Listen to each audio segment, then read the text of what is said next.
Chapter 19. I ducked through the nearest archway, fingers crossed that the passageway led to an exit. Considering the magic that had brought me into the party, I wasn't sure if leaving was as simple as walking out the front door, but anywhere was better than the same room as the hellhound I'd just stolen from. Maybe if I got far enough from the noise, my earpiece would work to contact Rigo for a way out. The walls of the stone hall were bare, aside from the sconces mounted at regular intervals. Even those only put out just enough light to navigate around the next bend. This part of the castle was obviously not meant for loitering. The message was clear. The party was in the main ballroom, and everyone should stick to that space. Except that was now the one place I couldn't go. But even here, the music still pulsed, and the smooth walls vibrated with the heavy drum beats. Underneath that, a current of energy, lust, if my fey senses were correct, wove its way through everything, growing stronger as I passed a narrow corridor wrapped in darkness. "Base, come in," I said quietly as I walked. No answer.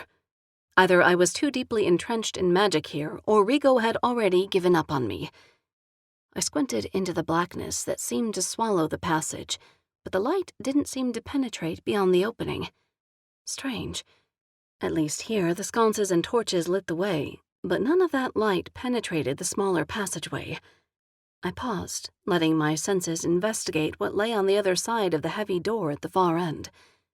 Two bodies pressed tightly enough together they might as well be one, and none of the noises coming from inside sounded like a call for help. Not an exit, then. Apparently, the curtain beds inside the ballroom weren't the only place for private partying.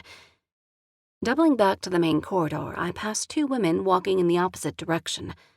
One of them studied me, obviously trying to catch my eye. I kept my head down and pretended not to notice her. I could only handle so many problems at once, and I damn sure couldn't afford for her to stop and chat with me. Her friend seemed less inclined to conversation, though, and they passed on without a word. After another few steps, my ears twitched with some tiny sound. My senses went on alert, and I paused to listen. Behind me, footsteps approached. Heavy, steady, purposeful from the sound of it. Not some wanderer. And whoever it was, they were headed this way. Shit. If Kristoff's hound had scented more than an airhead with a sudden sense of self-worth, I was screwed, and not in the way he'd hoped for. "You forgot to leave your shoe." I sucked in a sharp breath as a familiar face rounded the bend. Not Kristoff. The other guy I'd rejected tonight. The one who'd flirted with me when I'd first arrived. Despite the danger I was running from, butterflies danced in my belly at the sight of his bright blue eyes fixed so intently on mine. "My shoe?" I repeated, breathless at his closeness. He'd been handsome before, but now that I took the time to study him, he was traffic-stopping hot. He pointed to my feet. "If you're going to pull a Cinderella and run out of the ball so early, you're supposed to leave your shoe behind. It'll make it easier to hunt you down later." "And what if I don't want to be hunted down?" He stepped closer, an easy smile on his tanned face. "Every girl wants to be hunted." I shook my head. "Does that line actually work for you?" He shrugged. "You tell me." When he leaned in again, I held up a hand to stop him. You're cute, but it's not that easy. And neither am I." A smile played on his delicious mouth. "Yes, I think you made that point crystal clear for the entire dance floor. No one out there thinks you're easy." I bit my lip, cringing at the idea that so many might have seen my show with Kristoff. "The entire dance floor?" I repeated. "Relax. It took you off their radar, which I suspect is what you wanted in the first place." He cocked his head, studying me. "Tell me, why does a girl who doesn't want company come to a party like this one anyway?" "I told you. Window shopping." He laughed, a deep, rich sound that sent a shiver down my spine. Funny, you don't strike me as the type to look when you don't plan to touch. Heat crept up my throat and into my cheeks as I imagined touching him in the way I'd touched Kristoff. Roaming hands, swaying bodies, torsos pressed tight. You also had me pegged for the Cinderella type, I shot back before the fantasy blurred right into reality. Just goes to show you don't know nearly as much about me as you think you do. He leaned in close until I was backed against the wall. My shoulders hit the cold, smooth stone, and I was glad for the way it cooled the heat already building underneath my skin. It wasn't fair how hot he could make me with just those eyes. Slowly, he reached up and placed a hand on either side of my head, trapping me. I had no doubt he'd back off if I told him to, but the words died on my tongue before I could say them. My mouth went dry, and I couldn't seem to tear myself from his gaze. "You're right. I don't know you at all," he said quietly, a predator sizing up its prey. "But I'd like to." His lips brushed my jawline in a kiss that was clearly meant as an invitation. I shuddered, my skin tingling deliciously where his lips had grazed. How long had it been since I'd let someone touch me like this? 6 months? 7? Hell, if I didn't get a hold of my own willpower, I was going to combust long before we even arrived at the main event. "Shouldn't we start with introductions?" I murmured, leaning into his mouth where it was nuzzling at my ear. God, this guy was an animal. I wondered how that translated to his sexual prowess, and another shudder shook my shoulders. I reached up and grabbed his shirt, a little embarrassed at myself for it. "I'm Jax McGuire. And you are? Turned on?" Jem Hawkins. The words were out before I could stop them. Shit, not my real name. What in the hell was I thinking? Right, I wasn't thinking. Not with my brain, anyway. Jax pressed another kiss to my jawline, this one farther back near my ear. "It's nice to meet you, Jem Hawkins," he whispered. His hands landed on my hips and then quickly swept upward. Fingertips grazed my breast, and I let my head fall backward. "Oh, it's nice to meet..." I tried responding, and then gave up, completely lost in the sensations of his hands on me. "So nice," I panted. He laughed, and the deep, rich sound of it sent warmth straight through my core. "Not fair," I said as his mouth left a trail of kisses down my exposed throat. His hands touched and teased as they worked my breast. Through the thin fabric of the dress, his thumb found my already pointed nipples. When he flicked lightly, I moaned again. "This?" he asked innocently. "This isn't fair?" "No, this is very... Okay, I'll allow it," I said, and he laughed again. "That?" I insisted, reaching out to run my own hands over his broad chest. Even through the fabric of his shirt, I could feel the hard lines of defined muscle. "That laugh," I insisted, "is entirely too sexy. Cheating." He raised his head so that we were eye to eye now. His lids were heavy, his blue eyes intense with desire. One of his hands wound around the small of my back, pulling me toward him until we were pressed tightly together in all the right places. "Shut me up, then," he growled. I lifted onto my toes, arching toward him. The moment I started to move, he closed the distance, and if not for his arm holding me up, I would have liquefied and melted into a puddle right there. His mouth was hot and urgent on mine.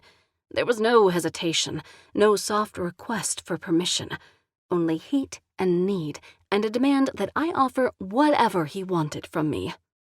Any other man would have been swiftly ass-kicked for such a move. Z sure had. But right now, all I wanted was to surrender and let this sexy stranger take every single gift I had to offer. So much for no distractions. Lust curled inside me, aching and straining as I clung to him. One hand fisted in his shirt, the other wound around his neck, pulling him even closer as our mouths pushed and pulled at the other. His hand grazed my breast before dropping low to trace my thigh. His fingers trailed a line upward, dipping underneath the hem of my dress. I panted into his mouth, rocking my hips into his hand, nearly desperate with need.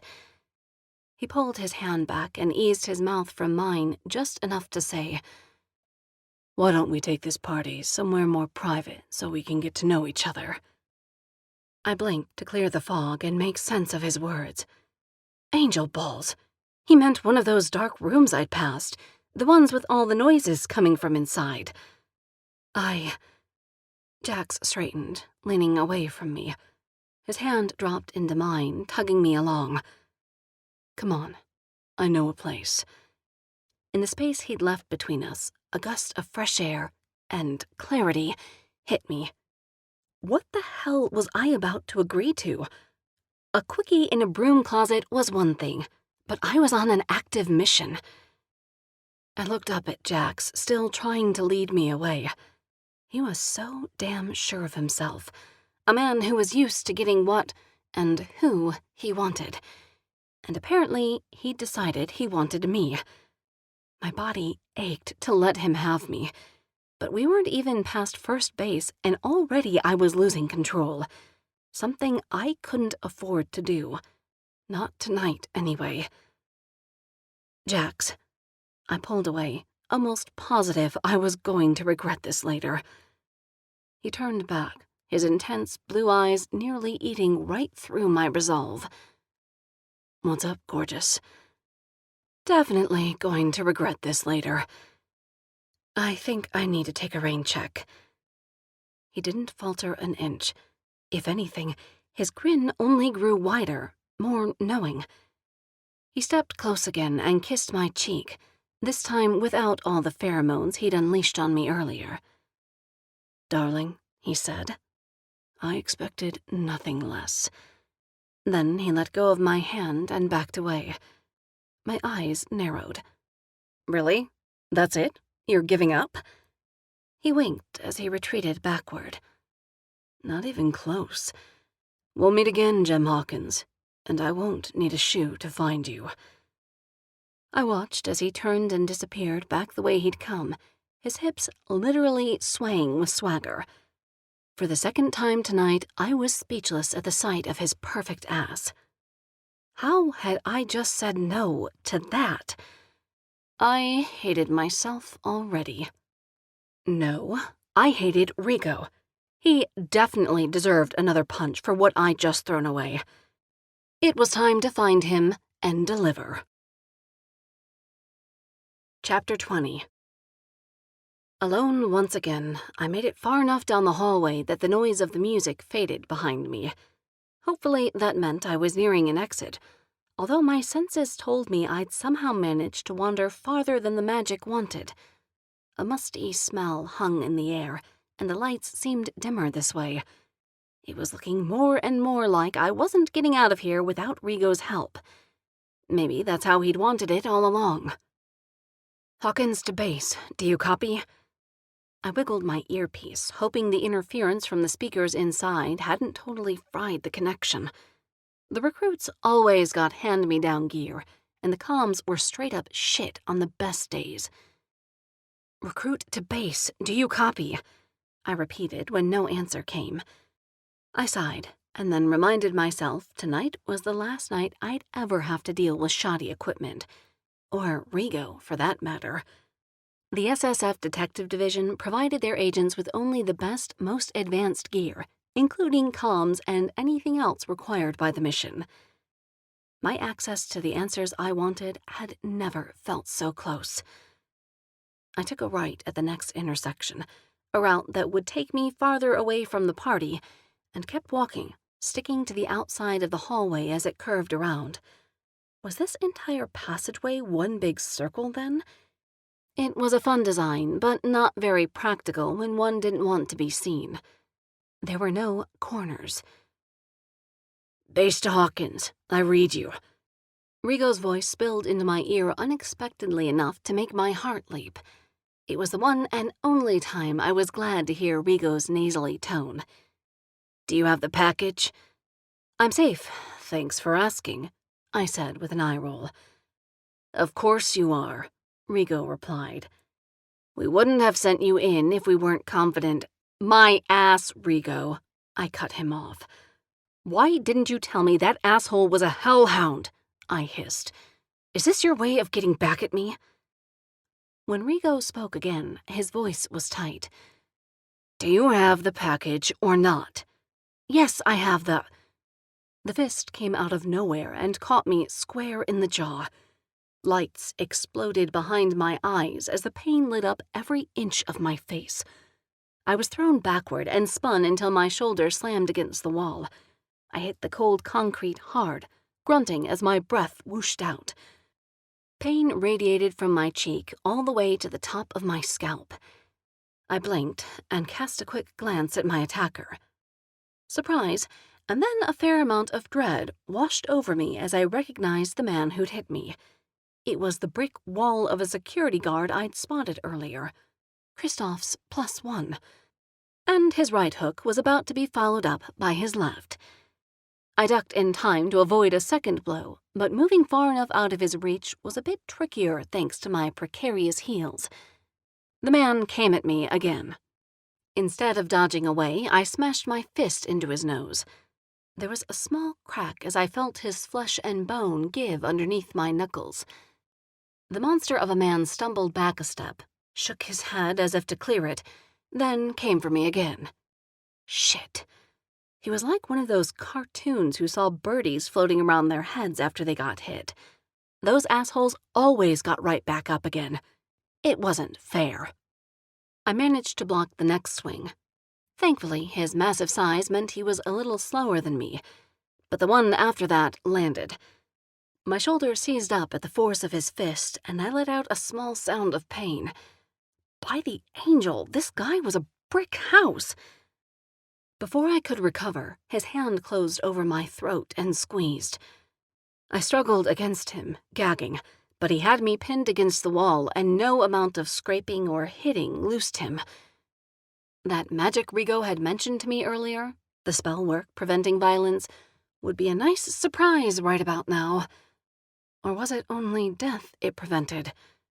I couldn't remember.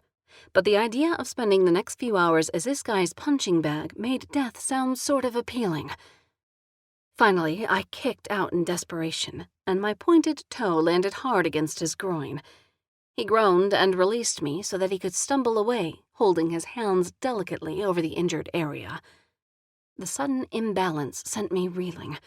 I managed to catch myself and turned away, ready to sprint for the doors, wherever they were, but another figure stood in my way, blocking the exit. "Lita, where are you going in such a hurry? Don't you know it's rude to run out on a date this way?" Kristoff's eyes narrowed shrewdly as he studied me, the dim sconces on the wall reflecting off the lights in his pupils. Like earlier, a tiny flame flickered in his irises. I didn't answer, mostly because I was too caught up in trying to breathe again, and my throat hurt like it had just been set on fire and left to burn. In my earpiece, Rigo's voice was frantic. I'd ignored it for most of the fight, but now he was nearly screaming. "Basta Hawkins, what the hell is going on? Report!" Kristoff strode forward, his creepy gaze locked on my chest as it rose and fell heavily. When he got close enough, he reached for my face. I forced myself not to flinch as I prepared for some kind of attack. Instead, he grabbed my comm unit and snatched it out of my ear.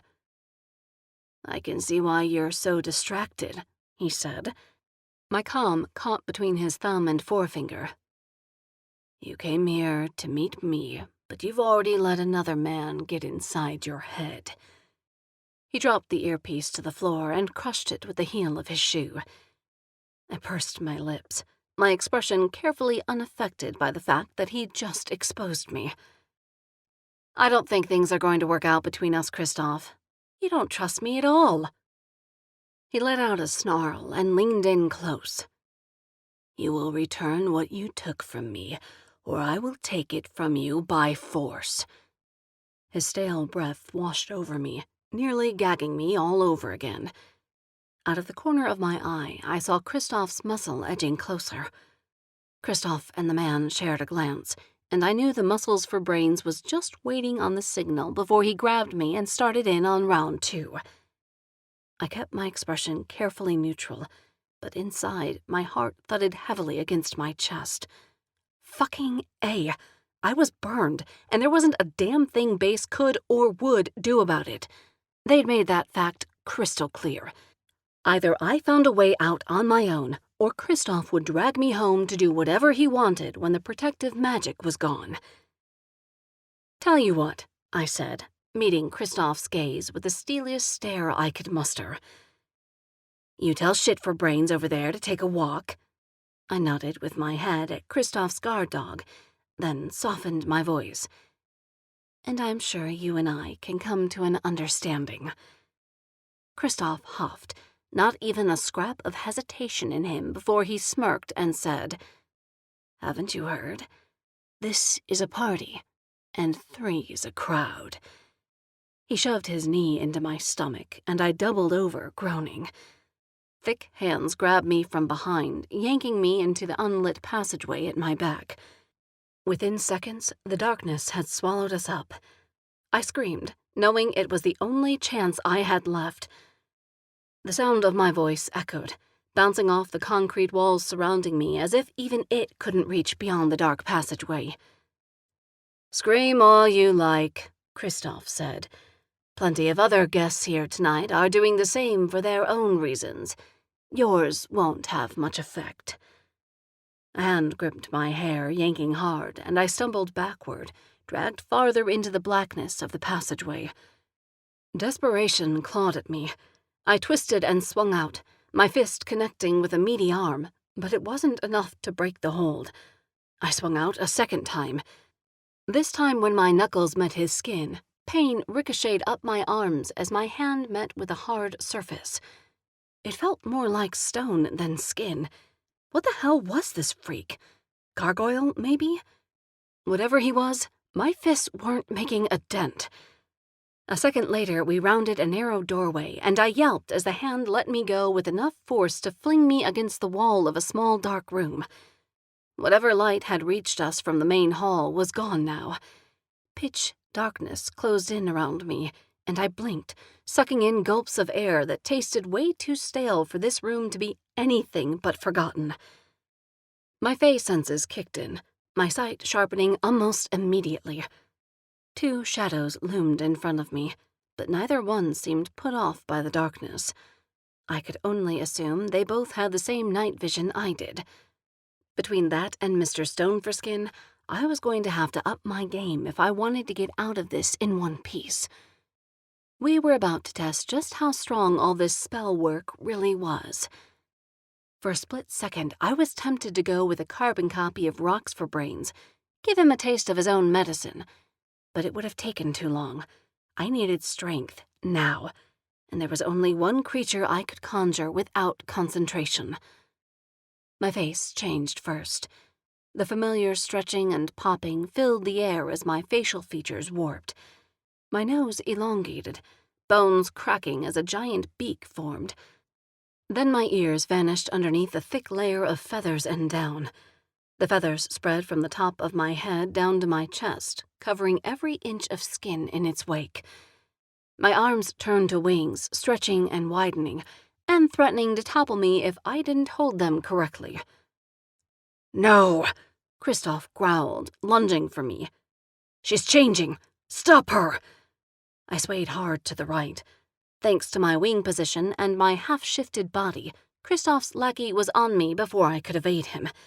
A meaty hand wrapped around my throat. My beast squawked and squealed at the pressure, clawing harder to find a release. Kristoff loomed in front of me, his fingers fumbling with a small vial he'd produced from who knew where. I checked his pockets earlier and hadn't felt anything like that inside. Before I could speculate what he'd smuggled in here, he was uncapping it and emptying the contents into my half-open beak. I writhed away from him, but there was nowhere to go. not with the vice grip around my throat holding me in place. Too late, I remembered the silly weapon Rodrigo had stowed inside my purse, and the fact that I'd left my purse on that couch inside the ballroom. Damn it. So much for smuggling things in under the radar. The mystery liquid, warm and thick, coated my eagle tongue. Within seconds, my inner beast stalled and then receded altogether. My human form reappeared, my bones aching at the half-shift they'd been forced back from. "What the hell?" I managed in a choked voice. "What's the matter? Not feeling like yourself?" Kristoff asked, and then laughed at his own joke. "What did you give me?" I demanded. "Just a little something to keep you out here and whatever's inside you in there," he said, an edge to his words. I strained, searching through my mind for some sign of my inner creature, but it was gone. Desperate, I tried shifting into my mother instead. Her fey body was the second easiest form I could take. But that one didn't work either. Straining hard at the man holding me in his clenched hand, I gathered my strength and used everything I had left on one last attempt. It had always been easier to mimic a subject when I had them in my sights. I felt my skin ripple and my flesh stretch as my face changed. The goon holding me blanched, and I knew my features had morphed enough for him to see my goal. "Boss, she's me." "Yes, I can see that," came Kristoff's reply. The grip around my throat loosened slightly. "But how?" "She's a shapeshifter, you idiot. She can look like anything she wants," Kristoff said. I couldn't, actually. Not anything. But there was no point in telling either of them that. Glaring at my doppelganger, I gritted my teeth and willed the change to completely take me over. If I had to look like this guy in order to beat them, so be it. Although if Rigo asked, I was going to maintain I'd beaten them with my disguise intact and let that be the end of it. But just as quickly as the change had come, it vanished again. This time it left behind a strange burning in my stomach, and underneath that, an emptiness. I knew without even trying to draw on it, there was nothing left. No magic. No ability to shift. Nothing. "What the hell did you give me?" I demanded again. "A cocktail," Kristoff replied vaguely. Fear lanced through me, but I shoved it away. Panic would only cripple me now. I had to think straight for as long as that drink would let me. "Poison?" I asked. "Just something to level the playing field," Kristoff said smugly. I glared at him. "Hardly level when you still have the power to change, and I don't." "I have no intention of changing, not when this form is capable of having so much more fun with you." Even as he said it, his eyes rippled again with the flash of flames I'd seen earlier. "Women," he snorted to his friend, "always wanting a man to change for her." The goon frowned at me, but it wasn't much more than a murky line where his mouth had drawn down. With my face sight gone, I could barely make out his face in the dark room. That scared me more than these two assholes. The Tiff's magic stripping aside, not once in my whole life had my extra senses failed me.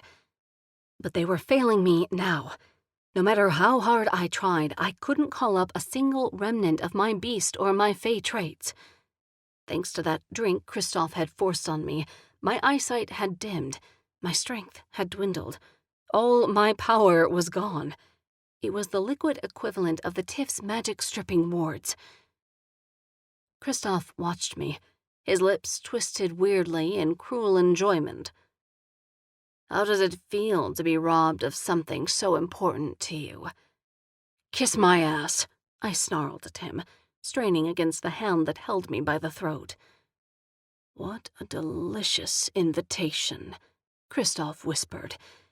He turned to his minion and snapped, "Hold her still, no matter what." Kristoff's hands landed on my chest, fingers exploring the seam where fabric met skin. His fingers pawed at my breast, and I had to swallow the bile that rose in my throat. With a disgusting smirk, Kristoff reached into my dress and drew out the tiny chip I'd stashed earlier. Bingo. He held it up, then slid it into the pocket of his pants. Fuck you, I muttered. Kristoff's palm shot out, landing with a hard crack across my cheek. I gritted my teeth as pain radiated up to my temple.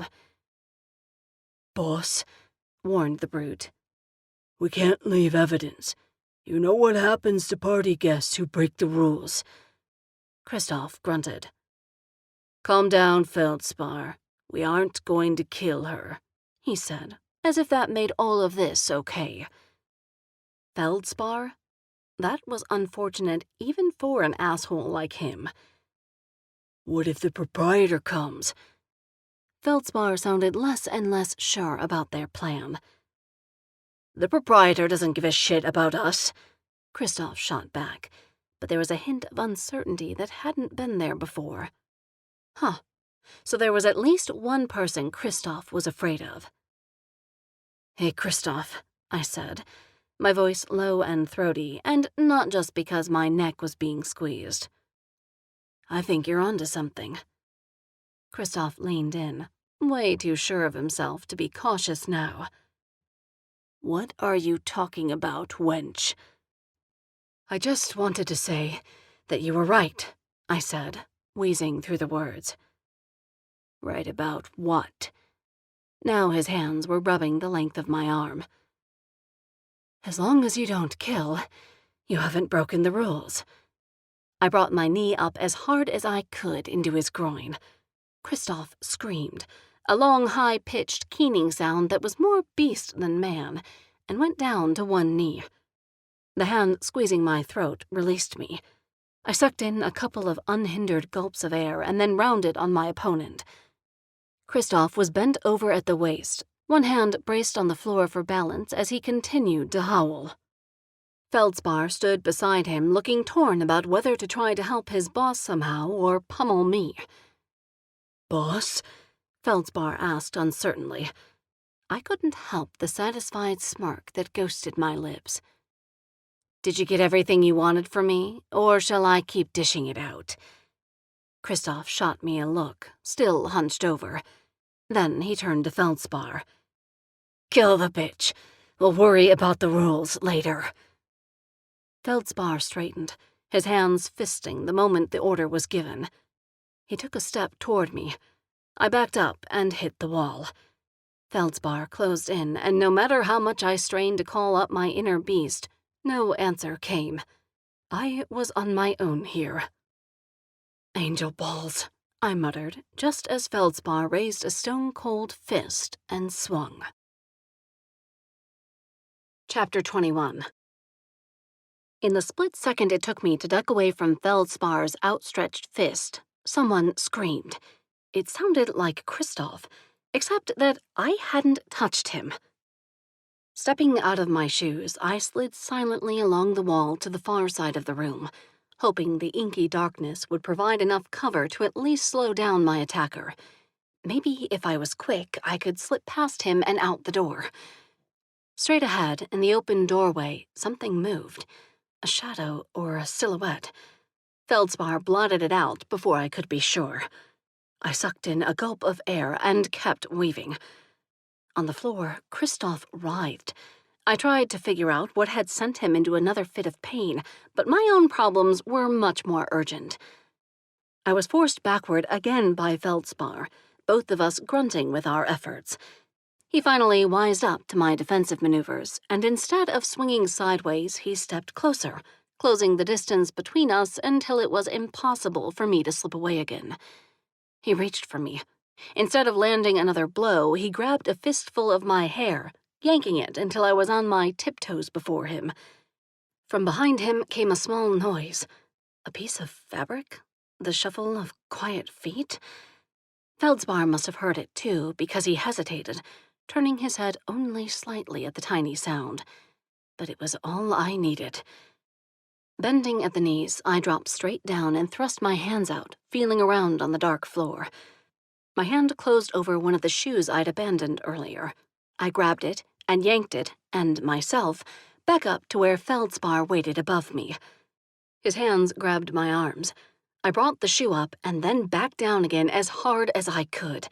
The tip of the heel sank into Feldspar's eye. He let out a howl, stumbling away and pulling desperately on the shoe. It made a disgusting sound of wet suction as he wrenched it free. With a snarl, he chucked the shoe across the room and spun toward me. Blood and fluid oozed from his injury. I ducked out of his reach, intent on making it through the door, but Feldspar was faster. He grabbed me by the shoulders, shoving me backward. I hit the wall with a thud, sending a crack through my shoulder blades. The air whooshed out of my lungs, and Feldspar closed the distance between us. My shoulders sagged. Whatever he had planned, I knew I wasn't going to be able to stop him. With my Fey energy gone and no ability to shift, I was at his mercy. Maybe it would have been better if he had been able to smuggle in a weapon, or if the magic would just let him strangle me. Hours of this was going to feel like torture, not to mention the level of grossness at having to stare at his leaking eye through the whole thing. But then the air changed. Another rustling of fabric, this time with a distinctive shuffling of feet. Feldspar was grabbed from behind and thrown across the room like a weightless doll. He crashed into the far wall before slumping heavily to the floor. Dust and stone rained down around him. Feldspar groaned, but didn't try to get up. Kristoff climbed slowly to his feet, and I spotted the shadowy outline of another man behind him. "This is a private party," Kristoff said through clenched teeth. "You weren't invited." Even without my heightened senses, I could smell the blood on him that hadn't been there before. The stranger had hurt him. For me. "Seems like the lady isn't looking to party with you," said a voice I'd never heard before. His words were calm enough, but there was an edge to his voice that had me stay where I was. Even if he was here to help me for some reason, every inch of him seemed ready and able to kill, magic or not. Kristoff snorted. "She's not a lady, she's an agent. No, not even that. A recruit." He spit the last word. Shock rippled through me hard enough to make me forget to be insulted. How did he know all of that? "Even so, she's not here willingly, and you're hurting her. You know the rules," the stranger said. "Who the hell are you to tell me the rules?" Kristoff demanded. He took a step toward the stranger, hunching over as he moved. My muscles tensed because I knew what that stance meant. Kristoff was on the verge of shifting into his hound. In answer, I tried again to call up my own beast. Still nothing. Damn it. "Let's just say I'm her guardian angel." This time there was a sardonic lilt to the words that made me even more curious about the identity of my rescuer. "She owed me a debt," Kristoff said. "This is none of your business." "The debt has been more than paid," the stranger said. "Now, I'll collect the overages. In blood." Kristoff roared, his body curling into itself until he was forced onto all fours. By the time his palms landed on the floor, hair had sprouted up and down the length of his body. Fingers changed into paws while a snout replaced his nose. Eyes, beady and black with irises full of hellfire, stared back at me. Then they swung to the stranger, and the hellhound growled low. The stranger looked up at me, then over to where Feldspar was just climbing to his feet. An unspoken question passed between us, and I felt the first stirrings of my Fey's strength begin to return. Relief surged through me, followed quickly by grim determination. "One for you, one for me," I suggested. The stranger didn't respond before Kristoff leaped at him, sending both of them tumbling into the hall. That settled that. Feldspar moved toward me, and I met him with a fist of my own. Stone scraped against stone as my half-stitched knuckles collided with his jaw, driving him backward. Feldspar straightened and stared at me in confusion. What the? Looks like your boss's cocktail has worn off. In my hands, at least. How does it feel to get punched by your own stony knuckles? Feldspar roared and charged. We traded blows, with me mostly dancing away from him until my shifting ability finally worked its way up to full strength again. When it finally did, I let it happen faster than my bones could keep up. The beast inside me roared, and stone fists were replaced almost instantly by talons and claws. I dropped to all fours and drove my beak upward, using it to nip and stab at my opponent. At the sight of a monstrous griffin before him, Feldspar faltered, hesitating when it mattered. I planted my weight forward, using my talons to brace myself as I swung out my back paw. My lion's claw caught his torso just below his heart, and I ripped him open with a jagged slash. Blood pooled and poured from the wound, and Feldspar toppled to his knees. His shoulders sagged as he stared down at the hole I'd left in him. For once, I was glad for the darkness. I didn't want to see all the things leaking out of him just now. You can't kill me, he managed, blood leaking from his mouth as he spoke the words. The magic prevents death at the ball. I shifted back to my human form, complete with the red dress and blonde hair. No, but I just made you wish you were dead. As if to punctuate my words, Feldspar's legs gave out, and he fell with a thud. I stood over him, grim with the carnage I'd caused. I wouldn't make any sudden movements if I were you. You won't get away, he began, but I was already out the door. The light from the main hall slanted dimly, washing everything in a barely there glow. I glanced down and saw Kristoff's hellhound claws had left a trail of blood. At the far end of the hall, he stalked toward his prey, who currently stood way too calmly near the mouth of the passage. I hurried forward, but when I got close enough to make out the stranger's features, I stopped in surprise. Same black and white suit I'd seen earlier in the ballroom. Same blood-red bow tie. Same mask covering his face. I'd seen him for only a second in the main ballroom, but it was him. I was sure of it. You, I said. The masked man's gaze jerked toward mine. Kristoff did the same, his fiery eyes narrowing when he spotted me. He doubled back and abandoned any patience he'd had before. This time, there was no slow stalking. He ran straight toward me, his mouth open and teeth bared. I threw my arms into the air as he leaped at me, concentrating hard on the change.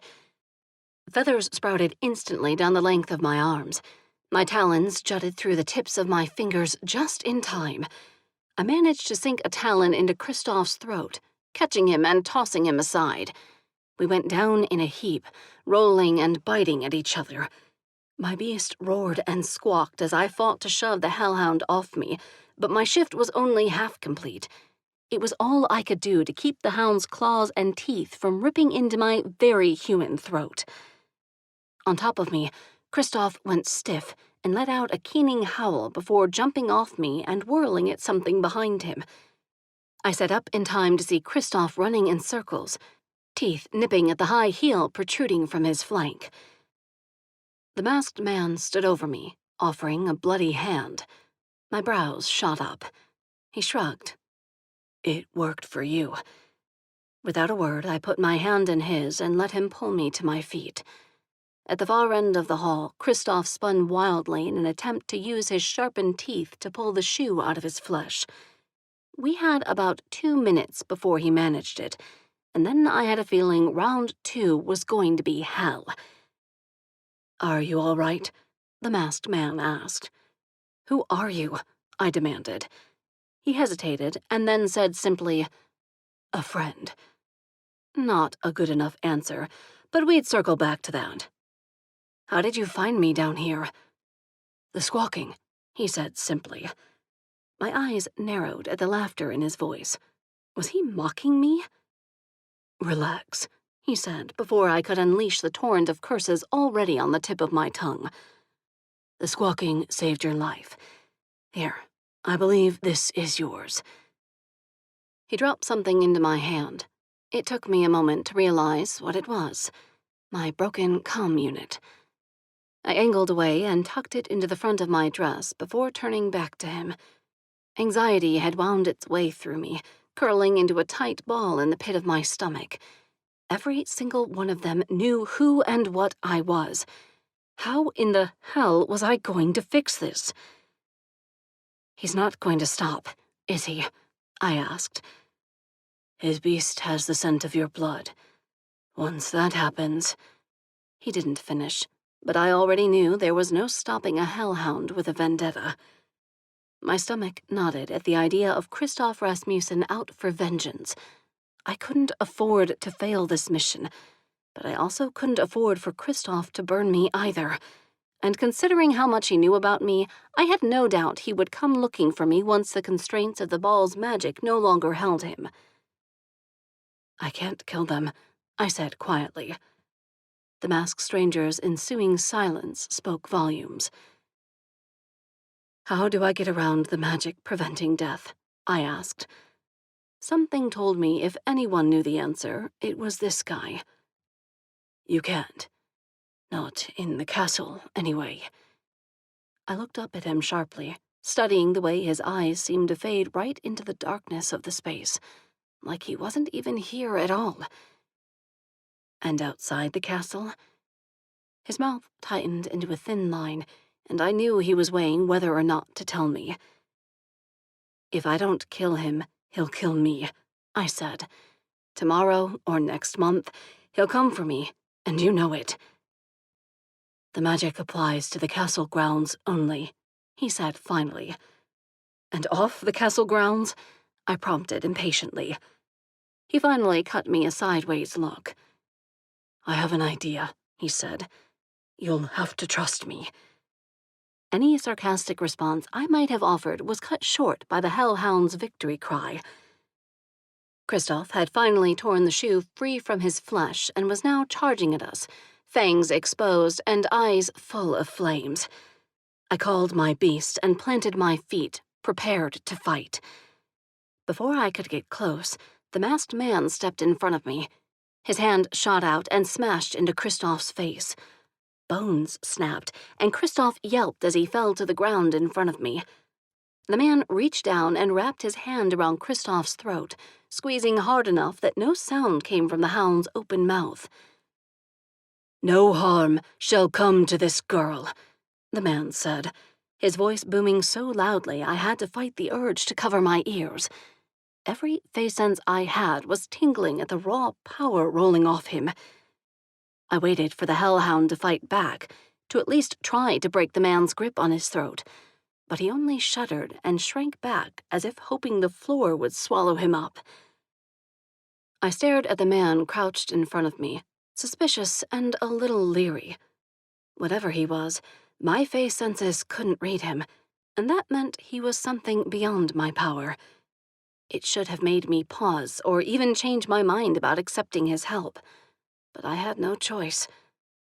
Christoph was deferring to this man for the moment, but nothing would stop him from hunting me later. Whoever this guy was, tonight he was going to help me kill Christoph Rasmussen. Chapter 22. Fog licked at my feet, wrapping everything in a blanket and leaving my skin slick with dew. Or maybe it was perspiration. I hadn't counted on a workout tonight, but then I also hadn't counted on having to commit murder either. Rigo would have to understand. I wasn't going to let Christoph go only to have him show up later and catch me off guard. This had to end now. Beside me, the masked mystery man didn't even sound winded. Despite the heavy load he carried in his arms, his steps remained light and silent. Then again, thanks to my new form, I wasn't exactly straining under the weight of my load either. My shifting ability was once again in full effect. Good thing, since we had to zigzag our way along, keeping to the outer edges to avoid being spotted by the guests that loitered out here. Not that any of them were doing much people-watching. Most were too busy pawing at each other to notice us even without the fog obscuring the view. I wondered what my new friend thought of all the public displays, or what he was doing here at all. He didn't seem like the type who enjoyed these things. He also hadn't asked me how it was possible that I could shift into more than one beast. I could only assume that meant he had plenty of secrets of his own. "Almost there," the mystery man said. I grunted a response, my voice low and deep thanks to the shift I'd made in order to handle the trek we were making. My doppelganger, Feldspar, who I'd slung over my shoulder like a sack of potatoes, made a similar grunting noise, only his sounded a lot less coherent. The back of my legs itched thanks to the blood running down them. I did my best not to think about the mess I'd made of Feldspar's innards or the trail of blood we'd probably left from that dark hallway to the moonlit lawn. "Where are we going, anyway?" I asked. "Isn't there more cover if we head for those trees?" I nodded toward the left, but the masked man just shook his head. "The property line ends just ahead." Underneath my feet, the grass turned to hard-packed clay and rock, and then the earth disappeared into thin air just past a sheer drop-off. Mystery Man glanced toward the castle at our backs and then hurried to the cliff's edge, Kristoff's unconscious form hanging limp in his arms. When he was in position, he looked over at me. If he was put off by the fact that I looked like an exact copy of Feldspar the Furious, he didn't let on. "You sure you want to do this?" he asked. "You're getting cold feet now?" "Of course not. I just want to make sure you know what you're doing. There will be consequences for taking a life." His eyes clouded. "There always is." That might have been true, but the consequences for letting Kristoff live were just as bad. "I know what I'm doing." He nodded at Feldspar dangling over my back. "Then you go first." I did a quick mental check. The data chip I'd come for was once again tucked safely inside the front of my dress, right next to my broken comm unit. I didn't even want to think about how crazy Rigo was going to be when I finally got back to the TIFF. My purse was a lost cause, but that was fine. There wasn't anything identifying in it. "Ready?" the mystery man asked. I adjusted my grip on Feldspar. He'd lost enough blood and eye guts at this point that he wasn't even trying to fight me. Maybe it was because of that, but I hesitated. "You don't have to do this," the mystery man said quietly. I bit my lip. "I know." Another moment of silence passed between us. We were running out of time. I knew it, and still I couldn't make myself finish it. They weren't fighting back anymore. Suddenly, it didn't feel like self-defense. It felt like murder. "Set him on the ground."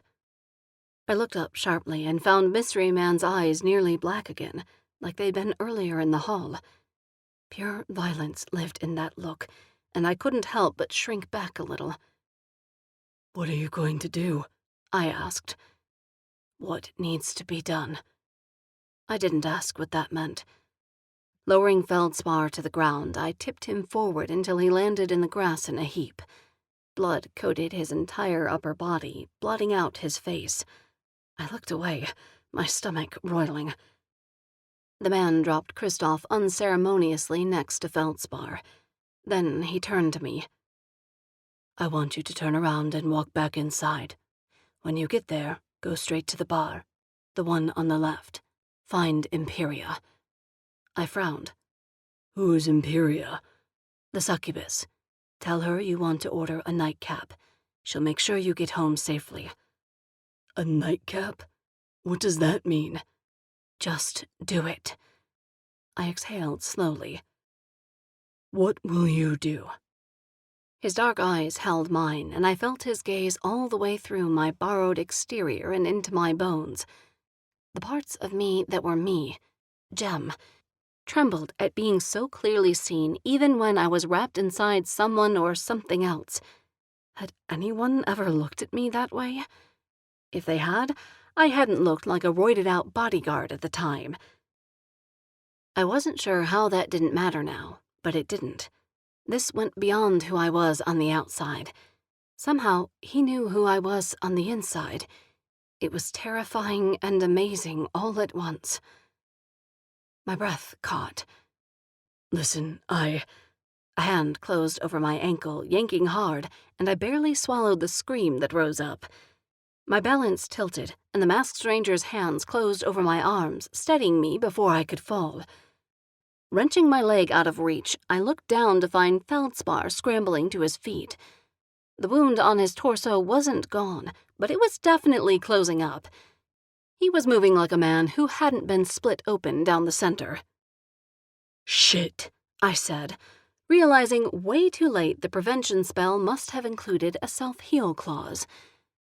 Beside Feldspar, Kristoff's hellhound was already awake and snapping his canines at my masked friend. I shifted back to my own form, using my newfound agility and speed to charge forward, hands outstretched. I hit Feldspar just as he straightened to his full height, planting my palms on either side of the wound still stitching itself back together, and shoved as hard as I could. Feldspar grunted. His arms flailed as he tried to regain his balance. I kept shoving, taking one step, then another toward the cliff's edge, driving him backward until there was nowhere left to go. Feldspar's eyes widened. At the last moment, his hand shot out and closed around Kristoff's back paw.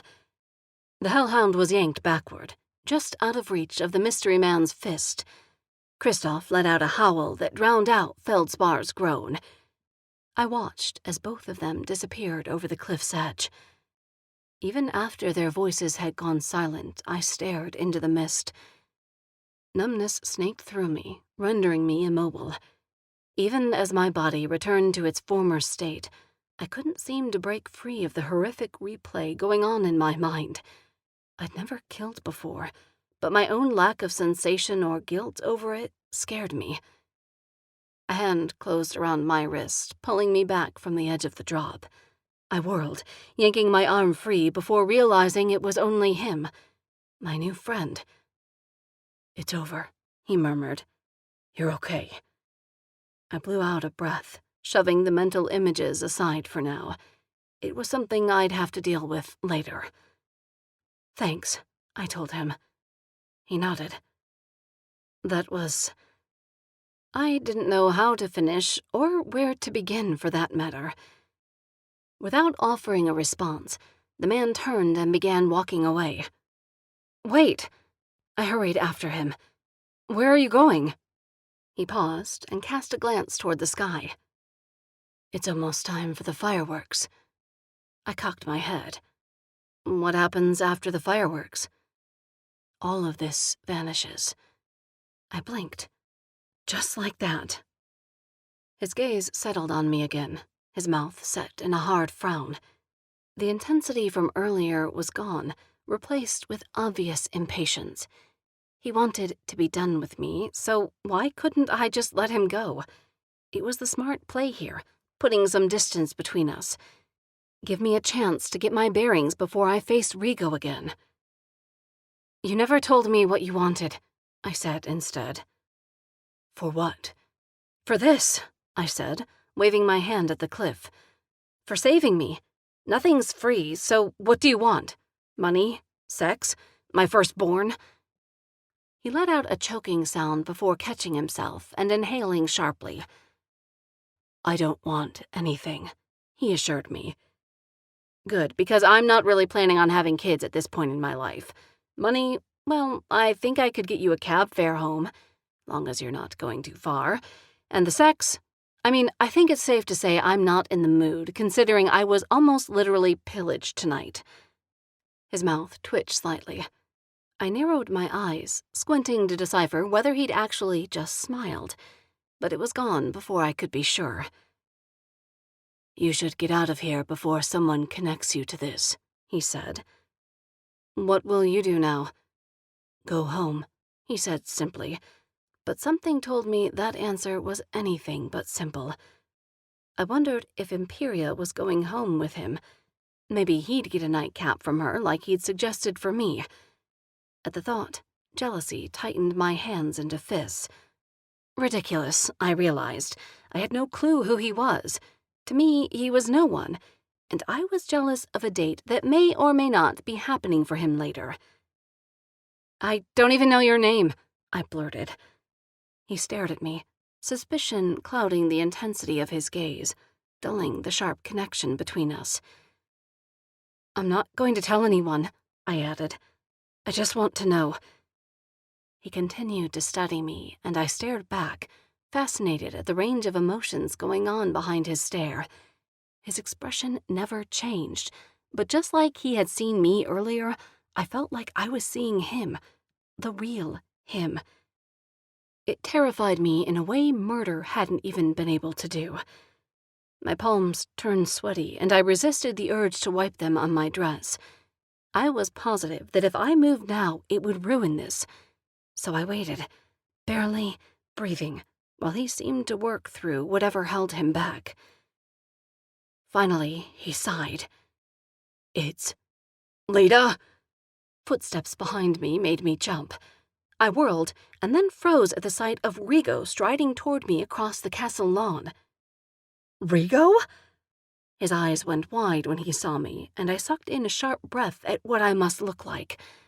I wasn't in Feldspar's doppelganger anymore, but I did still have his blood coating my legs, and probably other parts of me as well. Not to mention the masked man beside me. I snapped my head around to look at him, panicked at the idea of outing him to Rigo, but he was gone. I stared at the curling fog where he'd stood a moment ago, my jaw half open. I'd seen a lot in my short life, heard about even more. Creatures who could turn into bats and fly away, warlocks with the power to vanish in a puff of smoke, shifters even more skilled than me who could turn into a tiny ant and crawl away without their enemies' notice. I'd never seen someone just evaporate into thin air before. But a quick scan around the foggy cliffside revealed nothing but empty air. I had absolutely zero idea where he could have gone, supernatural creature or not, but I was out of time to figure it out. Rigo grabbed my arm just above the elbow, yanking me back toward the castle. "Damn it, I've been looking everywhere for you," he hissed. "What the hell are you doing back here, and why aren't you answering comms?" I let myself be pulled along, processing through all the explanations I could possibly give him about what had happened tonight. "My comms busted," I said. "How the hell did that happen?" "Well, things didn't go exactly as planned," I said. "You're damn skippy they didn't. What went on here?" I opened my mouth, but he shut me down. "No, you know what? Don't even try to answer me here. We're going back to base. You can give me a full debrief there. I don't want to take a chance on your mark seeing us together." Not likely, but I decided against telling him that for now. We hurried through the fog toward the castle, and I was surprised to see that a crowd had gathered on the back lawn. Most of the couples tucked away in the dark corners had come forward to join the others. A large portion of them had even removed their masks, and everyone stood around as if waiting for something to happen. Rigo ignored them all and hurried me toward a side door standing open just ahead. I wondered if he'd noticed the blood on me yet, or if it was too dark and foggy to tell. Above us, a pop sounded in the sky. I looked up in time to see fireworks exploding in an array of glittery colors. The crowd gasped and then oohed and awed as the bursts of color continued to light up the sky. It really was beautiful. My mind drifted back to the masked stranger. He'd known the fireworks were coming. Was he somewhere out there watching them now? Would I ever see him again? Part of me wanted to run back and look for him, make him tell me his name. I glanced down at Rodrigo, still tugging me along. A deep frown had settled on his mouth, and I knew from the way he walked, head down, shoulders hunched, that he didn't give two shits about fireworks. God, this debrief was going to suck. Chapter 23. The staging room was exactly as I'd left it, right down to the tablet still lying on the edge of the counter. I glanced around at the space and then down to myself. No hiding the blood now. It was beginning to dry on my skin, and I had to resist the urge to scratch at it.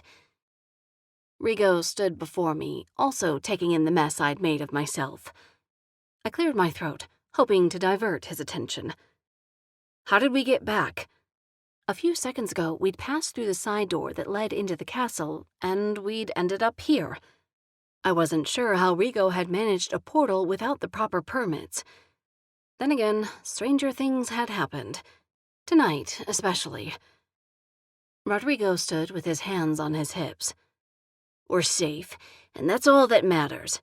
Now, did you get the package? No mention of the blood on my legs. I did. Well, he prompted. I sighed and dug the computer chip out of my dress, ignoring the awkwardness of having Rigo watch me do it. I handed it over and glared at his raised brows and quirked lips. Don't even think about making a comment right now, I muttered. He took the chip and wisely kept his mouth shut. I watched as he peered at the tiny black square I'd given him, holding it up to the light as if that would yield its secrets. Good work, he said before pocketing the thing. A small sliver of triumph surged inside me, but I tucked it away and braced myself for the rest of his questions. Rigo reached for the tablet on the counter and swiped the screen. It lit up and displayed a menu. I waited while he tapped a few buttons, then pulled up a voice recorder app. He hit the record button and then set it aside, looking up at me. Now, walk me through what happened, he said. Don't leave anything out. I left plenty out, mostly anything involving Jax McGuire or the Masked Stranger. But I did tell him about Kristoff and Feldspar dragging me into the soundproofed hallway to rough me up, and about the mystery liquid Kristoff had drugged me with. I was still pissed about that. How in the hell did he know you were an agent? Rodrigo demanded when I told him about Kristoff grabbing my comm unit from inside my ear. I was going to ask you the same thing, I countered. Rodrigo shook his head, muttering a string of curses and threats against whoever had sold me out. So he knew what you were after, and he knew the SSF were the ones who wanted it. Damn it. We need to brief a team on damage control. Actually, I licked my lips and then forced myself to say, I don't think it'll be a problem for us. He's not going to leak it or anything. Of course he's going to leak it. Probably to someone who has it out for SSF. Not to mention the fact that we used an untested agent for the op. Trust me, Rigo, the op is safe. His eyes narrowed as my words struck home. What do you mean? I bit my lip and then made a face when I tasted blood. Angel above, I must look like a hot mess. Look, I began.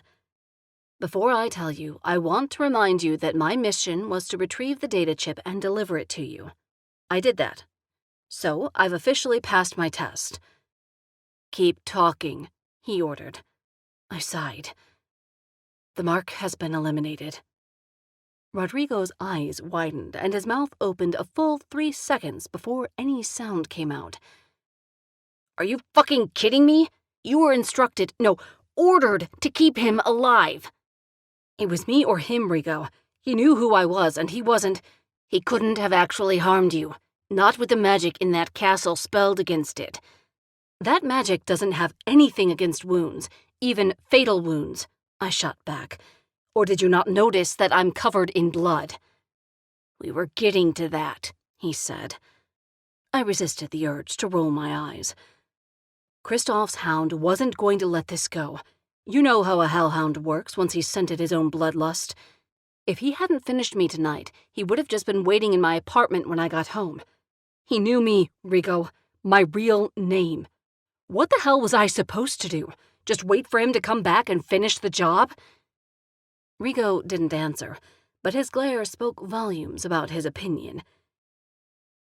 How in the hell did you manage to actually kill him?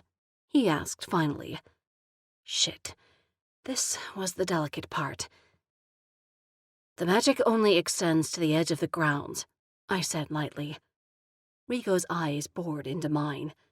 I forced my hands to my sides, standing at attention when all I wanted to do was stomp my foot. Finally, I said, "He went over the cliffside, okay?" "You mean you pushed him over?" His voice was deadly quiet.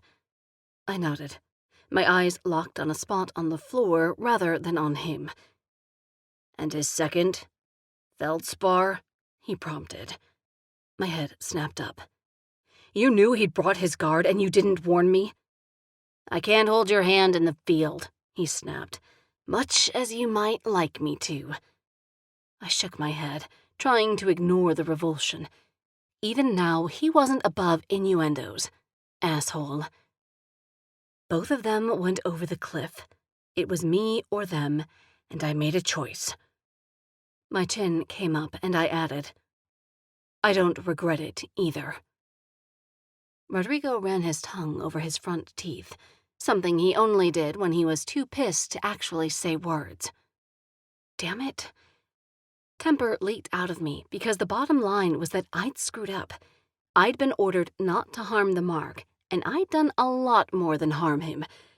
Now all I could do was stand here in silence and hope I hadn't totally fucked myself out of graduating. The silence between us stretched. Finally, he reached out and hit the button on the tablet to end the recording. I had a feeling that wasn't a good sign, considering we weren't officially done with our debrief. I waited, but Rico didn't say a word to me. Instead, he slid his cell out of his pocket and made a quick call.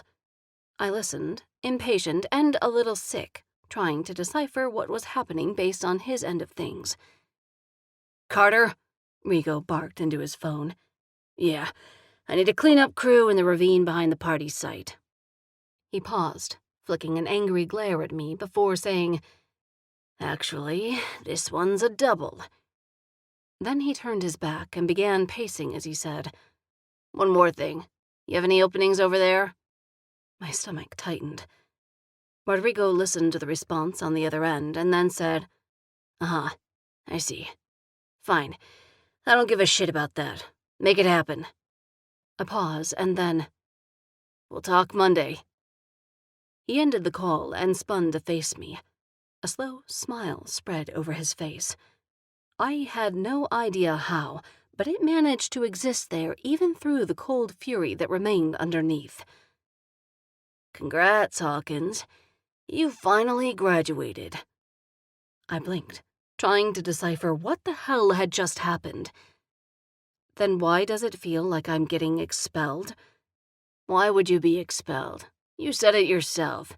You passed the mission." His words were way too casual.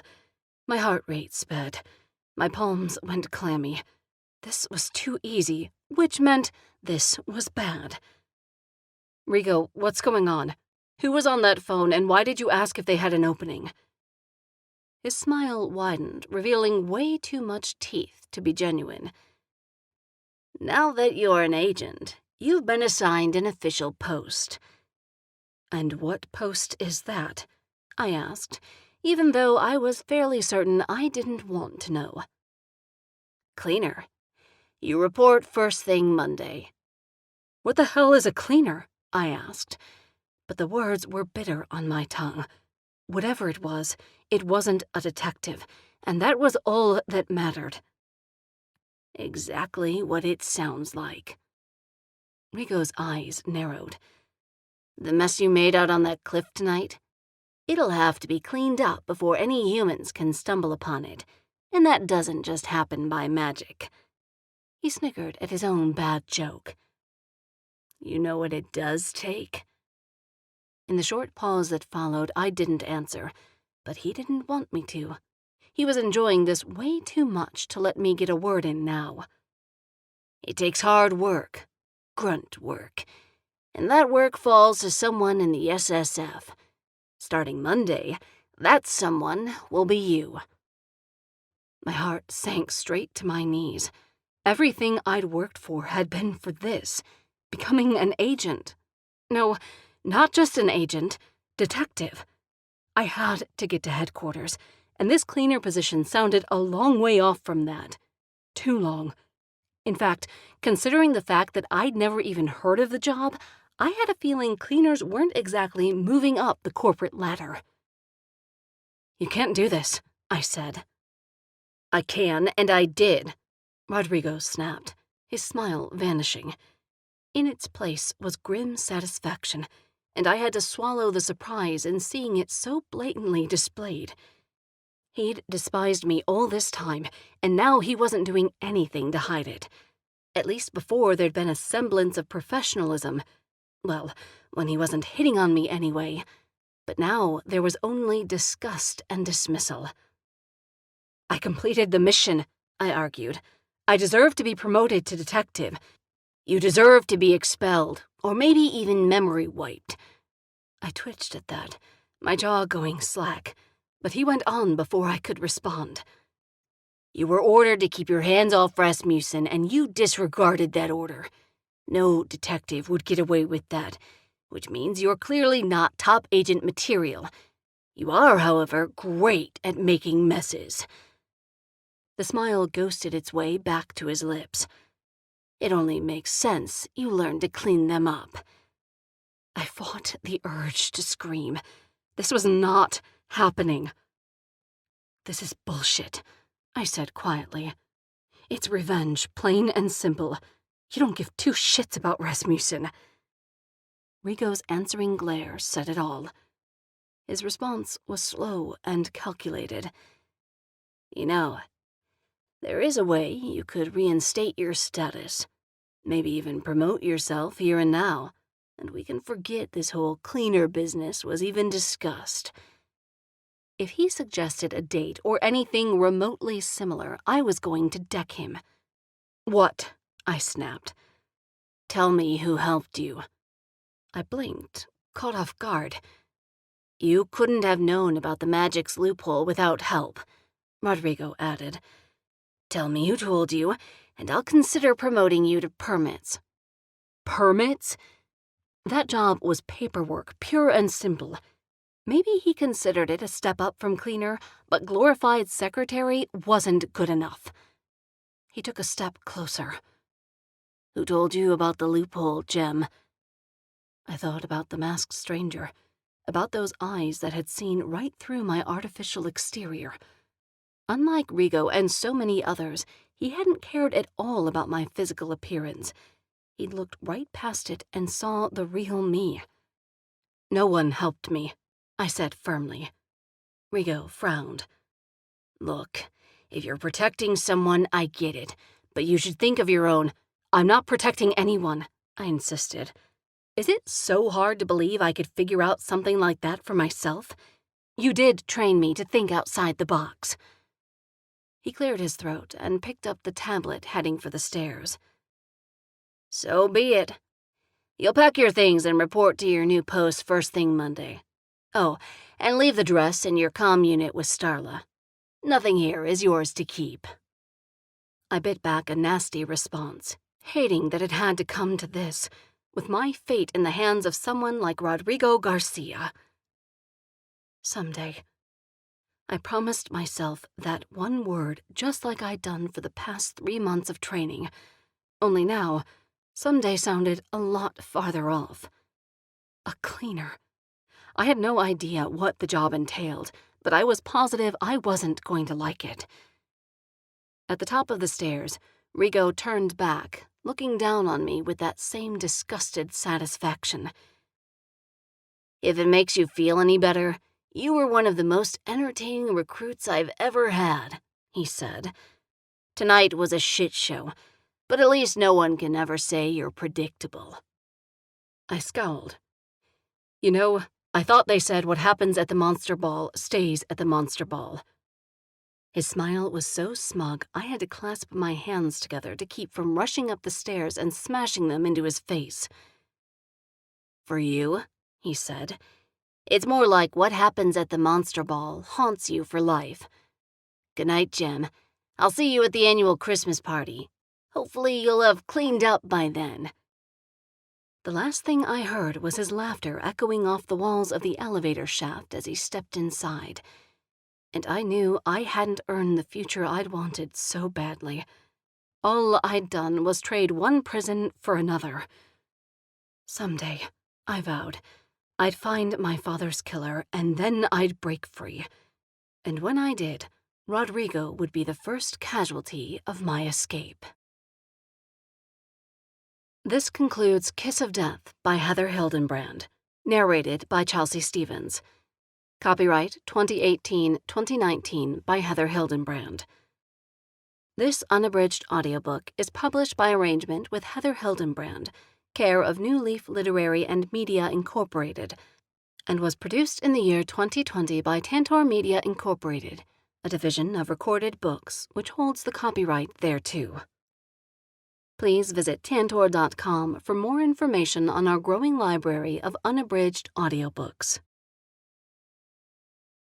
Tantor Audio, a division of Recorded Books, presents Knock 'em Dead by Heather Hildenbrand, narrated by Chelsea Stevens. Chapter 1. My boots sloshed through dirty puddles that resembled the gumbo they serve at the dive bar below my apartment. The sight of the trash-littered gutters mixed with the revolting odor left behind by last night's bar hoppers made my nose wrinkle. No matter how long I spent in the French Quarter of New Orleans, the smell never went away. Even on a rainy Monday like today, the odor of vomit, alcohol, and sweaty humans clogged my nostrils. Even my fey magic couldn't coat the scent, and that was saying something.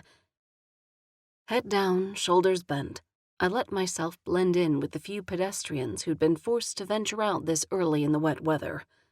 No one acknowledged me as I passed. To any of them, I looked human, and probably hungover or half-drowned thanks to the weather. It was so easy to fool a human. They only saw what they thought was real.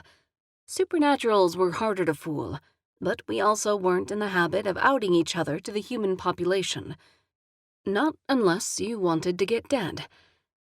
Despite the half-drunk werewolves still wandering around down here and the con artist witches who read fortunes for tourists and traded secrets for favors, I was safe enough.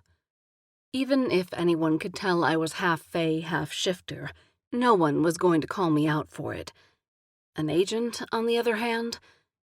An SSF agent would get outed for nothing more than existing if spotted by the wrong supernatural. An agent had to watch her back constantly. But I wasn't actually an agent. Thanks to failing my graduation test, I was now a cleaner. And according to Rigo, the slimy perv I'd had for an instructor, I was lucky for even that much. God, I didn't want to think about that dreaded night at the Monster Ball ever again. Not the failed final mission. Not the mysterious stranger who'd saved my life and helped me take down 2 would-be murderers in the process. And definitely not my favorite pair of heels that now lay at the bottom of the sea, probably off some continent far away from this one. The harsh reality was that I'd missed my chance to become an agent for the Supernatural Security Force, the Nephilim-run organization that hunted demons and policed the soups of Earth. Instead, I was nothing more than a glorified janitor, cleaning up the supernatural messes of my beloved hometown. If I'd been tempted to lie and tell myself being a cleaner was somehow prestigious, the address of my new post would have set me straight. Downtown New Orleans, right on the edge of Bourbon Street and smack in the middle of low-level soup crimes, wasn't exactly a corner office with a coffee maker. Hence the thermos I was currently clutching. A toothless beggar smiled at me as I passed him and kept moving through the crosswalk just past his cardboard home.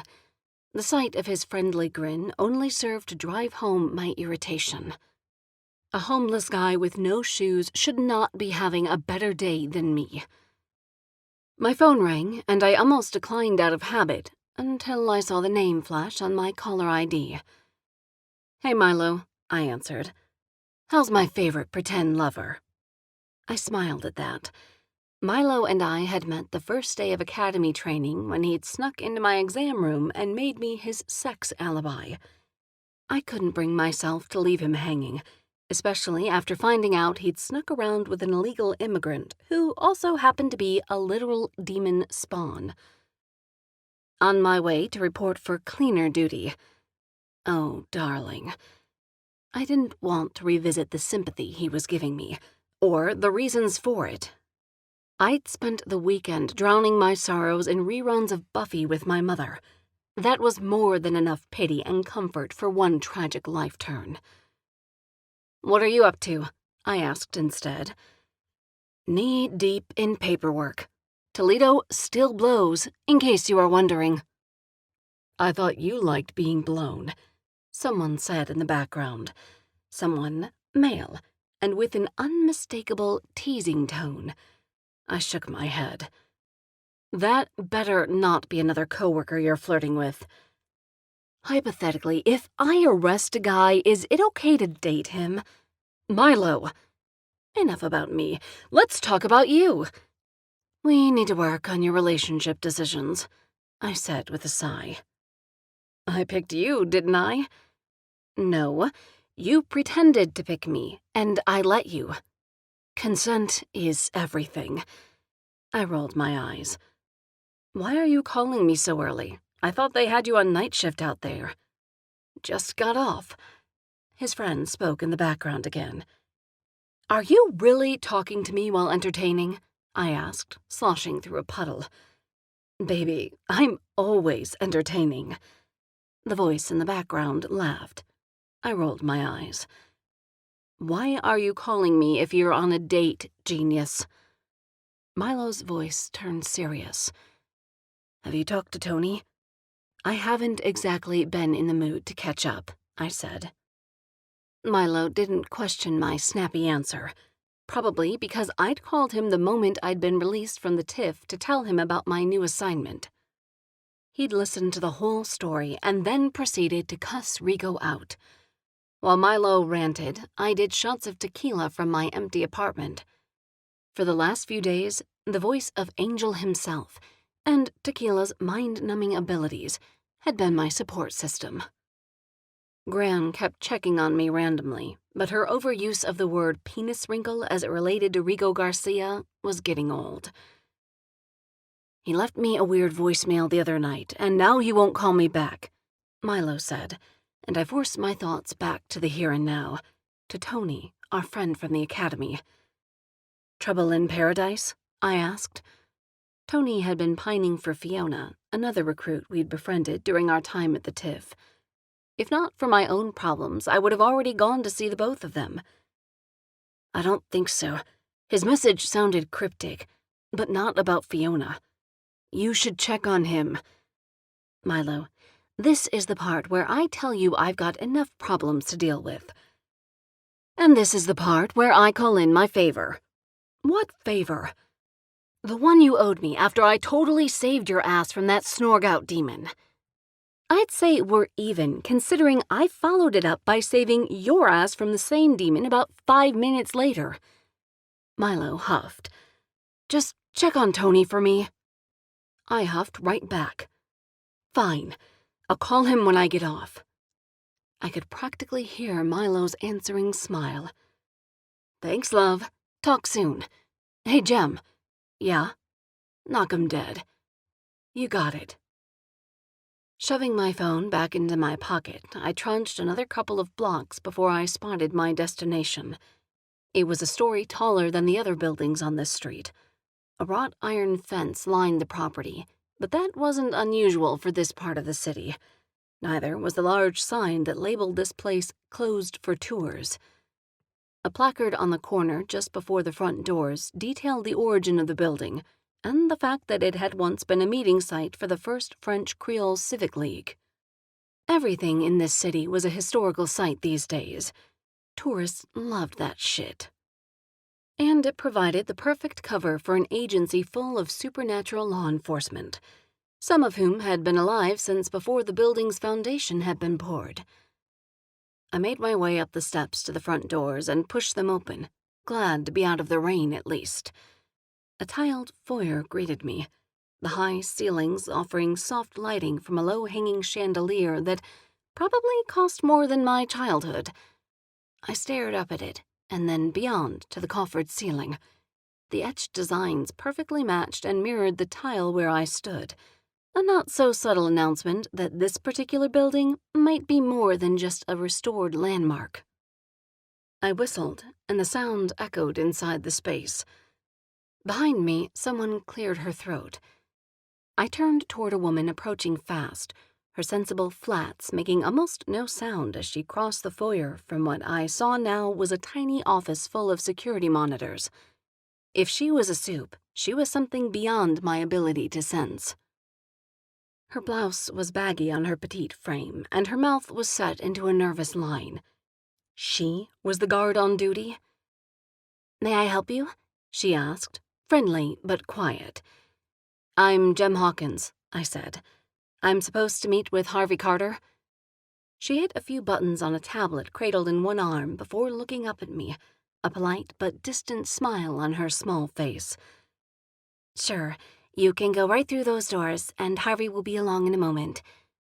"Thanks," I said, not sure what sort of doors she was referring to.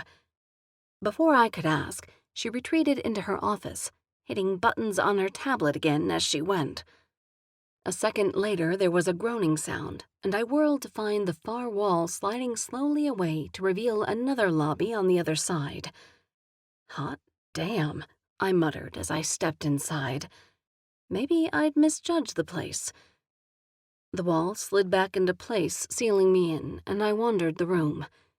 The carpet was soft and neutral, the kind only top-shelf money dared to buy because it got ruined in about 30 seconds.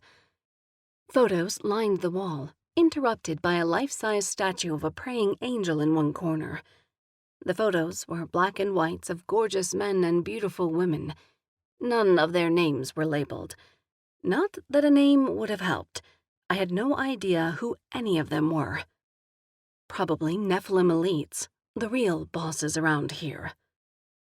The narrow door on the far side of the space opened, and a middle-aged man stepped through. He sported stained work pants and a sad comb-over. His expression was set in a scowl with a touch of impatience. "You're Hawkins?" he asked gruffly. "Yes." "Follow me." No handshake, then. Fine by me. He led me through the door he'd just arrived by and down a narrow hall that split off in both directions before emptying into a large workspace. By the time we emerged into the open area, the money had run dry, and the decor was run-of-the-mill office emporium clearance. What I'd seen in the entrance hall had probably been for show in case higher-ups came to visit. This area was obviously for the grunt workers like me. Nothing fancy, just efficient. A dozen or so desks filled the center of the room, most of them unmanned, scarred with age, and covered in manila files. The handful of employees in the room barely looked up as I passed. None of them offered smiles or greetings. Most of them looked just as pissed about being here as Harvey did. I sighed. Exactly the workplace morale I'd been expecting from a low-level SSF office. Harvey led me straight back to the far side of the room and into a tiny office that smelled like cigarettes and dirty socks. He shut the door behind us and pulled the dust-covered blinds closed so the employees we'd just passed couldn't watch us through the cutout glass. "Have a seat," Harvey said, gesturing to the empty chair sitting before his desk. I sat. Harvey went straight to the filing cabinet underneath the window and snagged the pack of cigarettes lying on top. He lit one and then cracked the window before exhaling a cloud of smoke. I did my best not to make a face as the smell hit me. That window wasn't doing nearly enough for ventilation. Why did soups think the rules of modern health didn't apply to them? Nicotine was poison no matter what kind of creature you were. Even vamps could get a black lung. Probably. Not that Harvey was a vamp. In fact, my face senses made him a dead ringer for a werewolf, thanks to the wet dog smell that permeated the air around him. "Rodrigo and I go all the way back to our training days," Harvey remarked, pulling me out of my thoughts. He said it like I'd asked him a question. Okay. He took another drag of his cigarette and turned to study me. On an exhale, he said, "You get pregnant or something?" "What?" I sat up. "No, I didn't get... Why would you ask me that?" He grunted, as if he was relieved for me. Or for himself. "Had to make sure." Not going to punch him. Not going to punch him.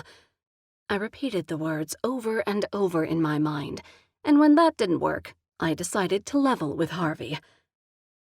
"Look, Rigo was pissed that I wouldn't sleep with him," I said. "On top of that, my last mission had a complication."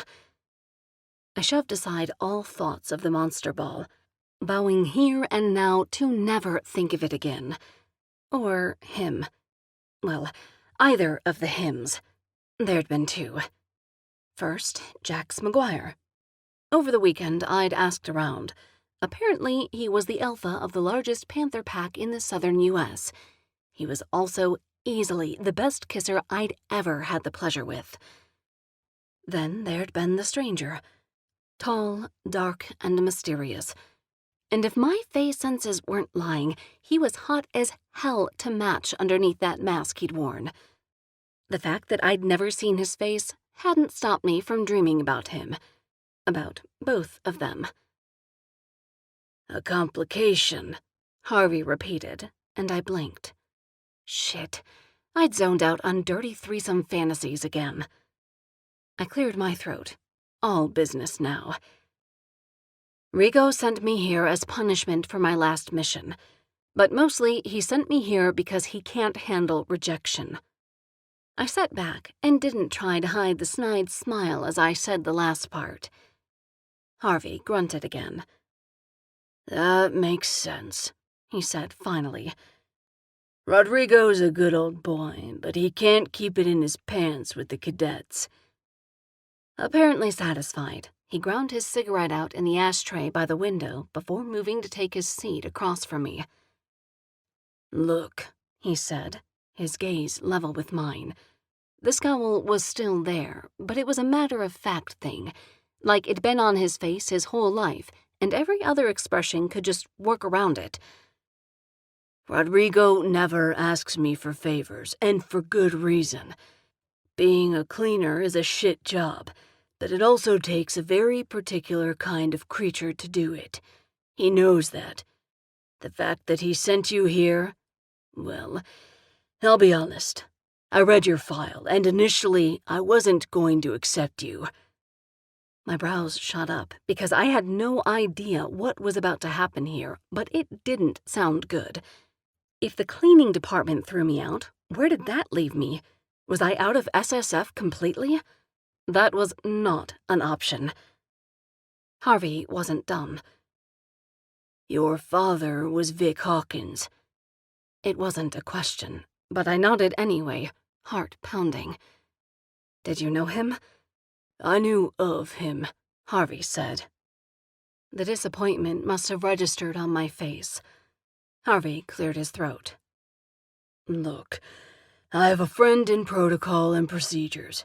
I was going to see if he could pull some strings and get you set up over there. It would have at least put you back on track for a decent posting at headquarters in a couple of years. And based on what I read in your file, you can handle it." I blinked. "So I'm not getting fired?" "What? No. If it were up to me, I'd promote you." He sat back and added, "I'm assuming that's what you wanted out of all of this." "How do you know what I want?" I asked warily. Screw Rodrigo's pervy petty ass for making me suspicious of a good thing. "Isn't that what every recruit wants?" Harvey pressed. "A corner office with a coffee pot, detective status." I didn't answer. We both knew that's exactly what I wanted. I held my thermos tighter, praying I was about to get it. But Harvey sighed and shook his head.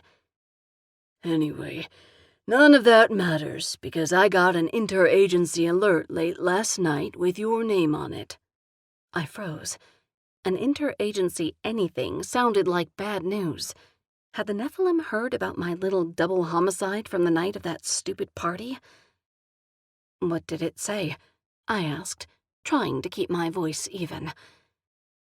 According to the memo, you're to be placed here at Division 13 and remain under our jurisdiction until further notice, he said. Funny part is, you're not reporting to me. Don't make no sense, but it's not like I have the clearance, or the interest, in talking back to the assholes upstairs. I stared at him, my eyes narrowing as a pit of dread curled in my stomach.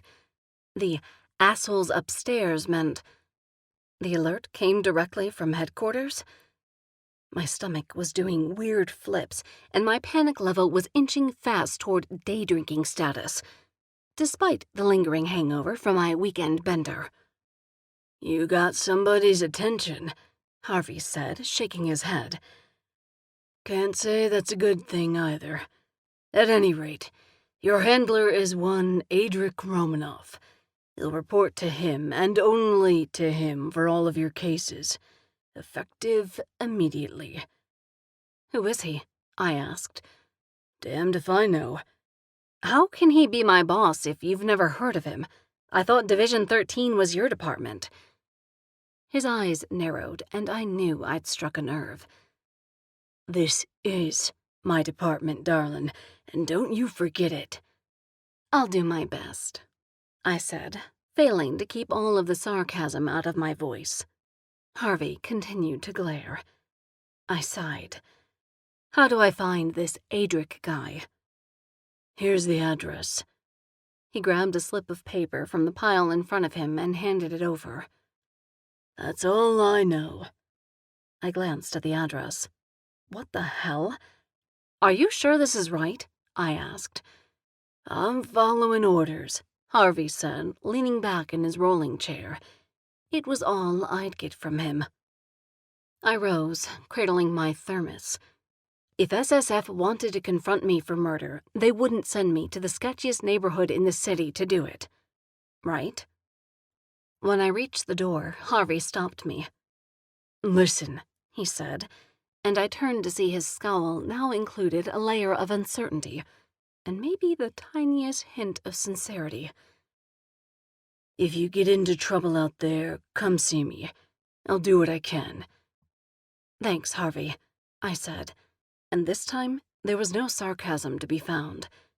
If Harvey was the one ally I was afforded in this entire system, I'd take it.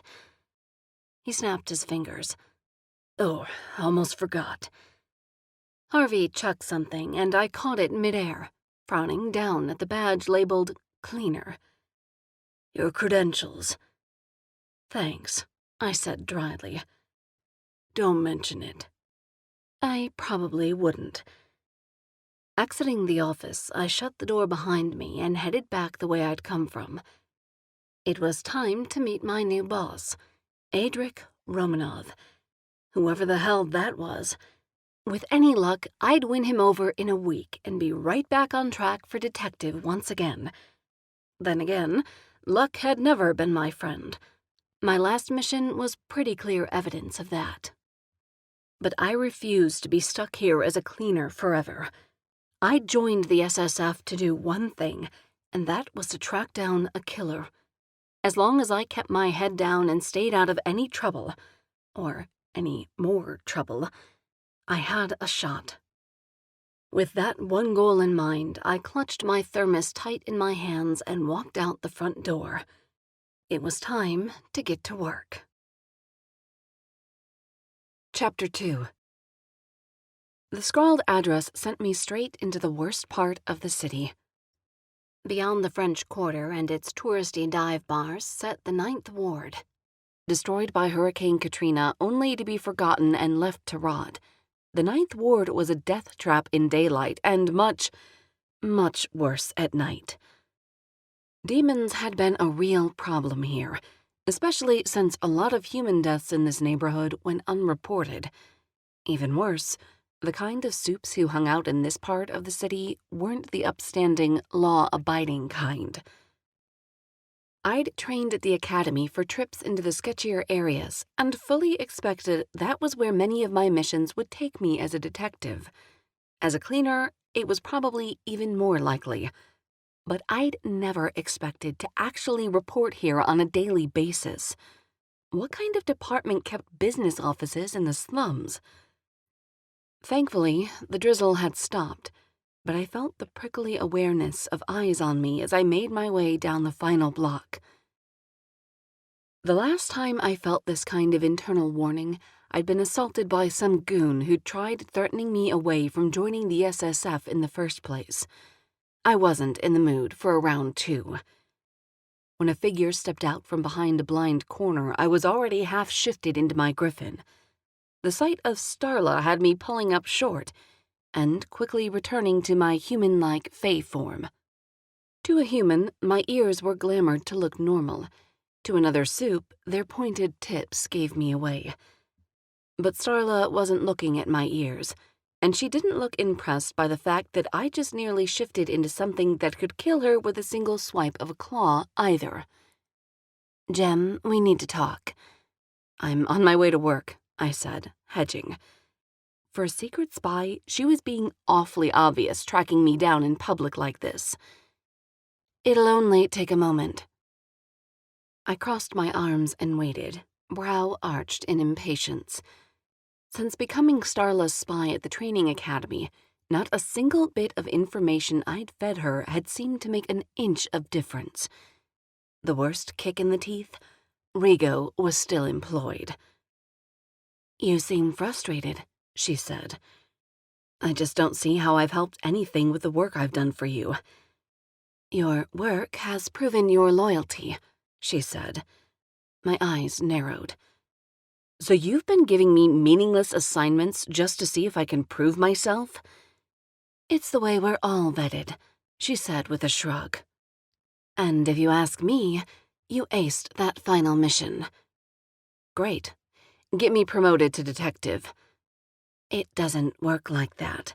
I can't pull strings for you and tip people off that we have a connection." I sighed. "I see. I spy for you and I get nothing in return?" "Not necessarily." She tossed me a manila envelope. "What's this?" "Consider your training period officially over.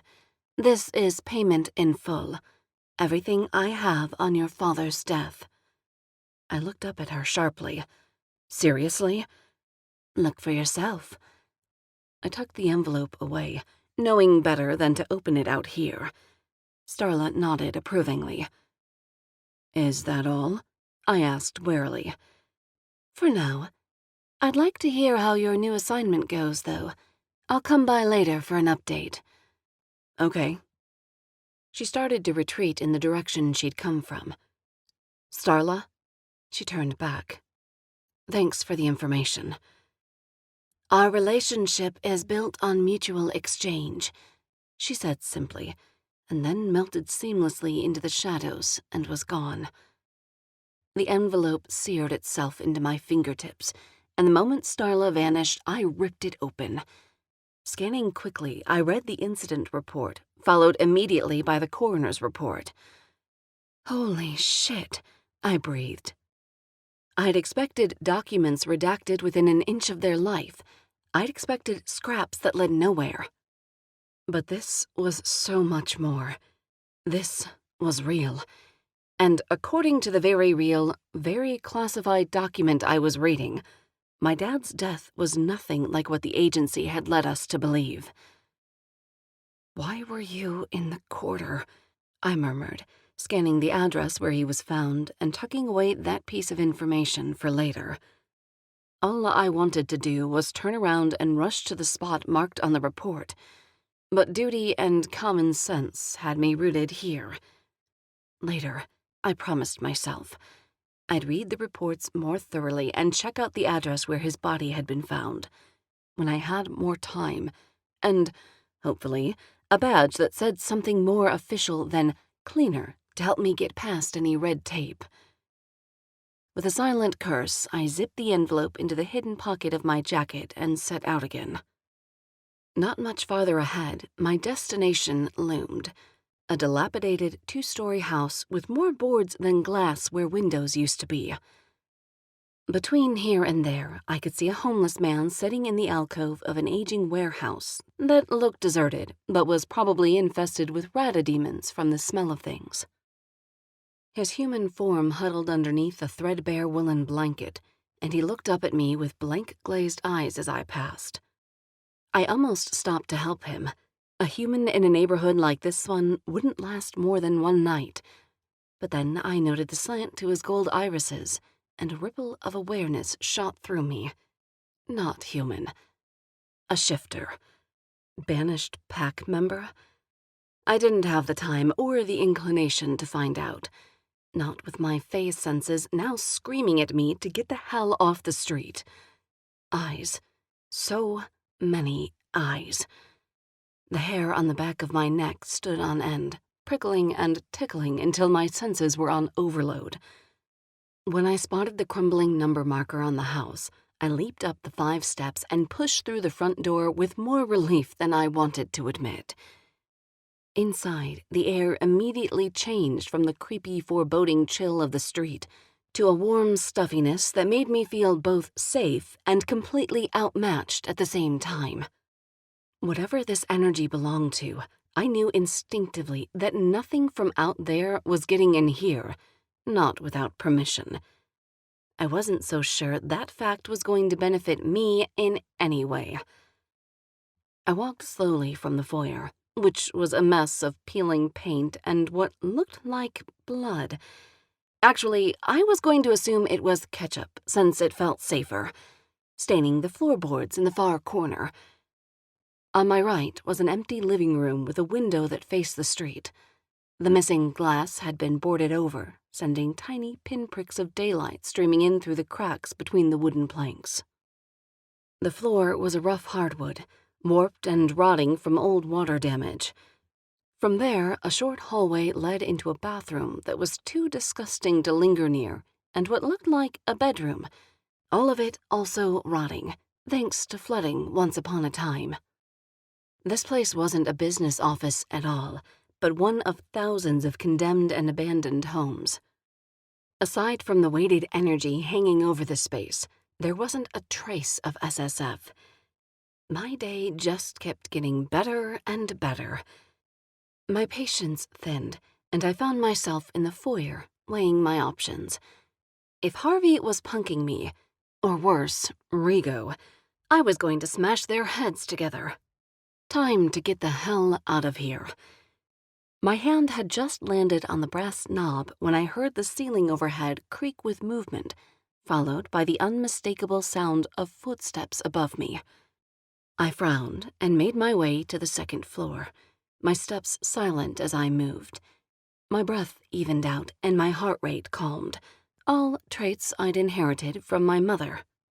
Fae were notoriously stealthy, which meant my tendency to panic was all thanks to my dad's genes. He would always tell me it was animal instinct, but anxiety was anxiety. And until I knew whether the thing above me was friend or foe, I was going in quietly on the outside and screaming like a horror film virgin on the inside. My foot hit the landing at the top, and the wood creaked loudly. I cursed my half-blood for that and held my breath, listening. The footsteps stopped. My palms turned clammy, but I fought back against the urge to flee, reminding myself I'd held my own in plenty of street fights over the years.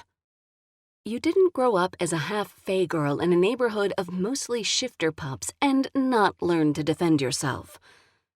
But this felt different. This felt big and old and substantial enough that I decided to take a non-threatening approach. Instead of trying to sneak up on whatever lay on the other side of the wall, which I had a feeling I'd already failed at, I took a deep breath and very, very delicately, I cleared my throat. "Excuse me," I said quietly. Almost too quietly. Even a soup would have trouble with the whisper I'd offered.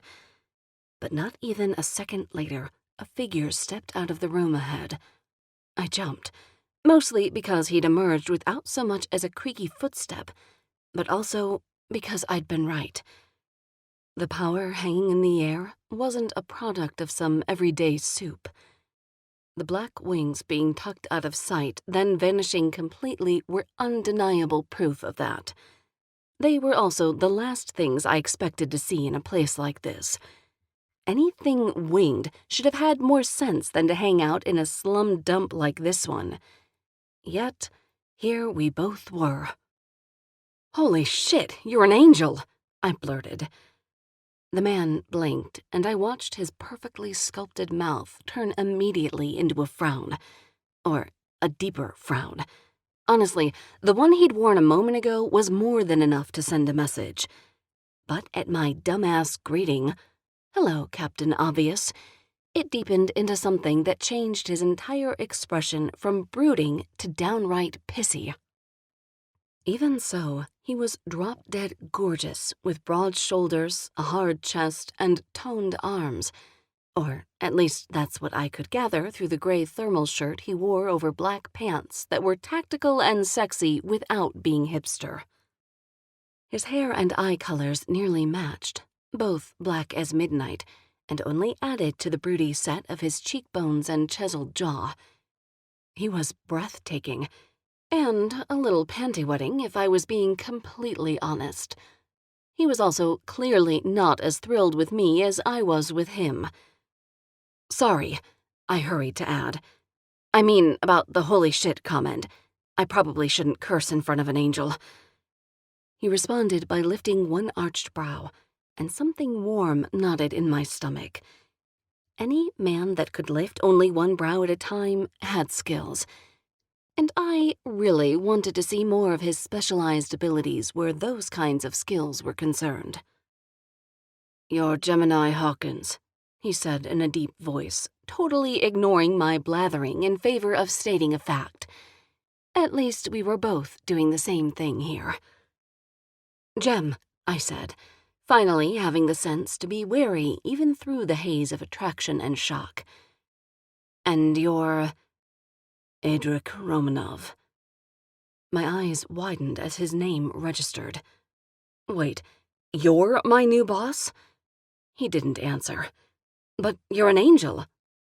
There it was again, the most obvious elephant in the room. "Nephilim," he corrected. "Right, sorry, Nephilim." I shook my head because I honestly did know better than to call an angel an angel. They hated that sort of thing. Or at least that's what my dad had always said. They preferred Nephilim since it set them apart from their heavenly brothers and sisters who'd cast them out and sent them here to keep hell from taking over our world while on its way to taking over theirs. Angels and Nephilim didn't get along. Also, angels didn't come to Earth, and if they did, they wouldn't hang out in the slums of New Orleans. Then again, neither did Nephilim. "Since when did Nephilim oversee Division 13? I asked. Or any division for that matter. Even the council, basically the bosses of the SSF, stayed out of daily affairs at the agency and rarely made appearances even at the top levels. I thought of Raphzeel and how he'd shown up at Dad's funeral. He'd wanted our gratitude simply for deigning us with his presence. Asshole. Nephilim were above the measly supernaturals of this planet, and they let us know it every chance they got. In their minds, the only thing worse than soups were demons. Creatures both our kinds hated with equal passion. So at least we had that to unite us. "Since I was assigned," he said sharply, and I knew I'd been shut down from whatever questions I wanted to ask. Unfortunately, my brain didn't get the message or have the ability to filter, so I continued. "Right." I couldn't help drawing out the word a little to highlight my suspicion. "Are you trying to say you screwed up so badly that you were sentenced to look after all the screw-up cleaners at Division 13? "Not all of them," he said, managing to look down his nose as he said it. "Just you. I glared at him, crossing my arms over my chest. Gee, you're so free with your compliments, I don't know what to say. I don't think we need to rehash what brought us here. What's done is done. We should focus on the task at hand and how we can best complete it. He turned and disappeared inside the little room, and I had no choice but to follow, shaking my head. Were all Nephilim this clueless about sarcasm? Or this one-dimensional about work? I thought I was hyper-focused. Turning the corner, I was surprised to find the little bedroom actually furnished. A desk and chair set against one wall, and a couple of light gray cushioned chairs that looked brand new set against the other wall beside a grimy window. My new Nephilim boss picked up a brown file folder and held it out to me. "What's this?" I asked. "Your first case." I looked down at the file and then back at my new boss. This time, it was my turn to frown. "Okay, hold up. I realize you're all about the task at hand," I said, using 2 fingers to air quote the phrase he'd used. "But I have questions before we get into all this." "What would you like to know?" he asked stiffly. "For starters, why am I here?" "Because you failed your graduation mission and—" "I didn't fail." My temper flared, strong and fierce, and sudden enough to blot out the fact that this guy was Nephilim and perfectly capable of killing me. Probably with his pinky finger if he chose. But I wasn't going to let him stand here and tell me what I had or hadn't done when he didn't know shit about me. "Your file says—" "I don't care what my file says," I argued. "I didn't fail." His eyes narrowed a fraction. "I'm merely trying to answer your question. You're here because your superior at the academy requested your placement into the cleaner division upon your completion of the training program." "No," I shook my head. "You're telling me why I'm a cleaner. I want to know why I'm here, as in reporting to an office that is actually a condemned house in the middle of the 9th Ward to a boss that's Nephilim and who doesn't like conversations." "I don't have a problem with conversations. It's the needless chatter I could do without." I offered a sweet smile. "Tomato, potato. I want to know why they sent me to you and why they sent you to me." He sighed, or he probably sighed, judging from the way his shoulders rose and fell, although I couldn't hear the sound of his breath as it left his lungs. "As I said, we don't need to rehash the past. Focusing on the assignment is the best way to get—" "Did you curse in church or something?" I asked, my imagination kicking in as I contemplated what a Nephilim could have possibly done to get into trouble. They just didn't have the same rules we did. Or borrow a $5 from the offering plate? Sing off-key in the celestial chorus? Is that what made them send one of their own into the working class? "Has anyone ever told you you're annoying?" I beamed. "My mother calls it tenacity. She says it's my best trait." He glowered, and the weight of power behind the expression nearly knocked me backward. I sucked in a breath, blinking against the urge to let my knees buckle. "I know what you're doing, and I'm not going to let you bully me," I said through clenched teeth, even though there was no letting here. He was just doing it. Nephilim were entitled that way. The crushing weight eased up, though not by much. "Most soups have the sense to defer to the power they're up against." "Most soups wouldn't have made it to the address you gave," I shot back, thinking of the shifter keeping watch outside, and all the eyes I couldn't see but knew were watching me. "You have this place guarded like it's some kind of stronghold." "Murphy's one of ours," Adric said, and I cocked my head. "The shifter outside is SSF? Why?" "He's a lookout of sorts." What the hell did that mean? And how had he survived all the creatures looking out for him? Because I didn't for 1 minute think those eyes weren't studying him for a weak spot in his defenses. Not to mention the fact that he was alone. Look, being assigned here isn't exactly a step up for you, and it's not what I had in mind when I joined the SSF either, I said, trying again to find some sort of common ground. So just tell me what I have to do to graduate up and out of here so we can both get on with our lives. Your job as a cleaner is to clean the messes left behind by your kind's stupidity or general disregard for the whole. I scowled, not bothering to argue while he went on. You'll complete the assignments I give you, and I'll report to my superiors about your performance. My stomach twisted at the flimsy promise he was offering in that scant job description. And if I perform well, will you recommend me for detective to your superiors? I don't have that kind of pull, he said quietly. A shadow passed over his features, gone before I could catch hold of what it could mean. My curiosity rose, but I bit my tongue to keep from asking questions I already knew he wouldn't answer. You still haven't told me jack shit about why you're my boss. I'm not going to blindly work for you without any promise of a future. You'll do what you're told, he roared, and suddenly he was in my face, his breath hot on my cheeks as he glared back at me. The power accompanying his closeness was so thick I could feel it pushing me backward. Before I knew it, my shoulder blades bumped the far wall. I hadn't even realized my feet were moving before I'd retreated as far as I could go. If he'd been any other creature, I would have destroyed him for this. But he wasn't any other creature. He was Nephilim. One wrong word, hell, one wrong tone, and I was dust.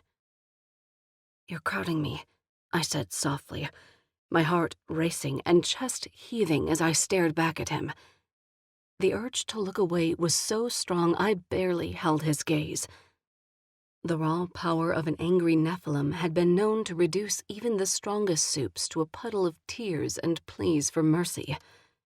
I gave myself 2 points for doing neither of those. Yet. In the meantime, my entire body shook right down to my bones, and my brain screamed at me to avert my eyes in deference to the creature before me. Instead, I held his stare until my mouth was dry and the room around us began to tilt sideways with the effort. You're under my authority for now. I expect your full compliance as long as we're stuck together, he said, and I didn't miss the way he spat the last part. He obviously didn't like this arrangement any more than I did. And if I don't, I asked, you'll be removed from the SSF, and I think we both know you're not going to let that happen. There was something in his voice now that snagged my attention more than anything else he'd said so far.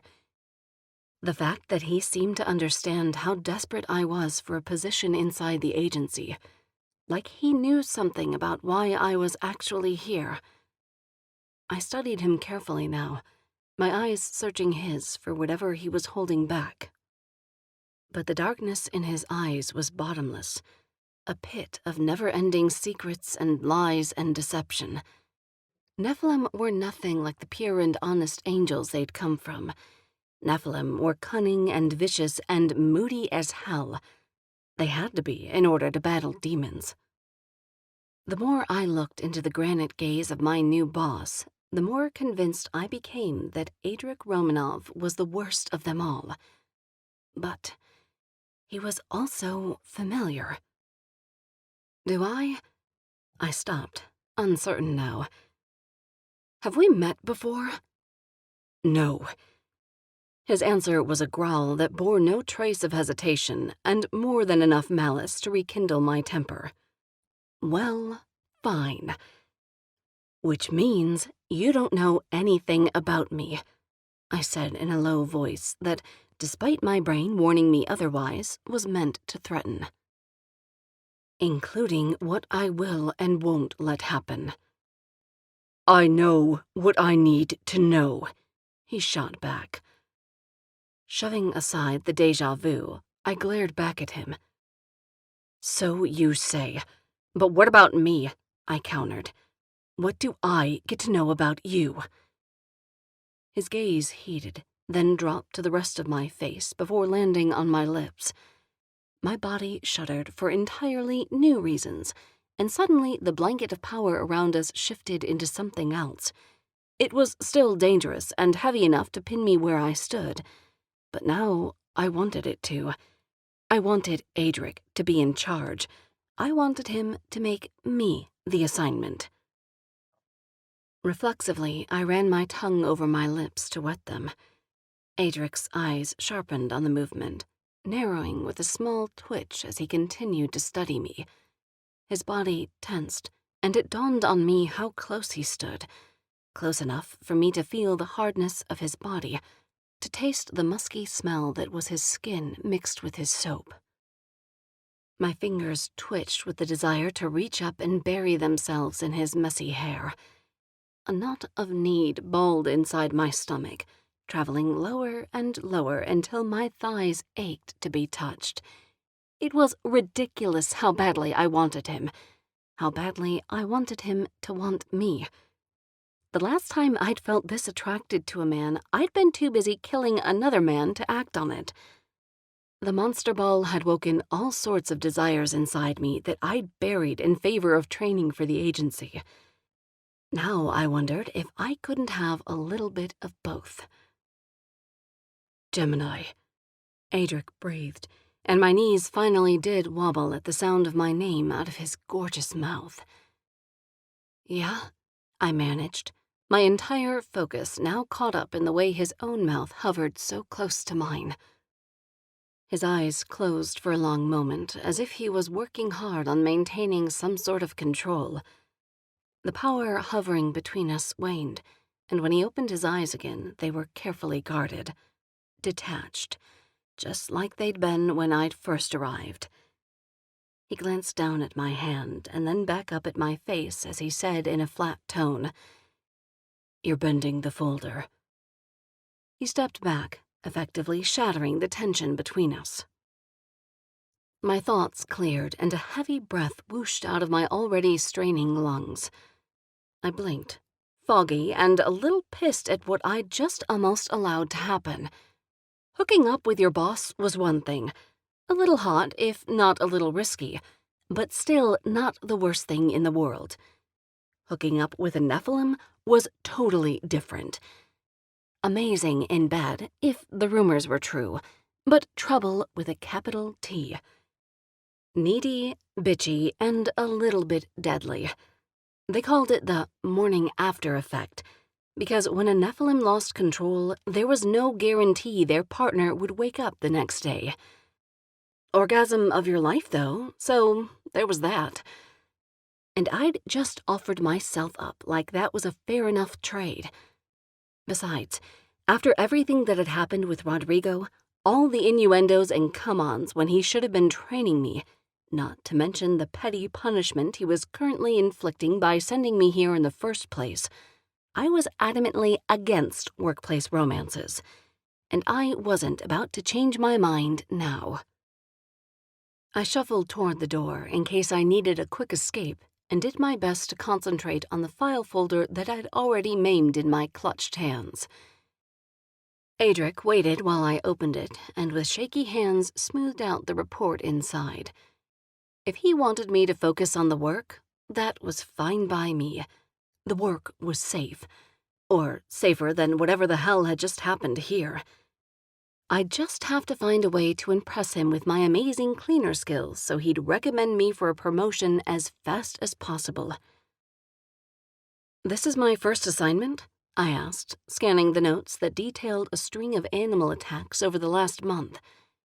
If Adric noticed my high-pitched tone or the awkward flush of my cheeks, he didn't comment.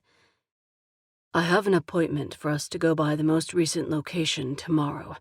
You can clean things up while I interview the property owner," Adric said. "What's to interview?" I frowned at the photos of the latest victims. Gross, but not the first time I'd heard of this sort of thing. It looks like a classic case of rogue werewolf to me. Then it shouldn't be a hard one for you. The challenge in his tone made me look up with eyes narrowed. Piece of cake, I agreed coolly. Though I have to ask why we're waiting until tomorrow when this mess is currently slicking up someone's backyard. SSF has the place glamored until the investigation is complete. You can use today to pick up these supplies. He handed me a slip of paper. I took it, careful not to let myself touch him in the process. I was lonely, not stupid, and my knees were still very willing to get weak if the situation called for it. A shopping list. My brows shot up as I read the paper. Garbage bags, shovel, lie. Are we moonlighting as serial killers now? We're cleaners. We'll need to be prepared to clean. His answer was simple and probably accurate. It was the dry sarcasm that made me glare. Are you sure they didn't pick you for this assignment because of your winning personality? I shot back. Just get the supplies and report here tomorrow morning. I'll take that as a yes. I turned for the door, tucking the file folder into my jacket as I went. Jim. Adric's voice called me back. I turned in the doorway, casting a glance over my shoulder at the brooding Nephilim standing by the window. It was a steep contrast, his beauty cast against the ugliness and grime of his surroundings. Yeah? Try not to break any more rules before then. I scowled. No promises, I told him as I turned and walked out, marching loudly down the stairs and out the door. Ugh. So much for a peaceful work environment. Murphy was absent as I made my exit. At the sight of his blanket lying abandoned where he'd sat earlier, something primal inside me sent a warning bell ringing. Hadn't Adric said he was a lookout? That meant he needed to be somewhere he could, well, look out. Had the shadows that lurked in this neighborhood closed in on him while I'd been inside? Why else would he have left his blanket behind? Through a broken window, I peered into the utter blackness of the warehouse Murphy's chair was backed against. Blinking to adjust my vision to the murky interior, I froze when I caught sight of something moving among the forgotten machinery. It wasn't human, not with such a large frame, but it also hadn't seen me yet. If I left now, I could double back, call for help. From inside the depths, I heard a whimper. My feet stopped moving even before my brain had given them the okay. I tore my gaze from the building's interior to glance at the intersection up ahead. Cars passed by, and while none of them turned this way, I knew that corner symbolized an escape. Once I made it there, whatever monsters lived here wouldn't follow. I'd be safe. Besides, I had a list of supplies to purchase, a job to do, and I was on thin ice already. Whatever was making noise in there wasn't my business. Agents, patrols, detectives, that's who handled this sort of thing. Not me. Not anymore. I looked back into the building's depths, uncertain. The whimper came again, louder this time, more urgent. My shoulders sagged because even in the midst of bravery, I knew I was stupid. But I couldn't leave, not with the sound of something helpless ringing in my ears. Knowing I was fully insane and probably about to die for it, I found an unlocked door leading into the back of the darkened building and slipped inside. Chapter 3. I was barely through the warehouse door when a familiar buzz sounded near my ear. "Graham," I whispered, glaring at the June bug fluttering against the windowsill. "What are you doing here? How did you find me?" "It wasn't easy, believe me. Since when do you go on dates down here?" "I'm not on a date." A fact she already knew because I'd told her 3 times I started work today. But Gran's memory wasn't the best. I huffed impatiently. My new office is down here. Your office? She gave a snort of disbelief. Dang, the SSF is on a serious budget if they're renting offices around here. You shouldn't be in here. Go wait outside. No way. I'm your wingman, she snorted. Get it? Wing? I crack myself up. I'm serious. It's not safe. She huffed. If that's true, you shouldn't be here either. Besides, I'm not leaving my granddaughter alone in a dangerous warehouse, even if I did find an open window at the Irish whiskey bar down the street. But instead of drowning my sorrows, I came here. That's love, you know. Not everyone is as lucky as you. Yeah, I'm real grateful. Gran, listen, you're also terrible with men. I saw your awkward flirting back there, and if you want some pointers, I'd be happy to help. There's this trick I can do with my tongue. Well, you probably can't see it, being as I'm so tiny now, but you just fold it back like this and— Gran! What? Promise me right now to never, ever show me tricks you do with your tongue. And also promise you'll stop lurking nearby when I don't know you're there. I couldn't afford to be worried about my grandmother watching me the next time I had sex. If I ever had sex again. At this rate, it might never happen, and that wasn't even her fault. Ugh. Agency life was not conducive to orgasms, apparently. Fine, Gran said grudgingly. I promise. But that angel is hot as hellfire. If it were me, I'd sex him 6 ways till Sunday, even if I did catch on fire doing it. Dear baby Jesus, make it stop, I moaned, just as something wet landed on my forehead. I swiped it away, grimacing at the sight of the slimy green goo coating my skin. Gross. I looked up to find where it came from and spotted a large chunk of slime stuck to the metal grate high above me. The ooze was thick enough to cling, but not so solid it wouldn't drip. Slowly. Before I could move aside, another drop hit me square on the tip of my nose. Ugh. That can't be healthy, Gran said. I ducked my head and slid sideways to avoid another hit. But even without another dose of the slime, my stomach roiled. The smell permeating the musty air was almost worse than the feeling of having goo on my nose.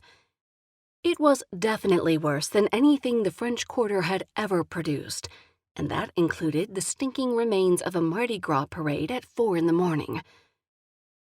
Come on, I said, knowing we were past the point of me convincing Gran to leave me alone. With her buzzing in my ear, I hurried to find a space that wasn't raining green goop. I pressed my lips tightly closed, breathing only through my nose. Somehow, tasting the smell was another level of gross. It was also a clear indicator that a demon was squatting somewhere inside. And not one of the lesser ones either. Thanks to a crash course in all things evil these past weeks, I knew that only the greater demons left behind a scent signature worse than an overfilled outhouse. More specifically, only a gorsht demon could ooze this badly. But how in the hell had a level 5 demon gotten this far into the city without notice? This smells worse than your grandpa's bathroom blowouts, Gran said. I didn't even want to know. From deep within the building, a snarl rose, echoing around me. The timbre and origin of its inhuman voice was unmistakably demon. That bastard was in here somewhere, and damn if I was going to let it stay. I took a deep breath and made my decision. Gran, I want you to stay out of sight, okay? And if this goes badly, get my boss and tell him what happened. That delicious angel Adric is your boss? Don't mind if I do, she purred.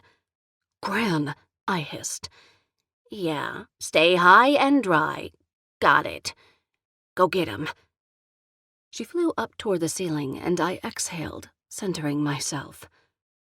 This is for you, Dad, I muttered as I rounded the corner into the open center bay of the warehouse with deliberate steps. The smell only got worse as I strode farther back, but I didn't stop, and I didn't slow. Screw this demon bastard. Whatever it was, however it got here, its squatting days were over. While I walked, I called up my inner beast and felt the tightening of my skin as I began to stretch and change. By the time I reached the back wall of the building, I was no longer on 2 legs, but 4. My boots were replaced by clawed feet, complete with talons that clicked over the cement floor underneath me, and my back had sprouted wings. My senses were heightened beyond any creature this world could produce. Between my Fey senses and my griffin's strength, my muscles strained for a fight I could only hope would feel like something of a challenge.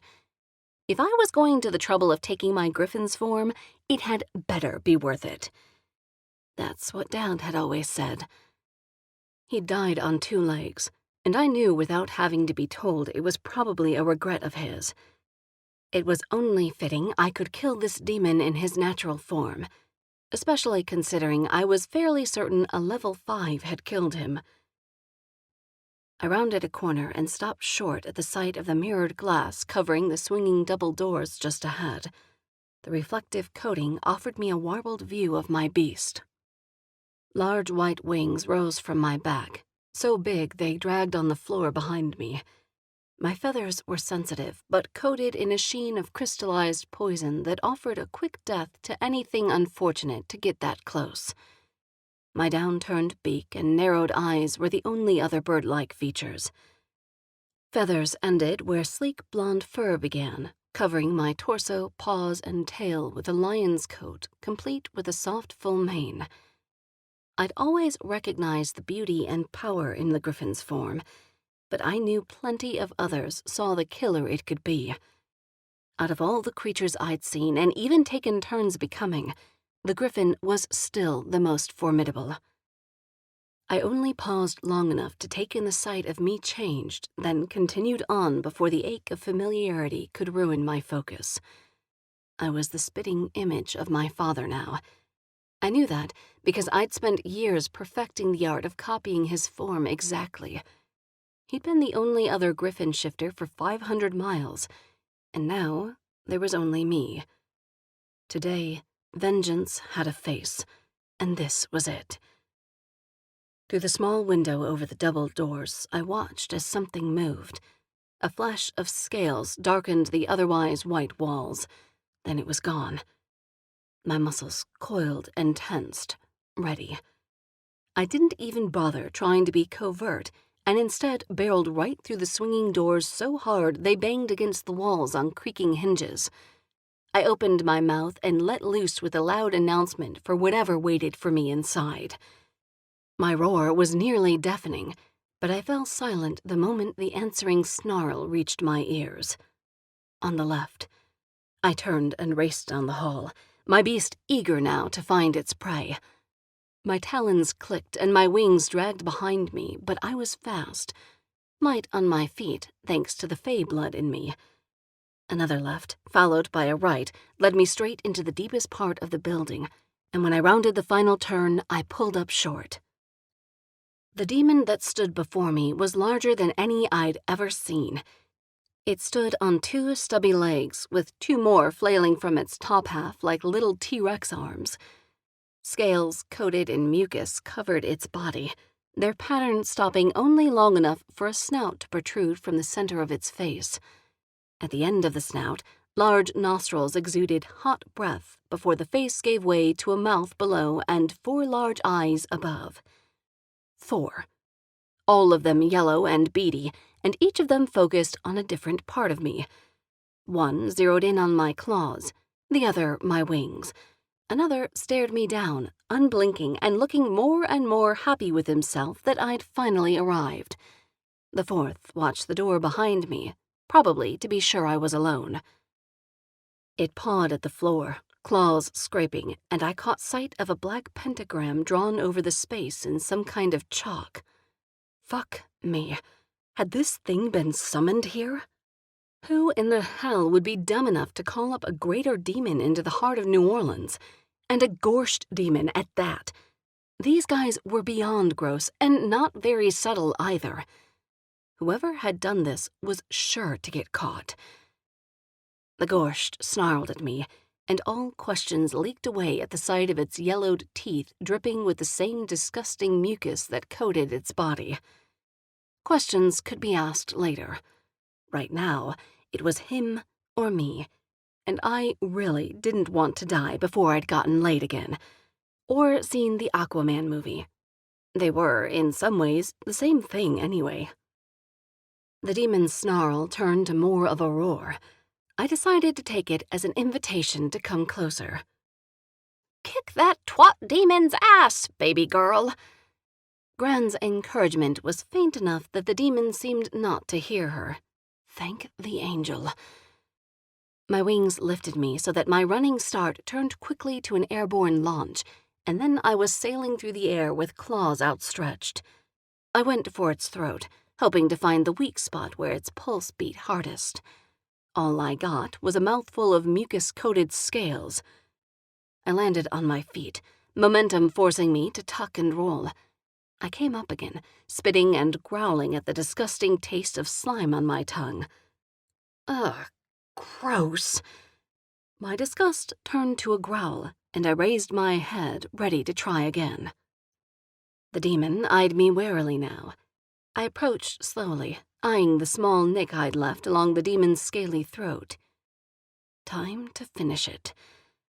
My tongue coiled in disgust at the idea of eating more of that slime, but the beast I'd become wasn't backing down.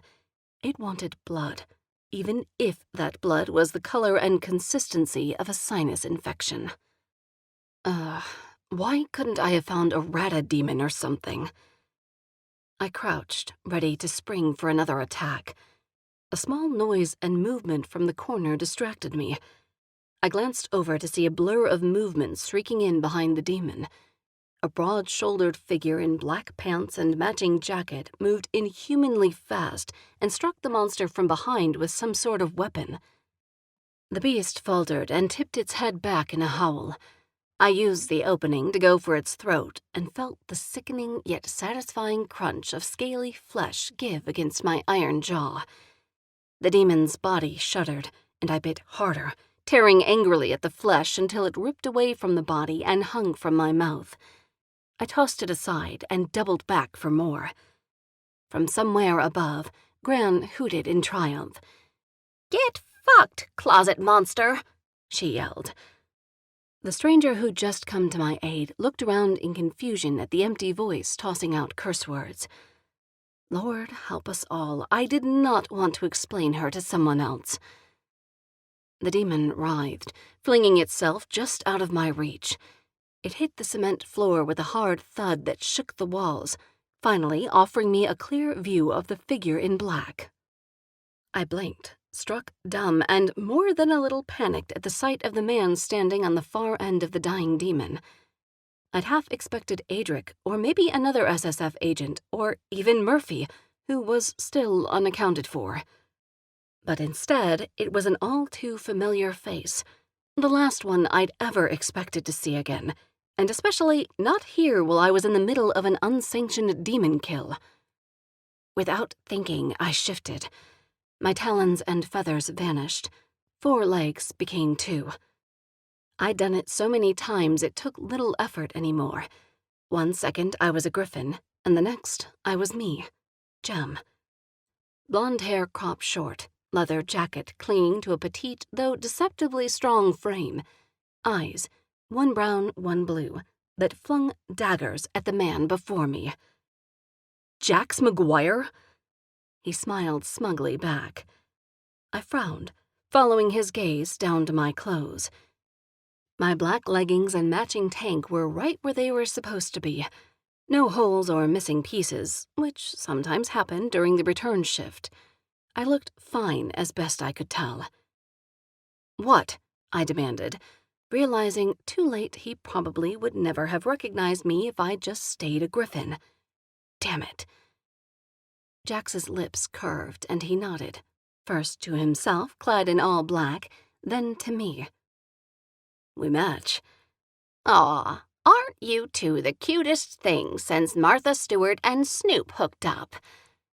Gran landed on my shoulder, and I bit back the string of curses I wanted to toss at her. Like grandmother, like granddaughter. Do I know you? Jax asked calmly, his eyes trained on the Junebug that was my Gran. Not yet, but that can be arranged, Gran purred, and I nearly threw up in my mouth. Jem, aren't you going to introduce us? She pressed when I didn't say anything. Gran, this is Jax. Jax, my Gran. I spoke through closed teeth, and Jax's lips twitched. Pleasure, he said. Pleasure's mine, honey. Gran, I'm not going to tell you twice. You need to leave. Now. But the demon. I'm safe now. He's dead. Go have a drink and relax. I'll call you later. I could feel her bug-eyed gaze on me, assessing. But I knew I had her at the mention of a drink. She was trying to become a professional drinker almost as determinedly as she'd become a professional curser. It was all part of her grieving process over losing my grandpa, or that's what she claimed. Finally, she sighed. All right, I can see I'm a third wheel here. You two kids be safe. Use protection. Gran, I hissed. I mean protection against demons. Get your mind out of the gutter. Jax muffled a laugh, and Gran buzzed away with the final toodaloo. When she was gone, Jax chuckled. That was interesting. I glared at him. What the hell are you doing here? Between us, the gorshed demon writhed and cried, but we both ignored the thing as it bled out slowly. Dying demons were serious drama queens. It only made it worse to give them attention. Saving you. He said it like it was the most obvious thing in the world. You're welcome. I rolled my eyes. You did not save me. I poked the demon with my boot, which only made it moan louder, and added, I had this asshole dead to rights. In fact, you almost got me killed with that distraction you pulled. Thanks for nothing. Ah, an independent woman. Jax snorted and took a step to the left in an attempt to round the demon and move closer to me. Pools of mucus were collecting along the floor, trickling dangerously close to where I stood. But I ignored that and took a step to the right, eyes narrowed at the alpha before me. Jax grinned. You're even more beautiful than I remember. I crossed my arms over my chest, mostly to hide the fact that my nipples went hard over the fact that he'd just called me beautiful. And you're more full of it. He laughed, and his eyes crinkled sexily, which kind of pissed me off. Whose eyes crinkled sexily? Wasn't that a thing old men did? This was not fair. No guy should be this endearing when his ego was bigger than his... So you do remember me? He asked. My cheeks heated in the first real show of proof that I'd done more than just remember Jax McGuire. He was a panther shifter and alpha of the biggest pack south of the Mason-Dixon line. Hotter than a Texas titty, as Gran would say. She wouldn't be wrong, either. After the kiss Jax and I had shared in the hallway that night at the Monster Ball, I couldn't possibly forget. You leave an impression, I said wryly, my heart racing. I had zero doubt he could hear it too, considering his animal senses. As proof, Jax gave me a knowing smile and tried moving closer again, but I matched his steps, careful to keep our distance equally proportioned with the nearly dead demon in a heap between us. The monster made some sort of mewling sound, and a puff of hot air shot from its nostrils. Jax and I both looked down at it. My hands curled into fists, and I landed a kick against its shoulder. "Just die already," I demanded. When I looked up again, Jax's brow had lifted. "Bitterness isn't good for the heart, you know." "Don't judge me," I said as I nodded at his knife, which I saw now was actually a giant gleaming machete. "You just stabbed the thing with a weapon more suited for bushwhacking, so it's not like you lack animosity toward demons."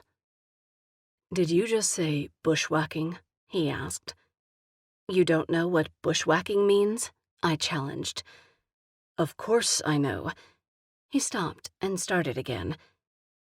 "I can't say I don't struggle with animosity, but self-defense is different." "You weren't in danger," I pointed out. "I was." "Exactly," he said, as if I'd just somehow agreed with him. "Protecting a damsel is even more justified." I glared, dropping my arms to my sides just so I could recross them again. "Call me a damsel one more time." Jax's eyes lit up like he was seriously considered doing just that, if only to see what would happen next. In answer, I ground my teeth and let my skin ripple with the hint of a badger face. "A badger?" His brows lifted.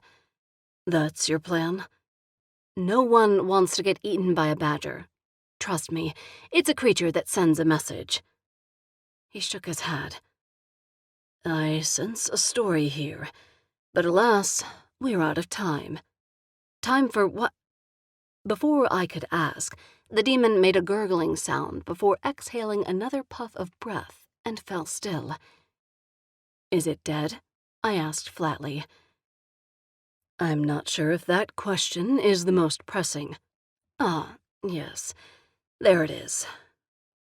I followed Jax's nod to where he was studying the demon's scaly belly and stared in horror as the skin began to ripple and move. "What the hell is that?" I demanded. A small bulge appeared as if something were pressing on the demon's flesh. From the inside. "Holy banana balls! Is there something alive in there?" Jax shuffled over, and rather than answer me, lifted his machete and brought it down hard in a graceful arc. The curve of the blade sank into the scaly flesh with a soft, wet sound that made my stomach clench. Black mucus leaked from the wound, pooling around the blade as Jax wrenched the weapon downward, splitting the scales and the flesh below them wide open. I pressed my hand to my mouth, praying the contents of my stomach would stay inside my body. Someone's had to. "What are you doing?" I demanded. "Just watch. I think." Jax's response was cut short by a loud suctioning sound. I watched in fascinated disgust as a tiny hand appeared from inside the opening. Next, a head. Then a face. Every part of it was miniature, and every inch of its skin was bald and bared. Pink cheeks gave way to black eyes that lit up when they landed on mine. It gave a tiny squeal and began clawing at the scales in an attempt to climb free. "Is that... its baby?" I asked. Jax looked up at me, a mixture of amusement and curiosity on his handsome face. "Serious question," he said. "Do you think it eats snot or actual milk of some kind?" I blinked. Jax didn't wait for my answer, which was good since I didn't have one. He just looked back at the thing currently trying to crawl its way out of the demon's belly. 2 short arms made that impossible, and after a series of grunts that would have been adorable if the thing hadn't been so weirdly ugly with its wrinkled infant skin and bug eyes, the thing stopped struggling and looked up at me with the worst kind of baby face I'd ever seen. "Dear God, it's so ugly it's cute," I said. It made a mewling sound that I interpreted as something like, "Help me," and despite my best attempt otherwise, my heart melted a little. "Jax," I said, but he was already reaching for the hilt of his machete again and pulling down to cut a larger opening. More fluid spilled out, this time pooling, then draining swiftly onto the floor at my feet. I shuffled away from the goo while Jax reached over and lifted the baby demon out of its snotty womb. Here, he said, depositing the tiny creature into my hands before I could stop him. What? No! I tried handing it back while the thing squirmed to snuggle closer. I don't want it. Slimy little hands, complete with stubby fingers, reached for my shirt. When it managed to snag the fabric, it yanked suddenly, pulling itself up and onto my chest with a surprisingly strong grip. Then it buried its face in the crook of my neck in the sneakiest, most disgusting little hug I'd ever been given. I froze. The wet feel of slippery mucus slid down my chest and into my bra.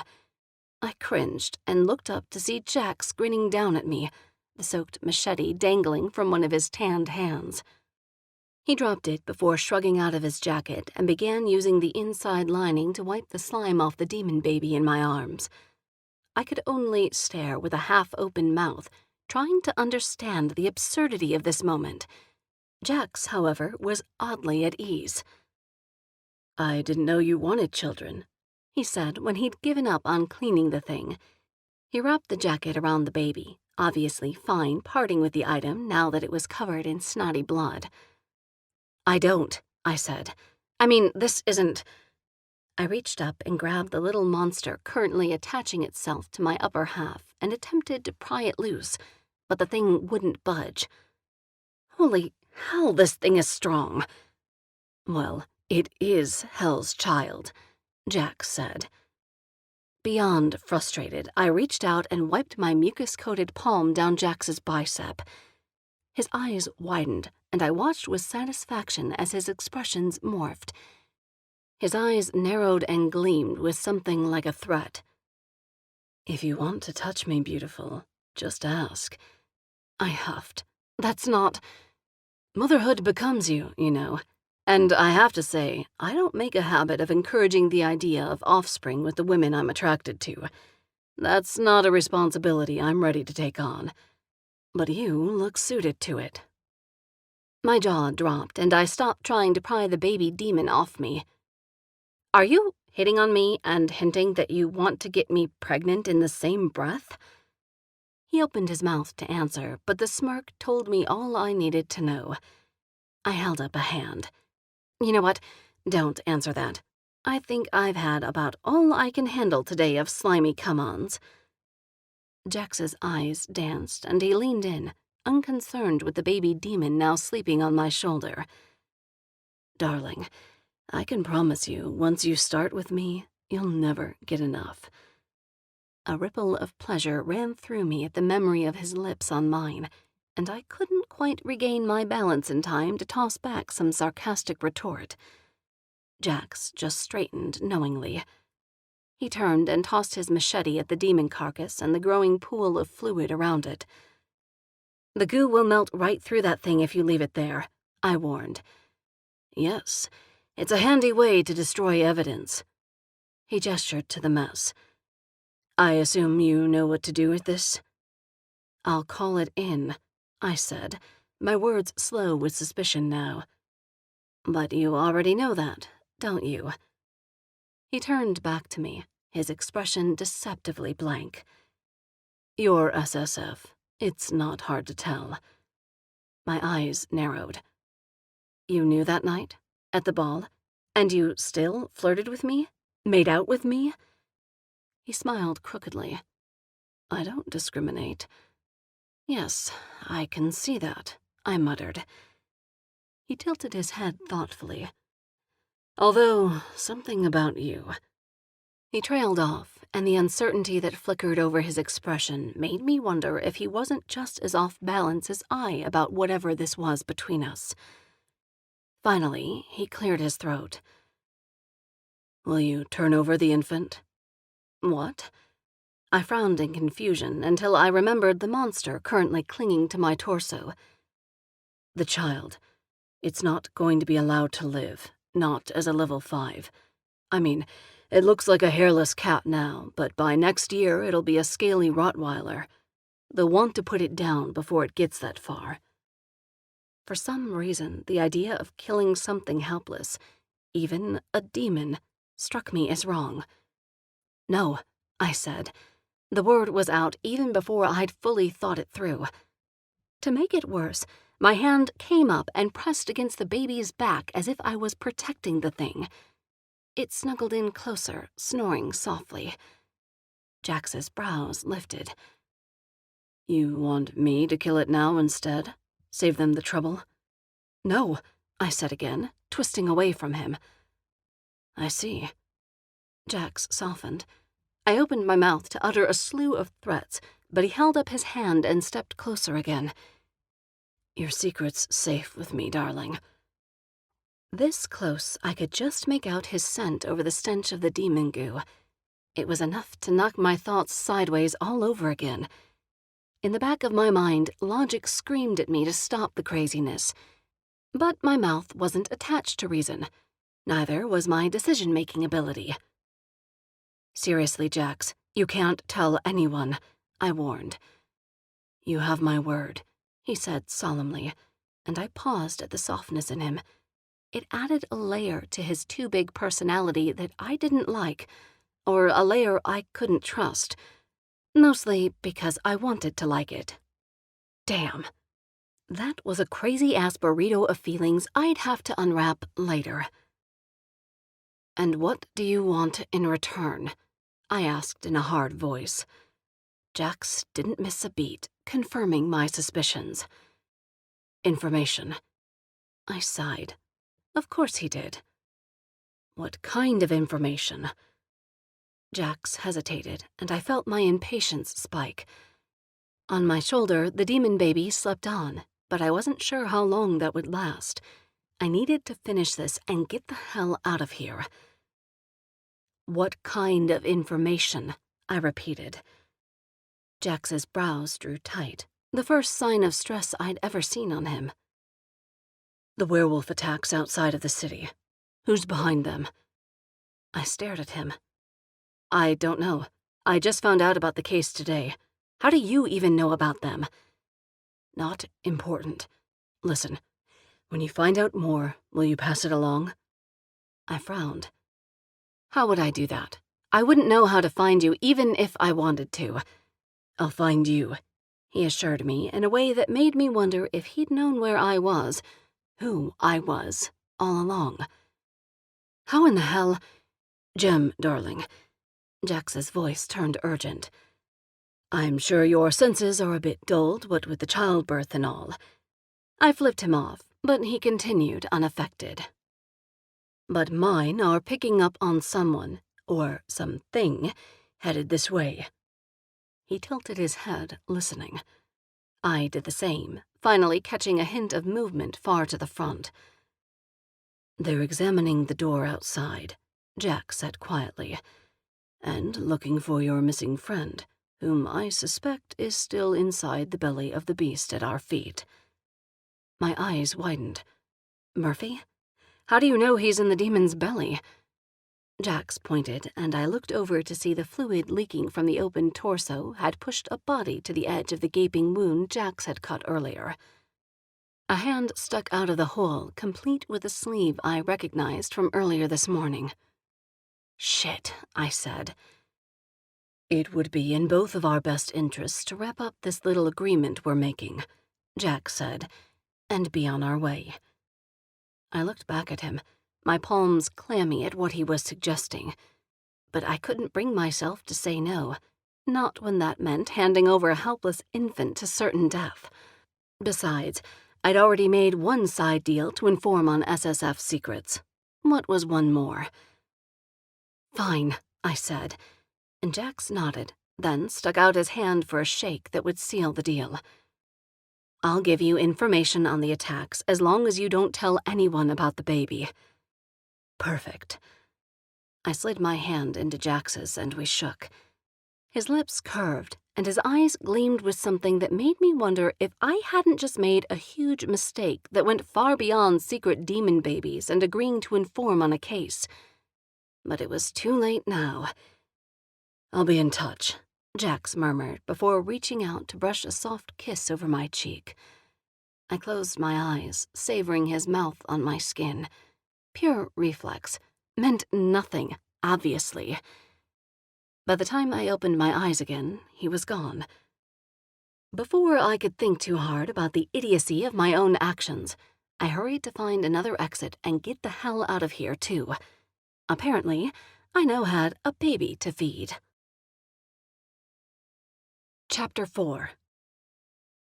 By the grace of all things celestial, I somehow made it home without exposing my stolen child for the demon it was, or running into anything that wanted to eat either of us.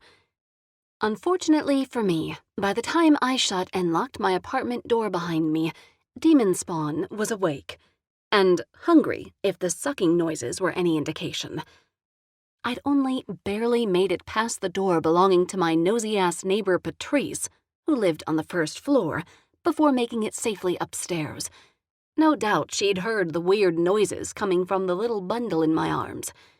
I'd need a story for that later. Now a pair of two large eyes set against a pinched little face tracked me while I frantically searched my pantry for anything resembling food. My fridge had already revealed itself for the sad, empty box that it was, and I was praying my cabinets didn't yield the same goose egg, or else hungry was going to turn into hangry real fast, and I, for one, did not want to see what a hangry demon baby looked like. How about gummy bears? I asked, grabbing the only thing inside my depressingly empty pantry. I yanked the bag of candy open and pulled out one of the squishy bears, holding it up for approval. The demon baby sat in a milk crate on my kitchen table, the only high chair I could find on short notice.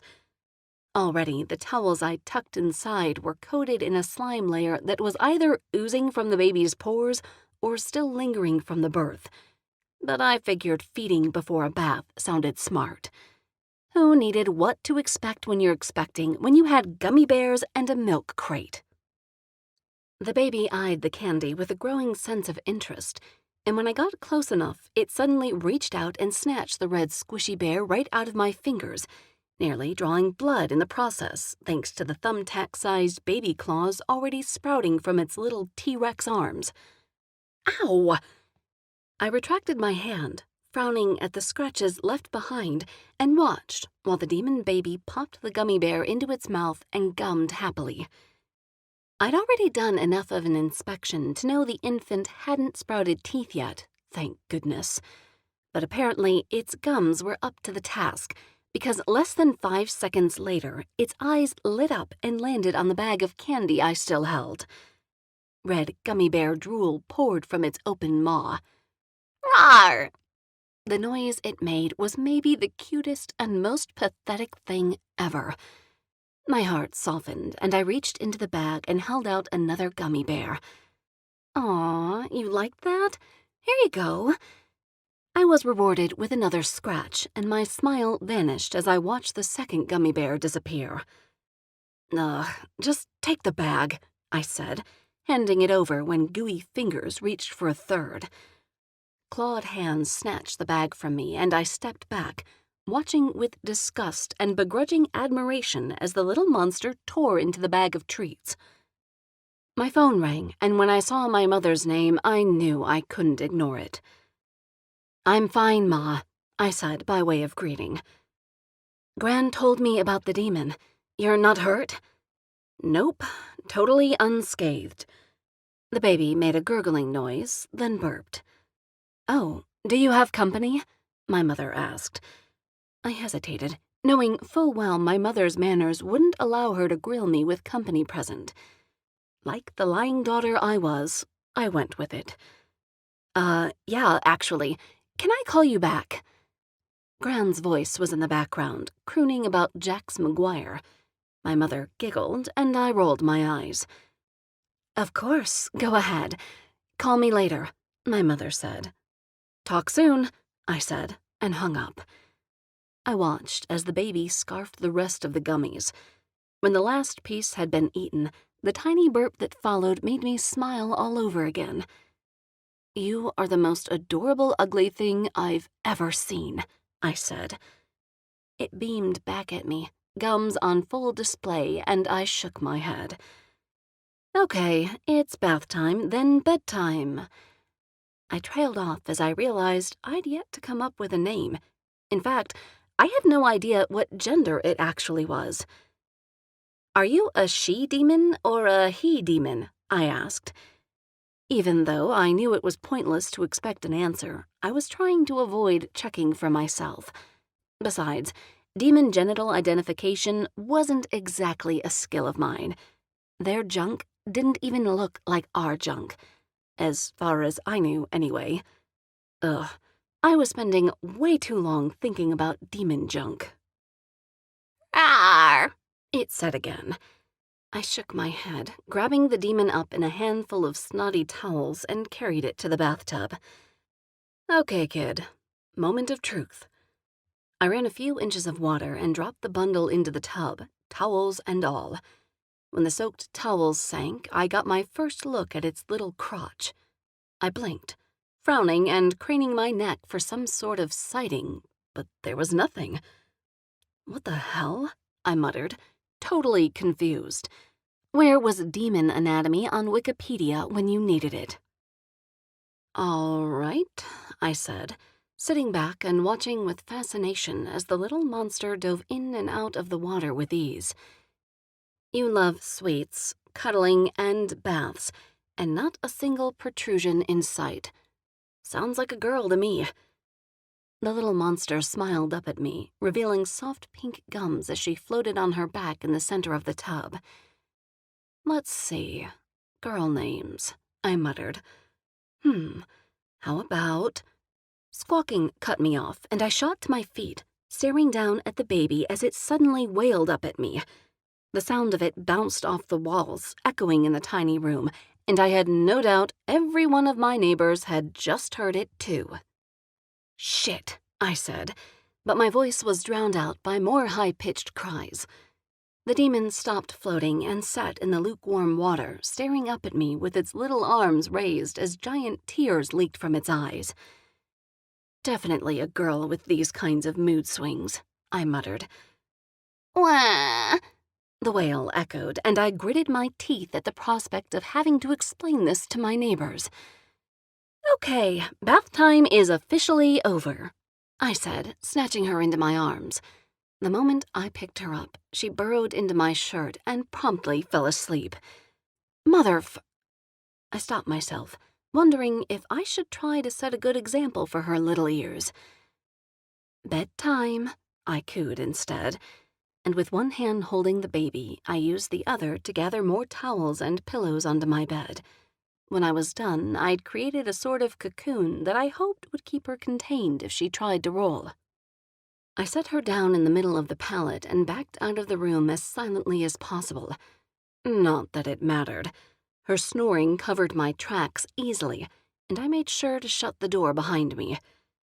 For the next 20 minutes, I cleaned up and tried to figure out what part of my brain had short-circuited tonight to cause me to think taking that demon baby had been a good idea. Not to mention the agreement I'd made with Jax. Maybe the gorsh slimy blood had soaked into my skin and fried my brain cells. Maybe I'd had a breakdown after meeting Adric. Some people freaked out over angels. Maybe I was in shock or something. My phone vibrated against the kitchen counter and I snatched it up, answering before the sound could wake the kid. "Hello?" I said quietly. "Hawkins, we've got a mess." The voice on the other end was unmistakable, despite the fact that he'd never called me before. "Romanov," I said. Holy shit, could the guy read minds? Had he known I was thinking about him? No way, angels weren't telepathic. Were they? "How'd you get my number?" I could practically hear his eyes rolling in the pause that followed. "You're my employee and a registered agent of the SSF. Why wouldn't I have your number?" "Right," I muttered. A beat of silence passed, and I realized too late he was waiting for me to say something. "Did you need something?" I asked. "Help with a mess," he said, and I realized he'd already said that. "You're up." "I'm off the clock," I began, getting impatient. The last thing I needed was for Adric to overhear an infant in the background. A demon infant at that. I needed the call to end. I needed— A cleaner is never off the clock, he snapped. Now get down to the office and bring those supplies I told you to pick up. The supplies? I repeated. Shit, I'd totally forgotten about the list he'd given me. Yes, we found a greater demon in the warehouse next to the office, he said, and my pulse leaped. Angel balls. If he'd found the dead demon, did that mean he knew I'd been there? That I'd stolen its baby? This wasn't good. Hawkins, you still there? I jumped. Greater demons haven't been sighted in the city in years, I said, hoping my voice sounded high-pitched out of disbelief rather than nerves. If Adric found out what I'd done, there was no way I'd ever get promoted to agent. I'd be a cleaner for life. Or worse, fired.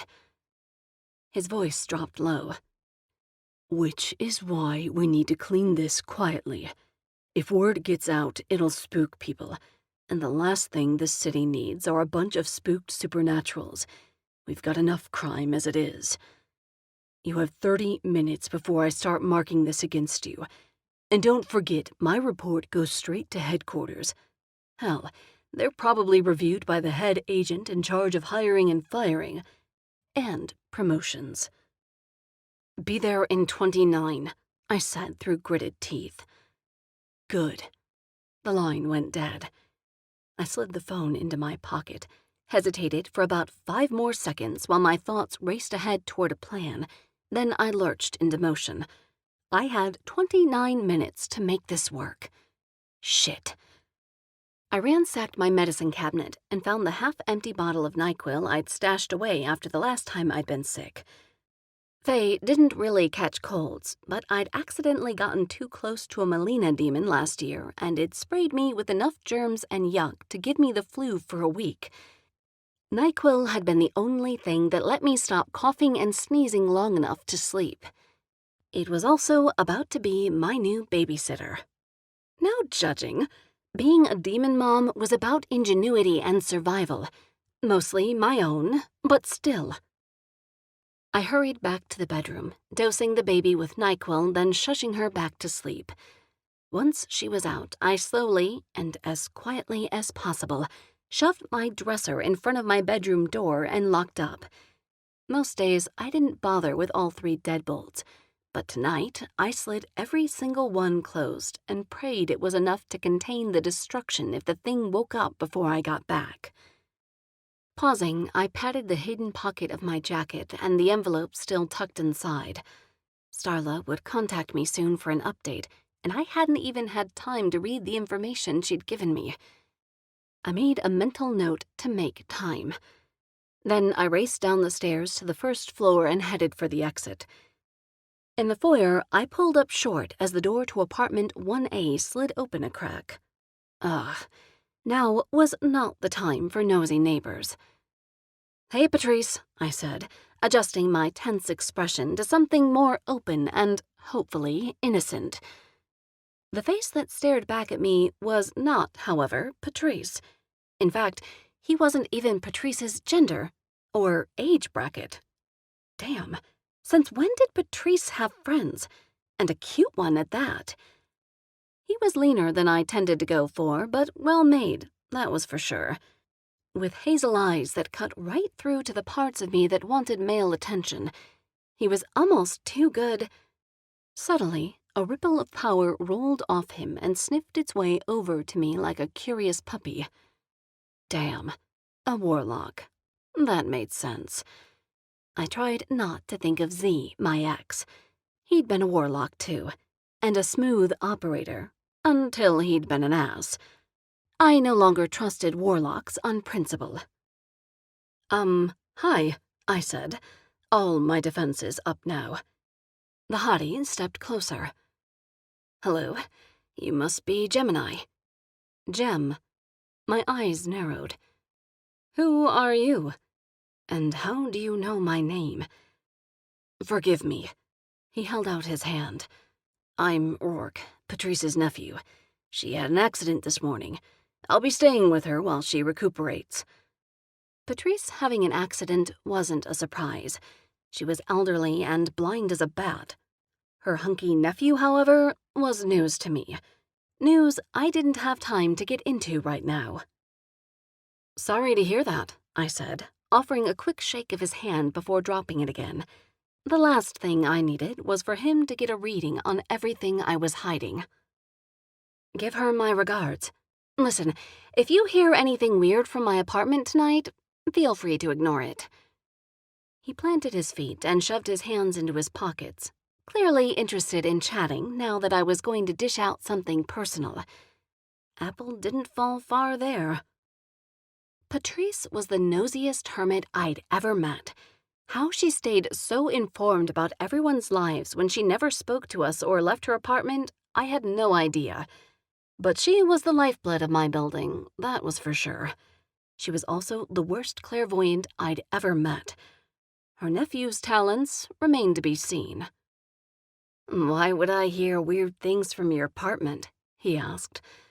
"Well, I just got a cat, and it's a bit temperamental, so it might try knocking a few dishes off the counter. You know how they like to punish their owners for leaving them alone." I didn't realize. His smirk made me nervous. "She's a rescue, so I think her previous, environment was probably pretty traumatic." I went on. "The vet says she'll probably act out. Anyway, if you hear anything, don't be alarmed." Stop babbling. Funny, I could have sworn my aunt told me pets aren't permitted in this building, Rourke said. His eyes glittered in amusement, and I had to remind myself punching a warlock wasn't a can of worms I had time to open just now. Also, my constant urge to punch people as a solution was probably unhealthy. I know. I inched forward, doing my best to seem friendly. "Listen, if you can keep this one to yourself, I'll owe you one." I started for the door, hoping a quick exit and ambiguous promises would convince him, but his next question stopped me. "What will you owe me?"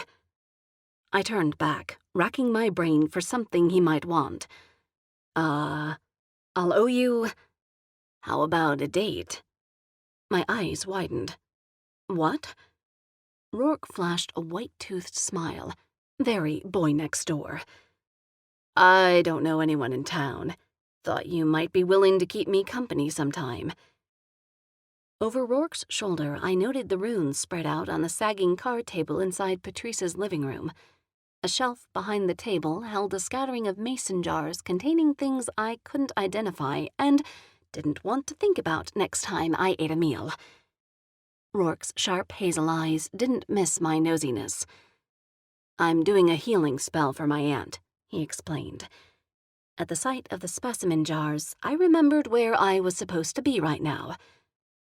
"Fine." I shook my head, urgency driving me. "I'll hang out with you." I couldn't allow the word date to come out of my mouth. This guy was slippery. I could feel it. "I have to go now. I'm late for work." "Great. And I'll ignore your cat. Have a good night." He smiled again, probably trying to be charming or cute, but I ignored it and whirled, shoving out onto the street and looking for a cab. If I was going to make it in time, I needed to haul ass to the nearest bargain mart. Chapter 5. 31 minutes, 37 seconds. Adric's tone was a warning and a smug victory all rolled into one. Luckily for him, and probably for me too, I was too winded to argue. "I almost gave up on you," he added. I bent at the waist, sucking in deep breaths and glaring up at him through soggy eyelashes. "First, it's raining like a mother freighter out here," I managed. "Second," I wheezed. Adric's mouth quirked in mild amusement, but when I couldn't form the words required to finish my sentence, he finally gave up. "Tell you what, you can use the next few hours to come up with something good for whatever's second." He nodded at the scene behind me in a get moving sort of gesture. I hesitated. daydreaming about using my newly purchased shovel on his face instead of on a demon cleanup. If only Nephilim were that easy to kill. Instead, I waited until he'd walked away and was locked in conversation with a man I assumed was the recorder. The SSF's version of a coroner who'd record his official report once the body had been disposed of. Then I picked up my supplies and made my way toward the dead Gorsht demon. It was exactly where Jax and I had left it earlier, only a lot smellier. I stopped long enough to tie on one of the masks I'd purchased. They hadn't been on Adric's shopping list, but when I'd spotted them next to the industrial-sized cans of paint thinner, I'd had a feeling they'd come in handy. I put on gloves and got to work. Before I could even begin to dispose of the demon's remains, Murphy had to be extracted from its belly. And even more unfortunate, the poor schmuck doing the extraction was me. By the time I'd managed to cut my way through the pounds of scaly flesh and release Murphy's body from where it had wedged itself in between what could have been a spleen and a kidney, I was beyond disgusted. Already, Murphy had begun to melt, thanks to the acid goo lining the demon's stomach. But what was left of him was still solid enough to make my muscles burn with my efforts.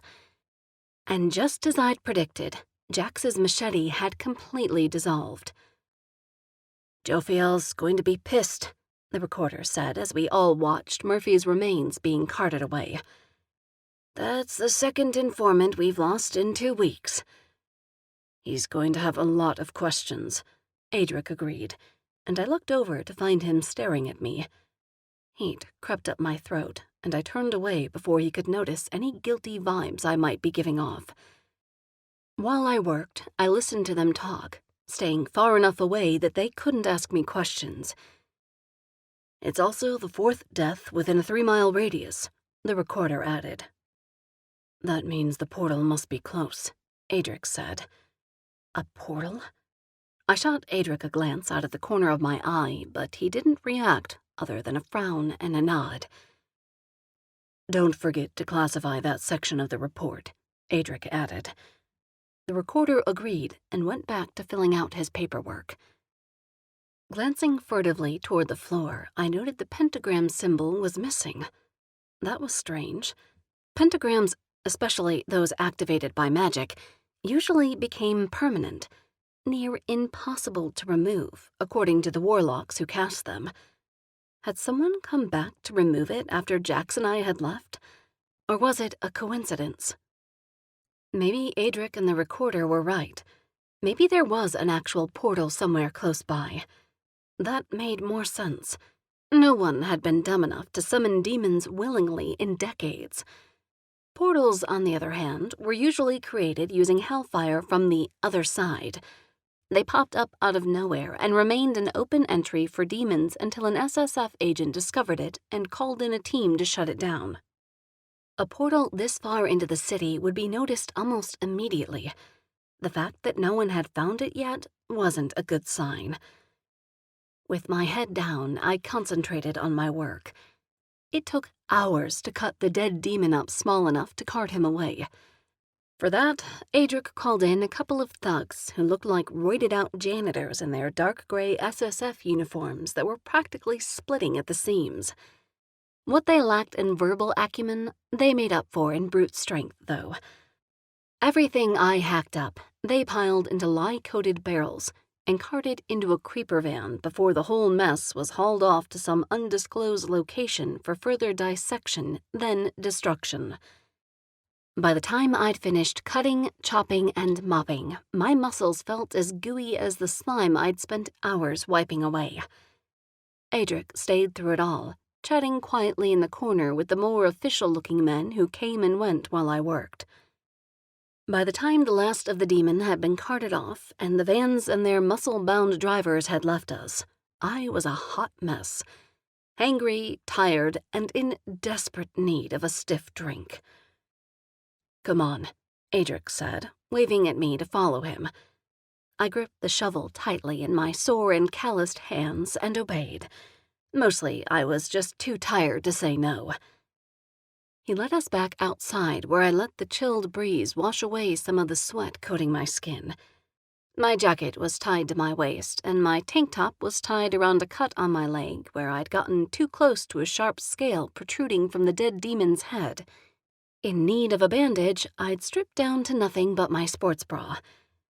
Adric had stared at me for a long time after that. Now, the breeze felt amazing for the 3 seconds it took to exit the warehouse and enter the dilapidated home Adric referred to as our office. Inside, my tired eyes adjusted easily to the shadowy darkness as I followed Adric into the living room. The shovel in my hand grew heavier as I spotted the brand-new couch and chairs that had been set up along the far wall. Adric gestured to them before disappearing into the kitchen. "Have a seat," he called back. "When did you get furniture?" I asked. "They were delivered after you left this morning," he said. My tired legs carried me as far as the nearest couch cushion before I slumped down on it and leaned back against the plush fabric. "Comfy," I murmured, promising to close my eyes for only a moment. The clinking of ice against glass snapped me awake. "What?"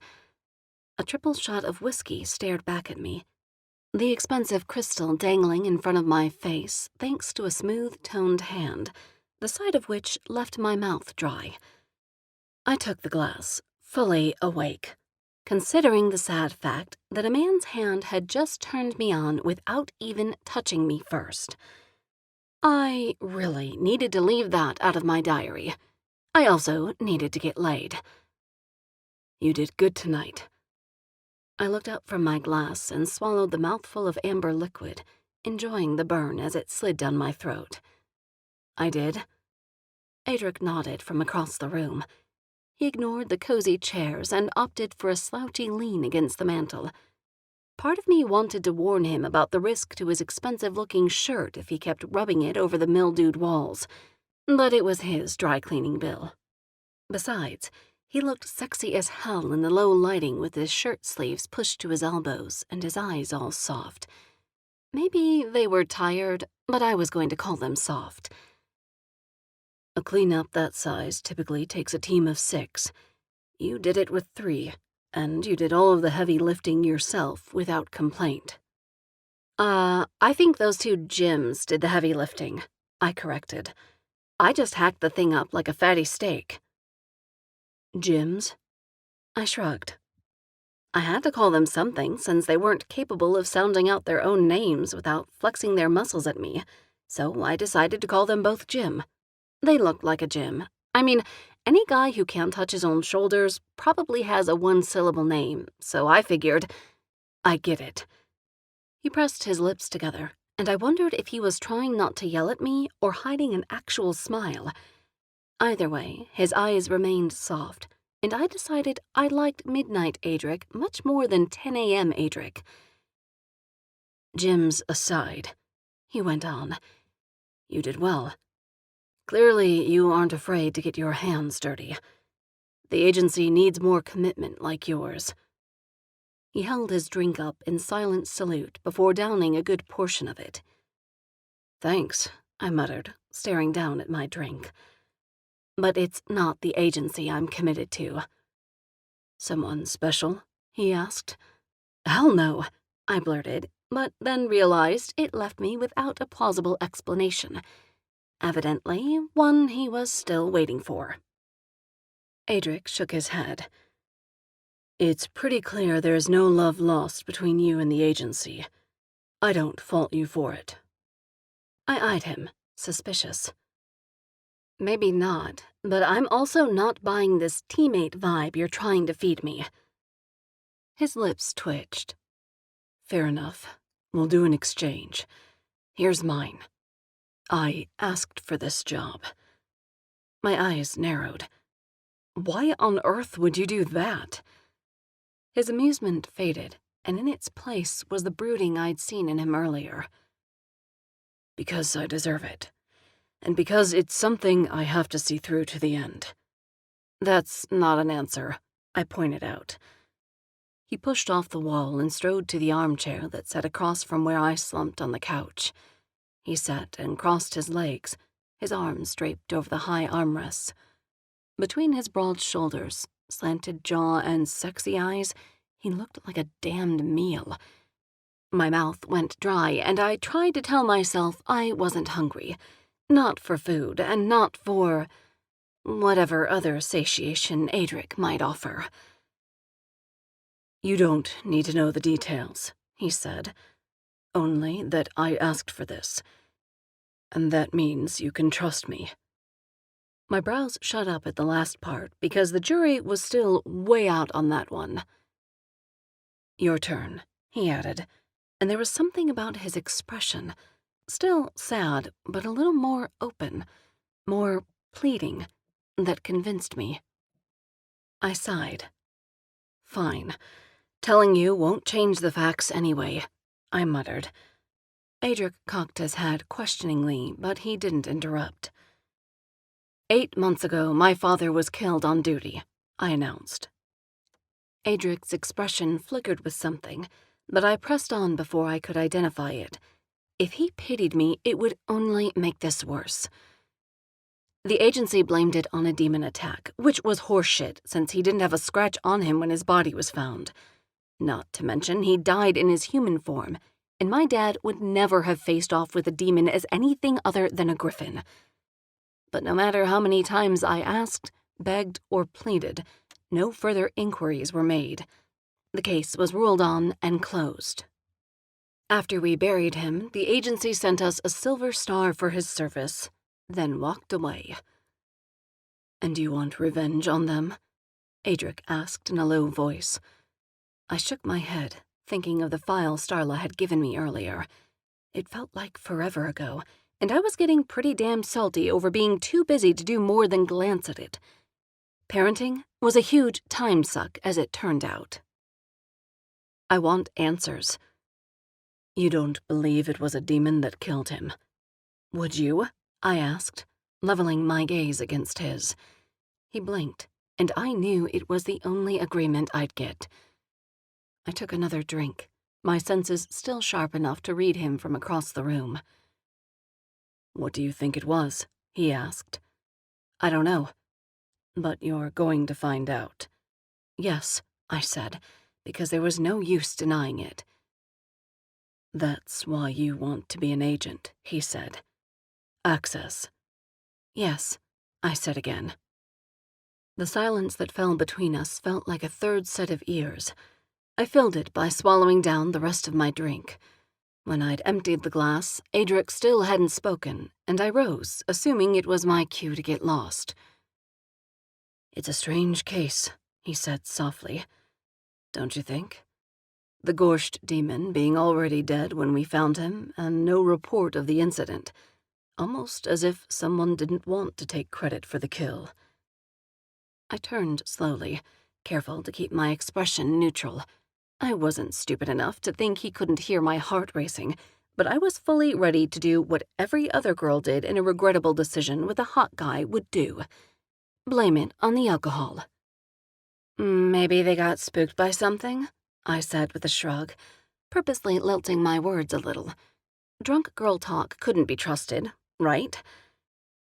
"If a Gorsht demon isn't enough to spook them into running, I don't see how killing one would be," he pointed out. "Maybe they didn't want to deal with the SSF."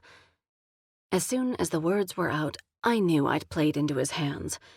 His dark eyes gleamed with knowing, and whether he called me on it or not, I was certain he knew I'd been the one to slay that demon. What else did he know? "Who wouldn't want to deal with the SSF?" he asked, "especially as the hero."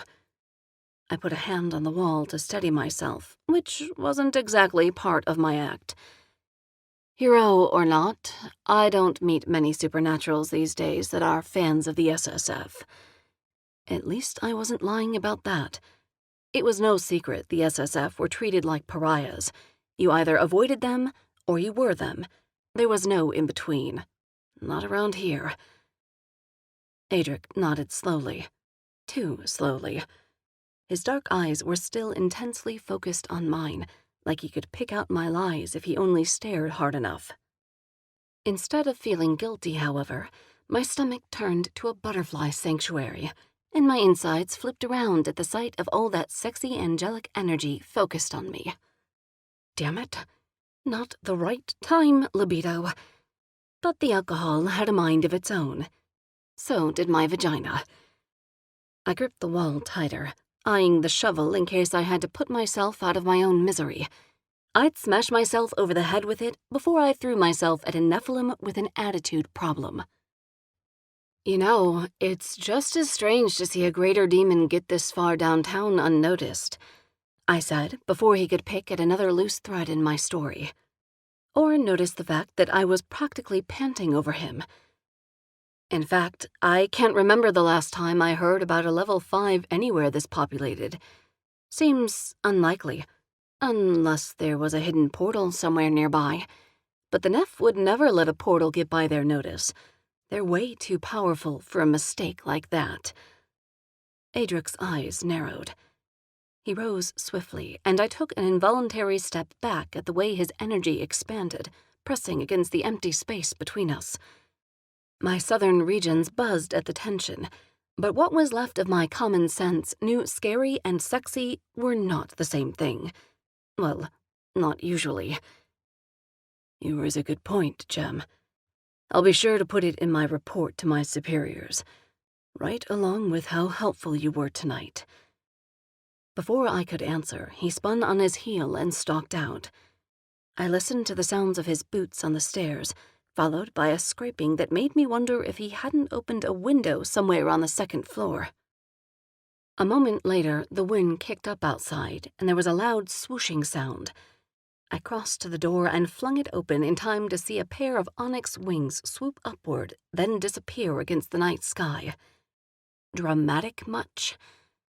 I rolled my eyes and stomped my way down the sidewalk, headed for home, and what I prayed was a still sleeping demon baby. This night had gone on for way too long already. I needed sleep, and probably at least 5 more bags of gummy bears. A noise from an alcove drew my attention. My muscles tensed, adrenaline pumping through me until my inner beast was about 3 seconds from a reflexive kill. But then a familiar figure stepped into the glow of the streetlight, and I exhaled. You really shouldn't sneak up on a griffin with sleep deprivation and a whiskey buzz, I said. Starla waved me off, unfazed as I stepped into the small space where she waited. A dark coat was pulled tight around her collar, and she had her hands stuffed into the pockets. How was your first day? She asked. Long? Tell me about your new boss. Adric Romanov, Nephilim. Former council member, now heading up a classified assignment within Division 13. I frowned. She didn't sound nearly shocked enough at the idea of a Nephilim doing blue-collar work. What's his agenda? She asked. I shrugged. Your guess is as good as mine. He doesn't seem to want this job any more than I do, but I can't imagine him taking orders from anyone either. We need to know his motive for this, she said. It's important to our cause. Which is? I didn't expect her to answer, not when she'd blown off the question for weeks now. Someone inside the SSF is corrupt, and I believe someone at the top is working with them. My shock silenced me, but I recovered quickly. Any idea who? She shook her head. Too early to say. Of course it was. She frowned and leaned in, sniffing me. What's that smell? Dead gorsh demon, I said. I would say it smelled worse than it looked, but that would be a lie. A gorsht? Finally, I knew something she didn't. Where? She asked, her gaze and voice both sharp now. Quickly, I told her about my cleanup job. And the portal? She asked, eyes gleaming with interest. None reported, I said. That's the strange part. I could have sworn I saw a chalked pentagram on the floor when I got there. Lie, but close enough. And by the time I was gone, it had vanished. A pentagram, you're sure? Yeah, but that's old-world witchcraft. No one's that old school anymore. She pulled out her phone, typing in a message to someone. I tried leaning in to see the screen, but the display simply read JN. "You'd be surprised," she said quietly. I started to ask what she meant by that, but sharing time was apparently over. She slid her phone back into her pocket and straightened. "Good work, Jem. I'll be in touch soon." Shit. This was the part where I asked for something in return. I bit my lip, wishing I'd had time to look into that address in Dad's file. Without time to investigate, I had no idea what else to demand from her. So I just sighed as Starla flashed me one last look. Then she was gone, the sound of her coat flapping around her legs nothing more than a whisper in the darkness. Another riveting exchange, I muttered, and headed for home. Half a block from my apartment, a shadow crossed the alleyway and I slowed my steps. Exhaustion had dulled my senses, but I knew a predator when I felt one, and whatever was lying in wait up ahead wasn't some drunk mugger. It also wasn't human. I slowed my steps, debating.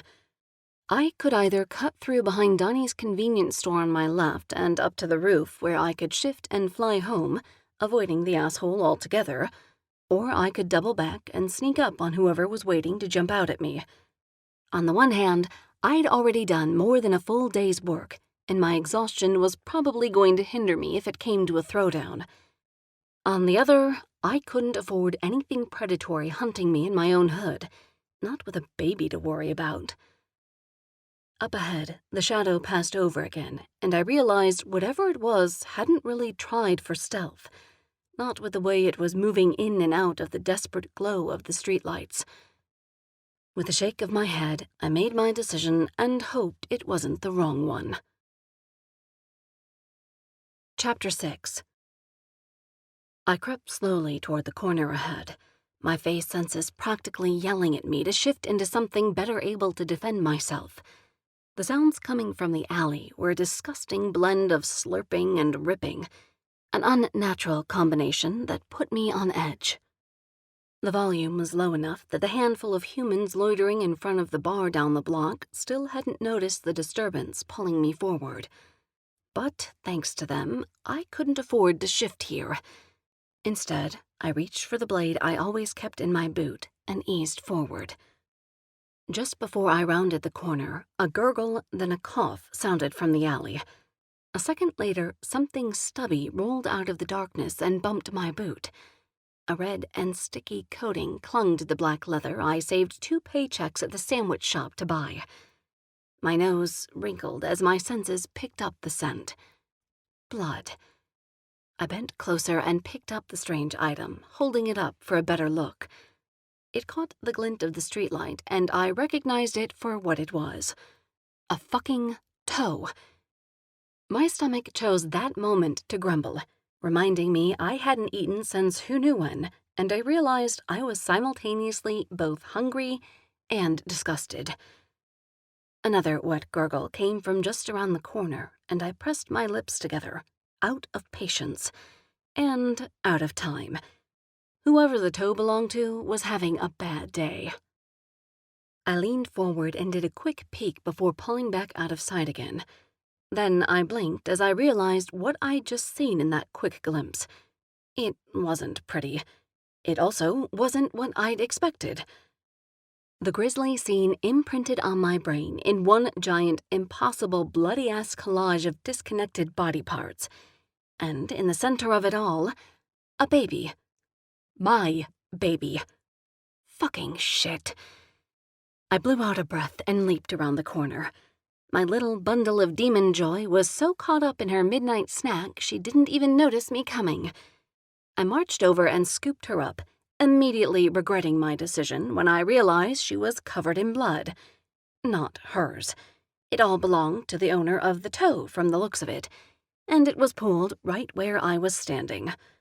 I grimaced, holding her up and away from me as she whined and struggled to get down again. "No way, young lady," I scolded her, doing my best to keep a tight grip around her slickery little body. What do you think you're doing up so late anyway? I thought we agreed on gummy bears for dinner, not people. She whined again, and the sound grew louder. I remembered the ear-splitting scream from the bathtub earlier and promptly set her down again before she decided to go straight for DEFCON 5 and drew an audience. The moment her little legs hit the pavement, she waddled back to her snack and started slurping again, this time from a dismembered leg. Ugh. I pressed a hand to my mouth and turned away, but not before I finally caught sight of the face of her meal. "Shitballs," I muttered, glancing away, then back again just to be sure. Oh yeah, it was her. "Really, kid? You had to go for my neighbor?" Demon Spawn continued sucking out all the juiciest parts while dear old Patrice, may she rest in peace, lay filleted wide open next to the dumpster. "I am so screwed," I moaned, pacing back and forth while I tried to come up with a plausible explanation I could sell to Patrice's nephew when he found out about this. Even after 5 minutes with the guy, I knew he wasn't going to let this go once it came out she'd been murdered, and dismembered, and eaten. Not to mention how I would explain this to the agency I worked for.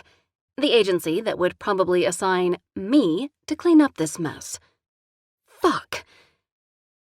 Farther down the alley, something moved, and I froze, staring into the murky darkness for a glimpse of who was there.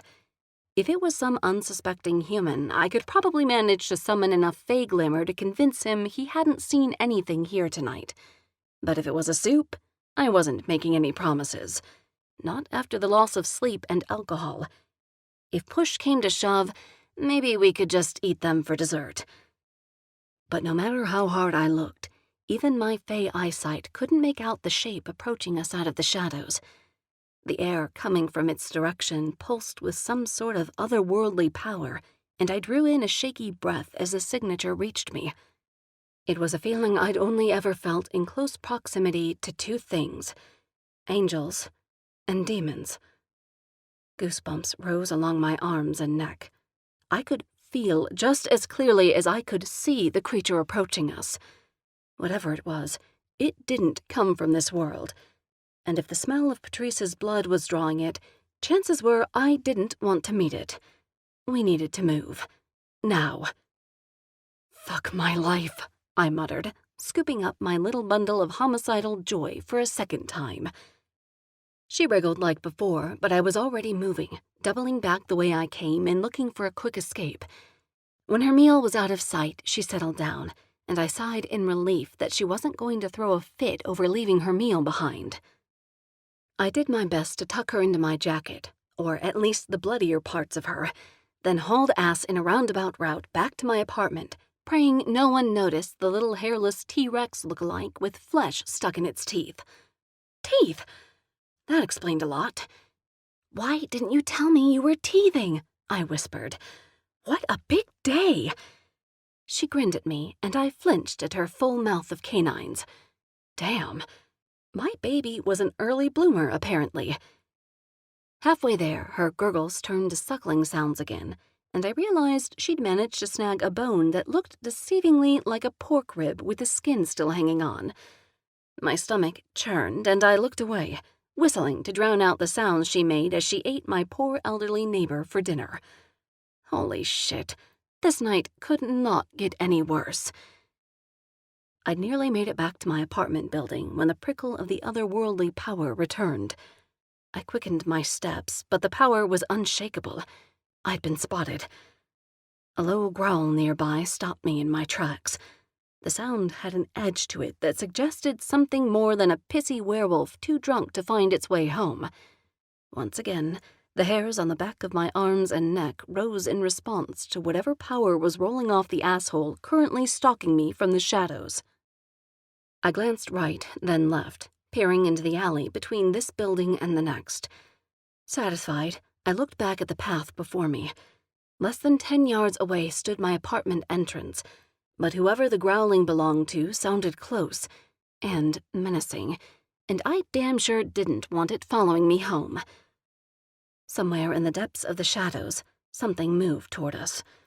My senses practically screamed at me to get out of sight. I took a hard left and slipped into a cubby.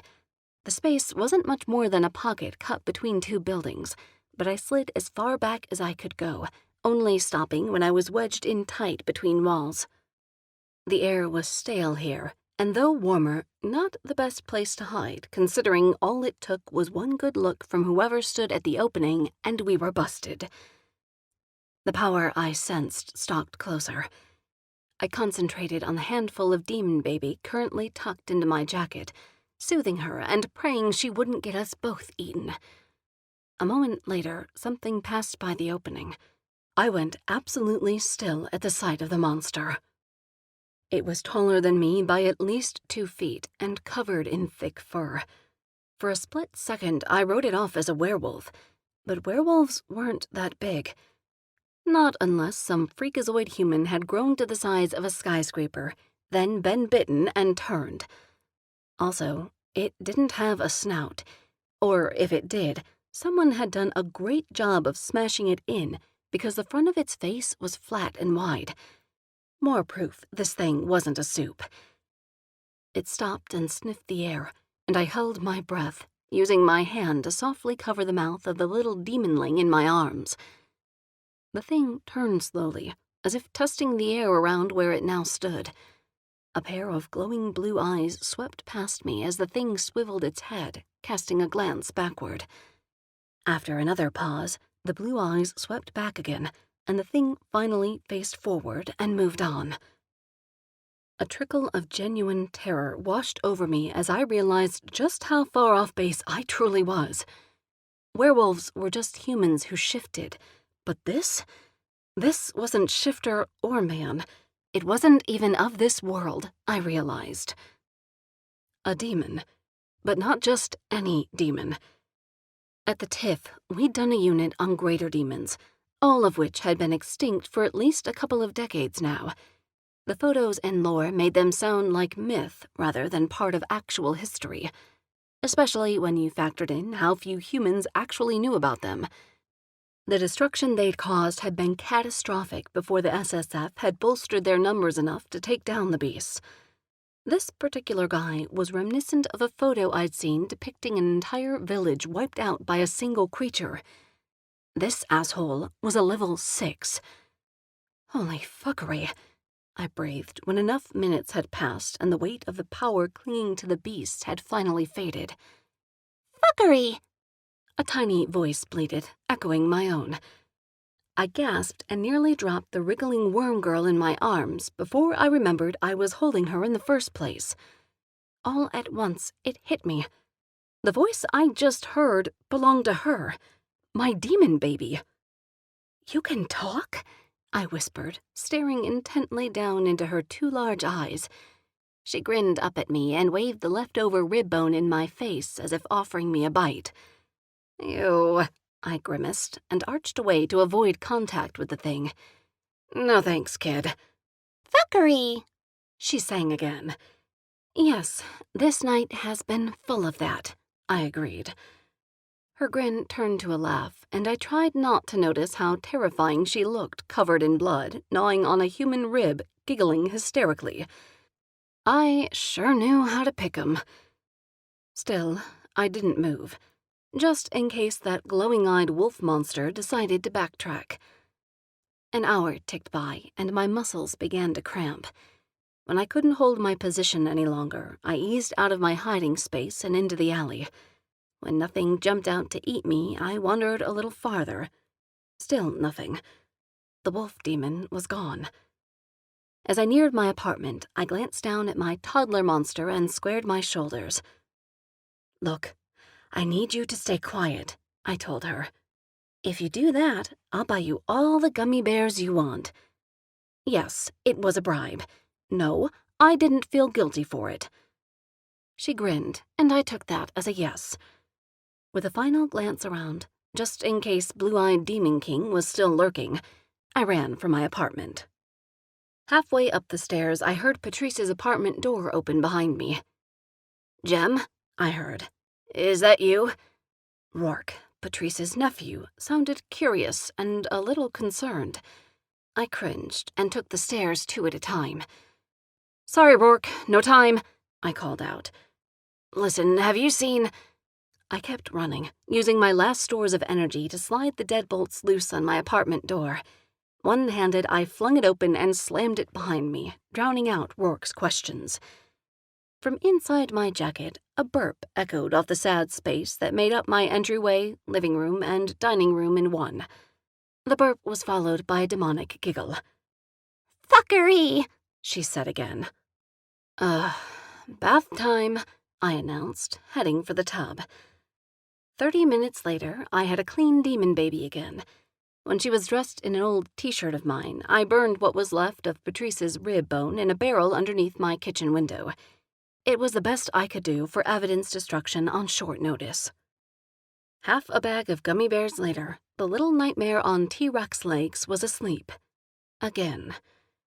Afterward, I just found the demonling's escape method from earlier, a broken window leading to my fire escape, when the exhaustion finally hit me.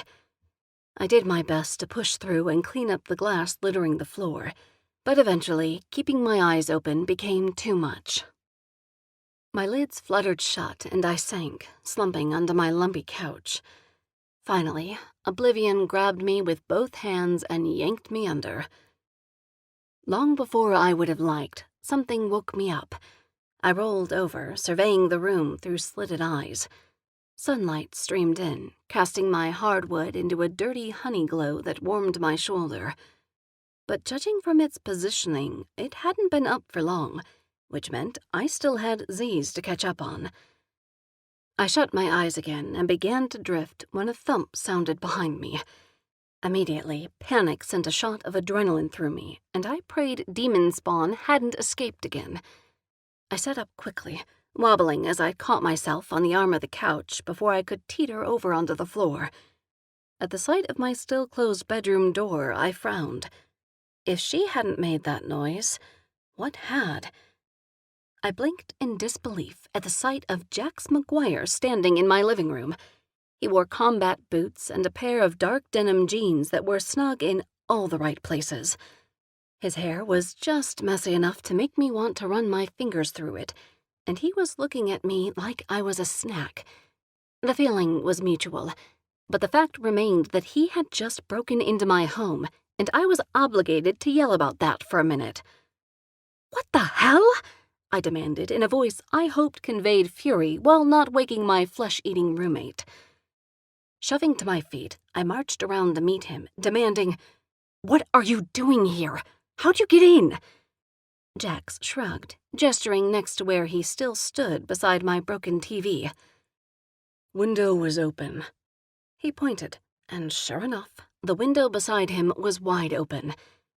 I wasn't sure whether to be more pissed about the fact that he'd used it to come inside uninvited, or that my little toddler beast had ignored the easy exit in favor of creating her own. Parenting was just hard. It was also expensive. Uh-oh. Jax frowned as he took a step closer. "What's that face for?" "Toddlers are assholes," I muttered, folding my arms across my chest, mostly to hide my still hard nipples. Jax had that effect. His mouth curved at my words, and I tried not to notice how his smile made him hotter while also less trustworthy, or that it was a combination that heated my panties despite everything else going on in my world. Don't smile at me like that," I warned. His brow arched. "Smile like what?" he asked, way too innocently. "Like you got a full night's rest and a hot meal on both ends of that sleep, and now you'll waltz in here and flirt a little before heading off to an easy day of slaughtering your enemies. I can't handle it at the moment." Jax's ensuing laugh made me want to kill him, and make out with him at the same time. The life of a single mom. My eyes narrowed, and I did a quick sweep of the area for an easily reachable weapon.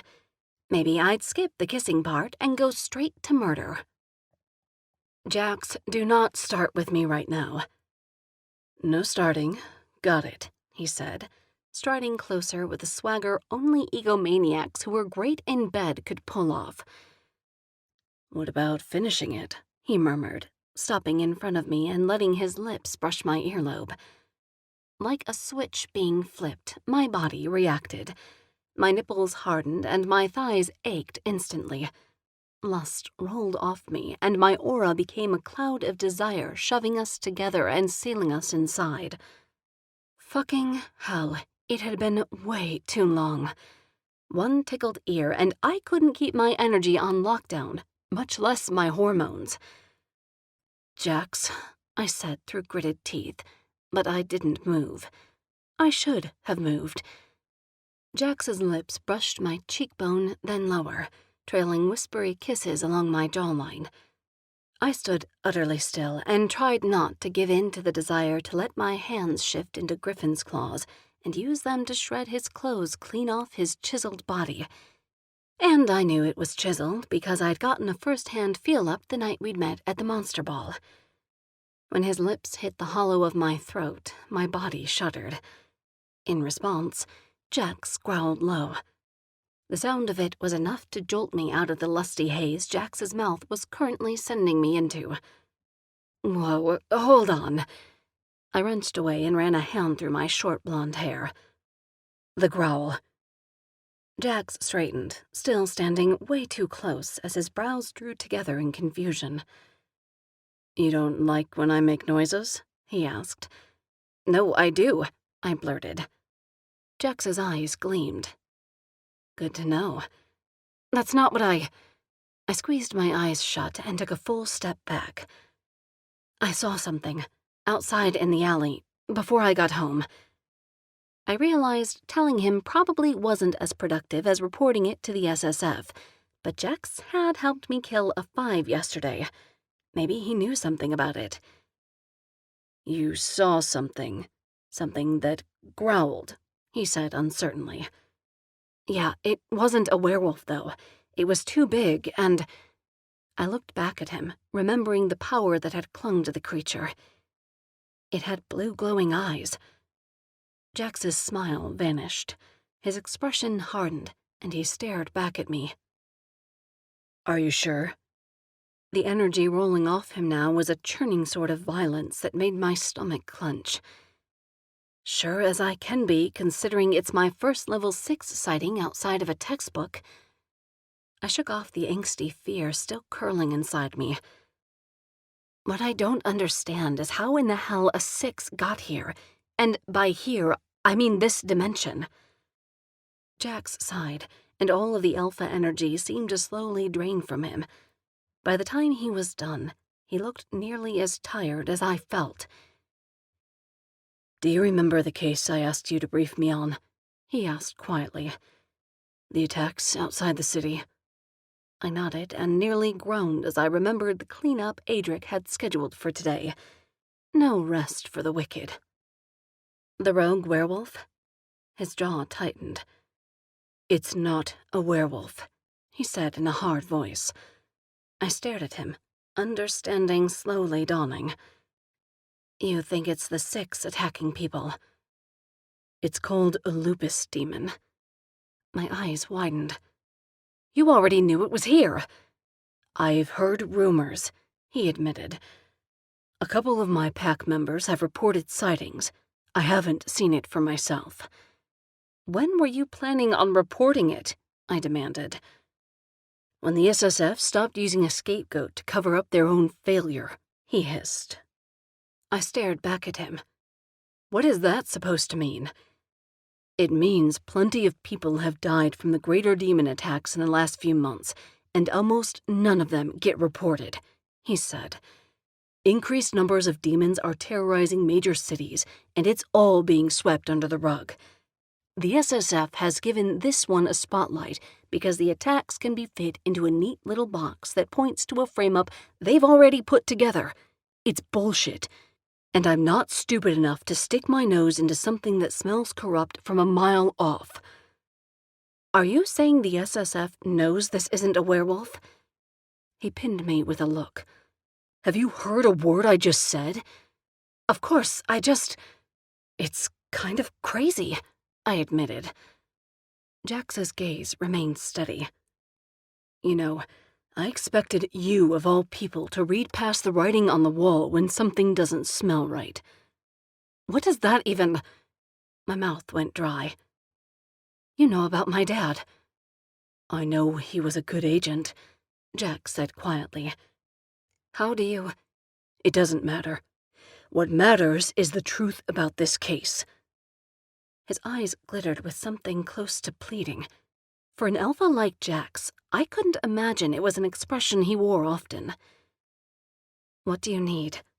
I asked quietly, fully aware that by asking the question, I'd essentially already agreed to whatever he asked for. But Jax shook his head. What we need is a lead about how it got in. When I didn't say anything, he arched a brow. I know you saw that pentagram underneath the gorsht. Well, damn. Maybe I did. I'm willing to bet whoever's letting them in is also responsible for planting the cover story blaming a soup for the deaths these demons are causing. My eyes narrowed. Look, I'm not saying I don't believe you about the increase in demon activity, but how do you know this particular case is a cover story? Have you even looked at the photos? No? How would I have seen— Wait. I remembered the file Adric gave me and hurried to grab it. When I turned back to Jax with the folder in my hands, he was staring at me like I'd lost it. What? I demanded. You keep important papers in the freezer? You don't? I shot back. He shook his head, then followed me over to the counter where I spread the contents of the folder out. I set aside the half-dozen reports and slid the 2 photos of the crime scenes to the top of the pile. 3 bodies, 2 men and 1 woman, according to the case notes, have been torn apart, their flesh shredded beyond recognition. Shit, I breathed, staring at the carnage. It was definitely unlike any soup kill I'd ever seen or heard of, including a werewolf. I looked away. What does the incident report say? Jack stood close while we both leaned in to study the case notes. Scanning quickly, I frowned as I realized most of it was either redacted or useless. Adric either thought I was stupid, or even he didn't have any intel on the real story. I flipped through the rest of the documents. A handwritten scrap of paper caught my eye, and I stared, trying to make sense of it. What does it mean by activated portal count 4? I asked. Jax leaned over my shoulder, and I became immediately more aware of his closeness. No idea. I struggled to focus past the delicious way he smelled. Portals mean demon activity, I said. Demon activity like the surrogate birth mommy we just put down, he said, and I shook my head at his description. Yeah, but when we were at the academy, we were told nearly all portals had been identified within a 100-mile radius and are being properly shut down by agency warlocks. Maybe this isn't talking about traditional portals. I straightened and looked over my shoulder at Jax, who was still standing way too close for me to think straight. You think this is a reference to the pentagram we saw? Jax shrugged. I don't have all the answers. I scowled. Neither does this damn file. He stared back at me, his eyes intense, like he knew something I didn't. I licked my lips, and his gaze flicked to my tongue. Without a word, he stepped closer. The air between us thickened. Like a switch had been flipped, my brain shut down. I couldn't remember what we'd been talking about. All I could think about was the perfectly delicious specimen before me. He smelled like muscles and foreplay, a combination I was finding harder and harder to resist. I wondered if alphas bought their soap at an exclusive store or something, because the scent was like nothing I'd ever smelled before. The hungry rumble in my belly tightened into a different kind of craving, and once again I had to work hard to rein in the lust that was quickly becoming a force field between us. I turned back to the file, trying to get enough space to think straight, but the scrawled notes swam before my unfocused eyes, and the sexy panther wasn't giving up that easily. Behind me, Jax sniffed the ends of my hair, his nose brushing along the exposed skin at my collarbone. I shivered. Darling, you really need to just give in and let it happen. We'll both concentrate better that way. His voice was a hard edge raked over a smooth surface. My nerve endings tingled at the sheer feel of his breath on my body, and my knees threatened to buckle. Some sex-crazed part of my brain registered his words as pure logic, and I turned to face him. Immediately, his hands came around to brace the counter on either side of me. I was trapped in the best kind of way. He leaned down, his eyes glittering with anticipation. The leash I kept on the full force of my desire began to slip. Shit. Not good. An alpha with complete awareness about how much I wanted him was a dangerous thing. Jax inhaled, and his mouth curved into an appreciative smile. You're even more delicious than I imagined when you let your guard down. His breath hit my face, and a moan escaped me. Jax's mouth crashed over mine even before the sound could fully escape. The next few moments were an extrasensory blur of wandering hands and exploring tongues. I barely registered the fact that gravity was no longer an issue when the papers covering my counter flew sideways, and Jax lifted me up to set me down on the kitchen counter. Strong hands parted my legs, and he slid forward to meet me, his mouth and hips both straining toward mine. I reached for him, lost in the sensation of his hardness pressing against me. My head swirled, and my thoughts were replaced by nothing but sensory pleasure. His tongue slid along my bottom lip, and my moan turned to a whine before I nipped at his top lip with my teeth. Jax's hand slid around to cut my ass, and he pulled me against him, rocking into me. "Close," I panted. "No more." My words were just coherent enough to deliver the message. Jax pulled back long enough for his eyes to gleam with a triumph that almost set me over the edge right then and there. With his eyes locked on mine, his hands dropped to the button on my pants, and my phone rang. Jax's expression tightened. He stared back at me, panting as he waited. The disappointment that sliced through my arousal felt like a punch. I wasn't sure whether I'd regret my next words or not. "I have to get that," I said. Jax nodded and reached to grab my phone off the counter, handing it over. I pressed my lips together at the number displayed on the screen, bracing myself. With a quick intake of breath and my best sleepy voice, I answered it. "Hey, boss." "Hawkins," Adric returned. His voice sounded strange, stiff even for him. "Listen, I've just heard from dispatch. There's been another attack, and the injuries match the description of our current case. Can you meet me to take a look?" "Now?" I couldn't help but ask. My thoughts were racing over what he'd just said and what Jax explained earlier. "No, next week when the trail's gone cold," he shot back dryly. "Of course now. Is that a problem?"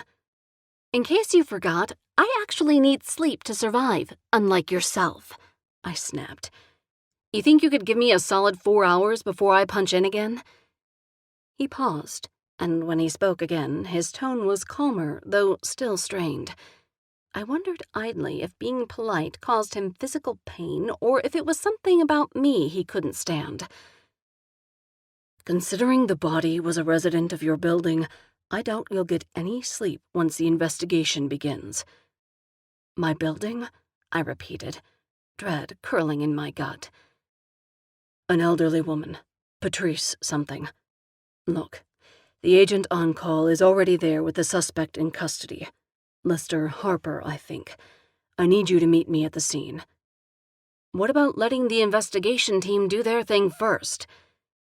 "The council just made this a top priority, which means we need to get ahead of it.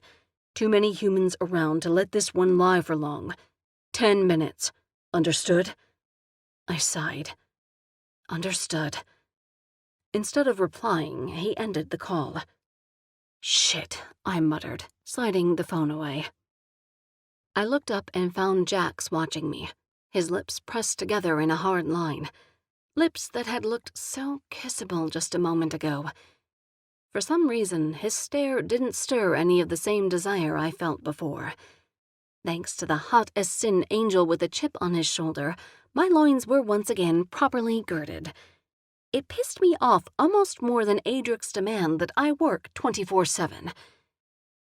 "Your apartment still smells like burnt flesh," Jack said, and I froze. "I don't know what you're talking about." He rolled his eyes. "Right." Then he pushed off from the counter and stepped back, giving us both some breathing room. "It's a setup," he said, rubbing his jaw where a 5 o'clock shadow was just beginning. "I know Les, and he's not a killer." "How can you be so sure?" I asked, even though I already knew the answer since I'd caught the real culprit red-handed earlier. Not to mention the fact that Adric had straight-up lied. Patrice's wounds were consistent with a demon baby's midnight craving. A messy kill, sure, but nothing like the photos of those 3 victims shredded to ribbons. Why pretend they were all victims of the same killer? "Because," Jack said, "for one thing, Lester's 81 and a vegetarian." My brows rose. A vegetarian werewolf? Jack shrugged. "You'd be surprised. Besides, we both know who killed that woman from downstairs, and it wasn't a werewolf or even the lupine demon you saw prowling earlier." "No idea what you're talking about," I said. Jax merely grinned. I cocked my head, studying him. Now that the sexual tension between us was, for the moment, on hiatus, I realized there was something else. Something bigger than flirting or kisses or attraction that kept Jax coming back. I just wish I knew what it was. When he headed for my bedroom, I hopped off the counter and started toward him. "Whoa, where are you going?" I demanded. He turned back. "I'll pull babysitting duty if you can get me a copy of the report on these alleged portals, and the location for where they're holding Les." "You're going to babysit?" I couldn't help the disbelief coating the words. Jax smirked. "Don't sound so surprised. What do you think, I'm some kind of deadbeat dad?" "You're not a dad at all," I pointed out. "She isn't yours." He gasped, then stumbled back dramatically, hand over his heart. "Just because she has your eyes and disposition doesn't mean she's not half mine," he said. "Besides, I birthed her. I'm just as much her parent as you are." "Jax," I said, trying not to laugh at the absurdity of this conversation now. Or maybe my sleep deprivation was kicking up a notch. "This is crazy." "Darling," he said with a wink. "Crazy's my middle name." His brow wrinkled and he tilted his head. "Speaking of which, what's her name?" I blinked. I may not have given her one yet." "You haven't named her?" He made a tisk-tisk sound. "What kind of mother are you?" "First, I don't even know where her gender-revealing parts are," I shot back. "Secondly, the last time I tried to come up with a name, she screamed bloody murder. Then she actually committed bloody murder. Between that and trying to save her from being eaten by a level 6, I've had my hands a bit full for things like names." His face flushed like he was trying way too hard to hold back a laugh. "Fine. I'll keep an eye on her today and come up with a name. You go to work." I frowned, wondering how the hell he'd scored the role of a stay-at-home dad out of all of this. But then I thought back to how exhausting it had been to take care of that little carnivore and smiled to myself. As far as I was concerned, I'd just gotten the better end of that deal. "See you for dinner," I said, whirling and sashaying for the door. "I expect a hot meal on the table when I get home." The last thing I heard before I closed the door behind me was Jax's low, rumbly voice. It was the same voice I'd already dubbed his sexier voice. All his voices were pretty sexy, so this one was just sexier. As he called back, "Only if you promise to be the dessert." Chapter 7. "Move." I shoved through the crowd in a voice that would have been less grumpy if I'd gotten any sleep this century. At this rate, I'd give a vampire a run for his money. Not that I'd met many of those since they'd become endangered. The only vamp I'd ever known, Faith Burkhart, had been my arch-nemesis back at the TIFF, but I hadn't seen her since our final group test when I'd saved her from becoming a meal for an arachnid demon.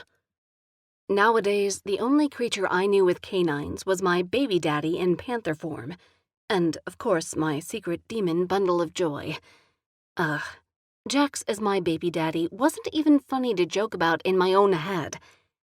The only bright spot in that scenario was the hope that my little flesh-eater would puke all over her new father figure, and gummy bears tended to stain. When I reached the front lines, Adric was nowhere in sight. I ducked underneath the yellow crime scene tape sealing off the alley and marched up to the officer doing crowd control. His uniform labeled him as a human cop, but I knew better. "Excuse me." He turned quickly, a hand already raised in my face. Whoa, lady, you can't just come in here." His Jersey accent was thick, and his expression pinched in some sort of egotistical show. "I'm not a lady," I told him, trying to restrain the urge to swat his hand away. "I'm an agent. A cleaner, actually." I flashed the badge Harvey had given me, and the officer's expression went from shuddered to snobby as he read the cleaner title. "All right, but you got your work cut out for you with this one," he said, pointing at the grisly scene. I did a quick scan, assessing. A second officer had begun photographing the bloody body parts strewn about, and another stood a little further back, talking to a man in a dark jacket and dirty jeans. "You have a witness?" I asked, craning my neck to see the guy's face over the heads of the rest of the SSF wandering around. "Yeah, victim's nephew." The officer shook his head. "What a way to spend your vacation, stumbling upon your dead end at 4 a.m, right? Nephew? Shit." I looked again. Sure enough, Rourke stood chatting with a uniformed officer. His eyes had dark circles underneath, like he hadn't slept, and his open jacket was slung over the same shirt he'd been wearing the day before, now wrinkled. Fuck. He'd been the one to find Patrice? What the hell had he been doing wandering around here anyway? What had he seen? He looked up and caught my eye, his stare holding mine for a long beat. His expression drawn and downcast, hardened as his gaze intensified. The officer beside me said something, but I didn't hear him. A roaring sounded in my ears as Rourke's stare stretched uncomfortably. My phase senses shuddered with a sense of wrongness. For what? I couldn't tell. "Jem," someone called. A deep voice. Someone familiar. My senses reeled. "Jem, are you asleep?" The voice became accusatory, and a hand wrapped around my elbow, shaking me. My balance teetered, and I swayed. Finally, Rourke blinked and turned back to the officer still questioning him, and I jerked my gaze toward the arm at my elbow, gasping. "What the hell?" I muttered, and blinked up at the figure looming over me now. I shuddered again, this time from pleasure. "Adric." "Welcome back, Miss Hawkins," he said wryly, dropping his hand. "How was your nap?" I glared at him. Was I always equal parts pissed and horny with this guy? I wasn't sleeping. Was I? Although, who could blame me if I were? He ignored that and turned to the officer beside me, his tone all business. "Do me a favor and watch the suspect." The officer scowled but stomped off without argument, leaving me to wonder what sort of introductions I'd missed during my fugue adventure a moment ago.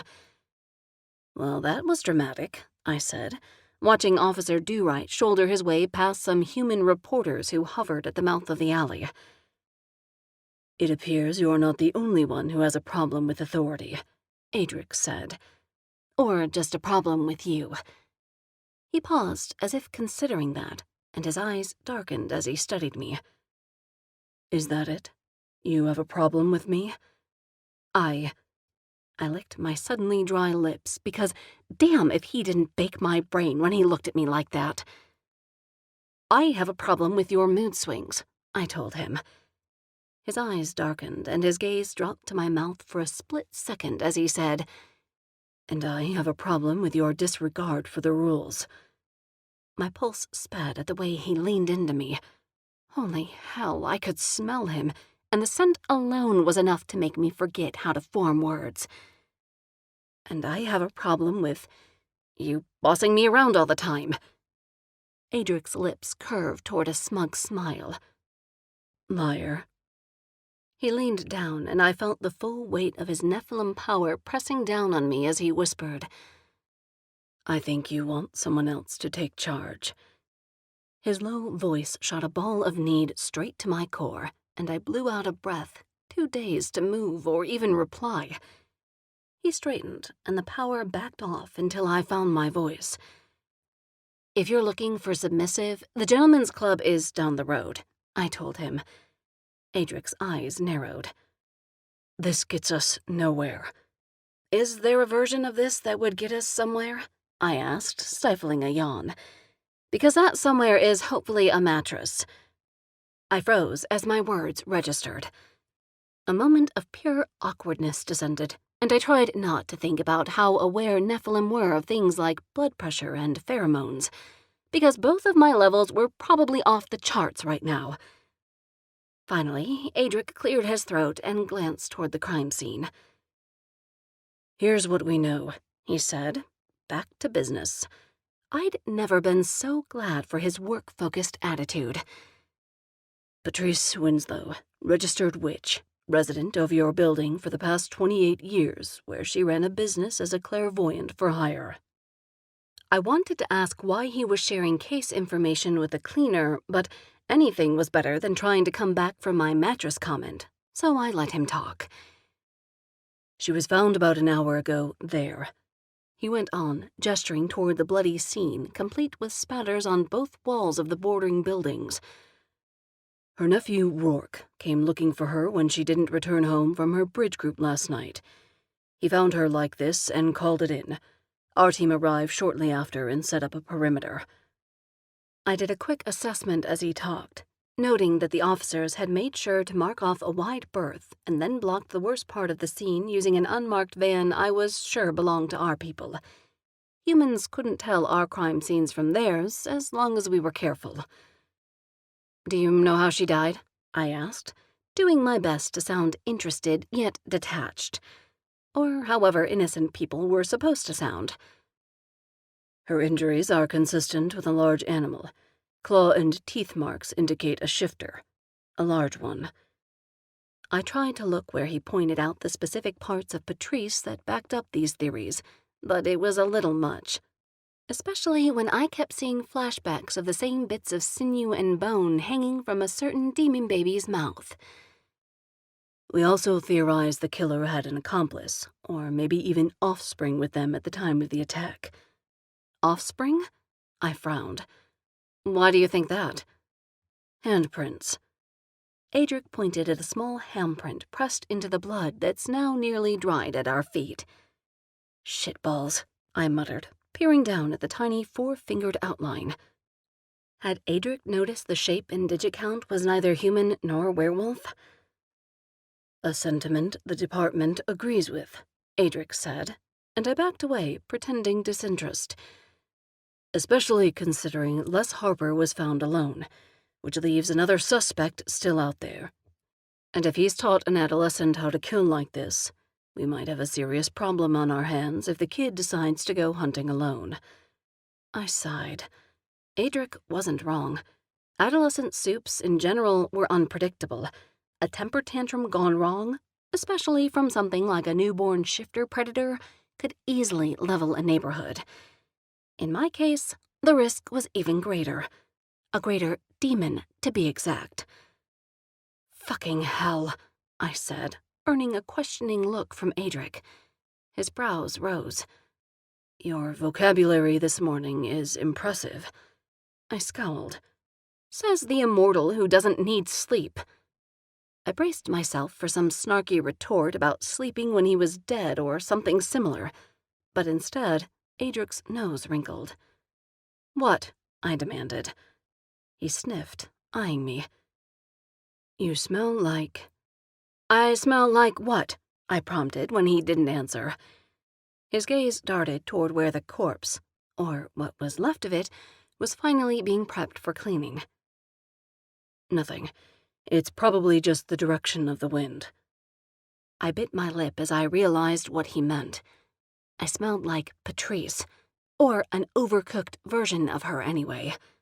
Ugh, why hadn't I showered before coming to work a crime scene I'd already fled?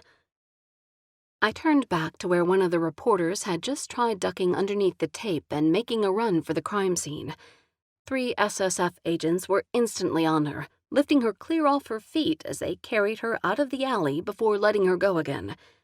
The commotion drew others, and I used all the shuffling as an excuse to move away from Adric and his super-sniffing nose. "So if this Lester guy was found alone, what makes you think he's our guy for this?" Adric's expression tightened. "He's not my guy." "Hey, Romanov." A hand landed on Adric's shoulder as a man stepped up beside us. "Holding down the fort for me, I see." Adric tensed. "Raguel, I didn't expect to see you here." "Yes, well, the council has decided we need to get out more, become more involved with the people." He leaned in, lowering his voice as he added, "Salafiel wants us to work on our image." "I see." Adric's expression gave away nothing. The stranger didn't seem to notice. Sharp eyes landed on me, and the man's mouth curved into a smile that made me feel dirtier than the smell of burnt flesh still clinging to my skin. "And who's this? You working with a partner now?"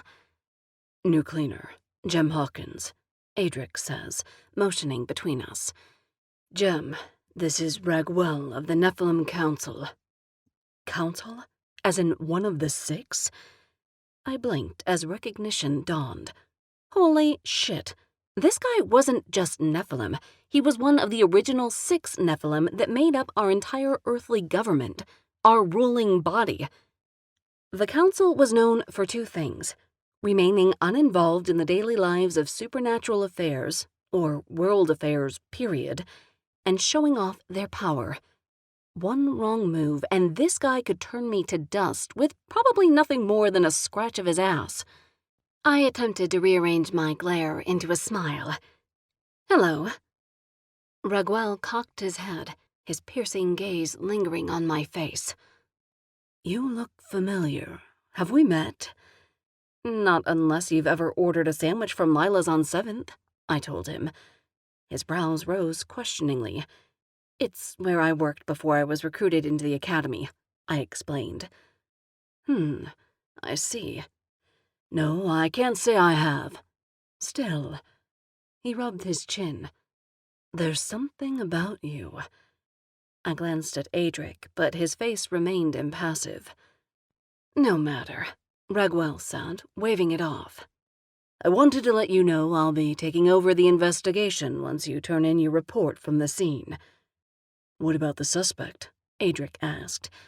I glanced at the SUV parked at the curb and the uniformed officer still guarding it.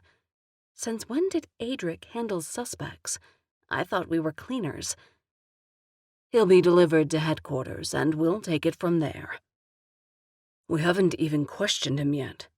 Adric frowned. "I was given orders to take point, considering the similarities between this and the attack out in Woodlake." "No need. As I said, we'll handle both investigations from here.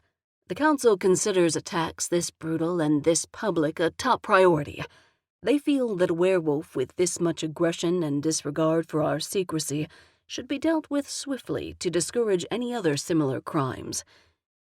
Dealt with. I knew a political term when I heard one. "You're going to put him down?" I asked. "We're going to make this city safe again," he said, as if they were one and the same. "But you have no evidence against him," I said. His eyes narrowed fractionally. I didn't realize cleaners were privy to case details. Beside me, Adric's hand brushed my arm in silent warning. I pressed my lips together to keep from responding. My ovaries, however, didn't heed such warnings. I did my best to rein in the buzzing attraction caused by Adric's touch. Raguel watched me for another moment before turning back to the tall, dark, and delicious Nephilim beside me. "It looks like you have cleanup well in hand," Raguel said. "The council will be glad to hear it, especially Salafiel." He winked, then clapped Adric on the back hard enough to send Adric lurching forward with a grunt. "I'll leave you both to it, Jim." He flashed a smile that I suspected had probably moved mountains once or twice, or maybe leveled armies. I blinked, dazed, wondering vaguely who Salafiel was and why the name warranted a wink. "Let's get a drink sometime, old friend. Catch up," he told Adric. Adric grunted something, his features hardened and completely blank, and Raguel strode off. I watched while he stopped to chat with the officers on the scene before getting into the back seat of an expensive-looking sedan and driving off. Adric still hadn't moved. "You sleeping on the job?" I gave him the same line he'd used on me earlier, hoping to lighten the mood. Adric's eyes flashed. "Apparently. Come on." He took off toward the street, and I hesitated, but one look in the other direction had me hurrying after him. Rourke had just finished up with the officer and was headed this way. I positioned myself beside Adric and tried to look busy. My shoulders tingled with the awareness of Rourke's gaze on me, but I didn't turn back. There wasn't a demon's chance in hell I wanted to answer any of the questions he would undoubtedly ask me if I let him catch me here. We reached the mouth of the alley just as the cleaning support crew, aka the Jims, began unloading their creeper van. One of them tried handing Adric an empty body bag and a jug of acid, but Adric strode past him without so much as a second look. "Hey, we're supposed to clean up this mess," the guy called. I hurried after Adric without a word, and the guy huffed. "I'm not doing your jobs," he added, but it lacked any sort of bite, and I smiled to myself. Maybe there were perks to working with the Nephilim. Adric marched up to the driver's side of the black SUV and opened the door. "What are you doing?" I asked.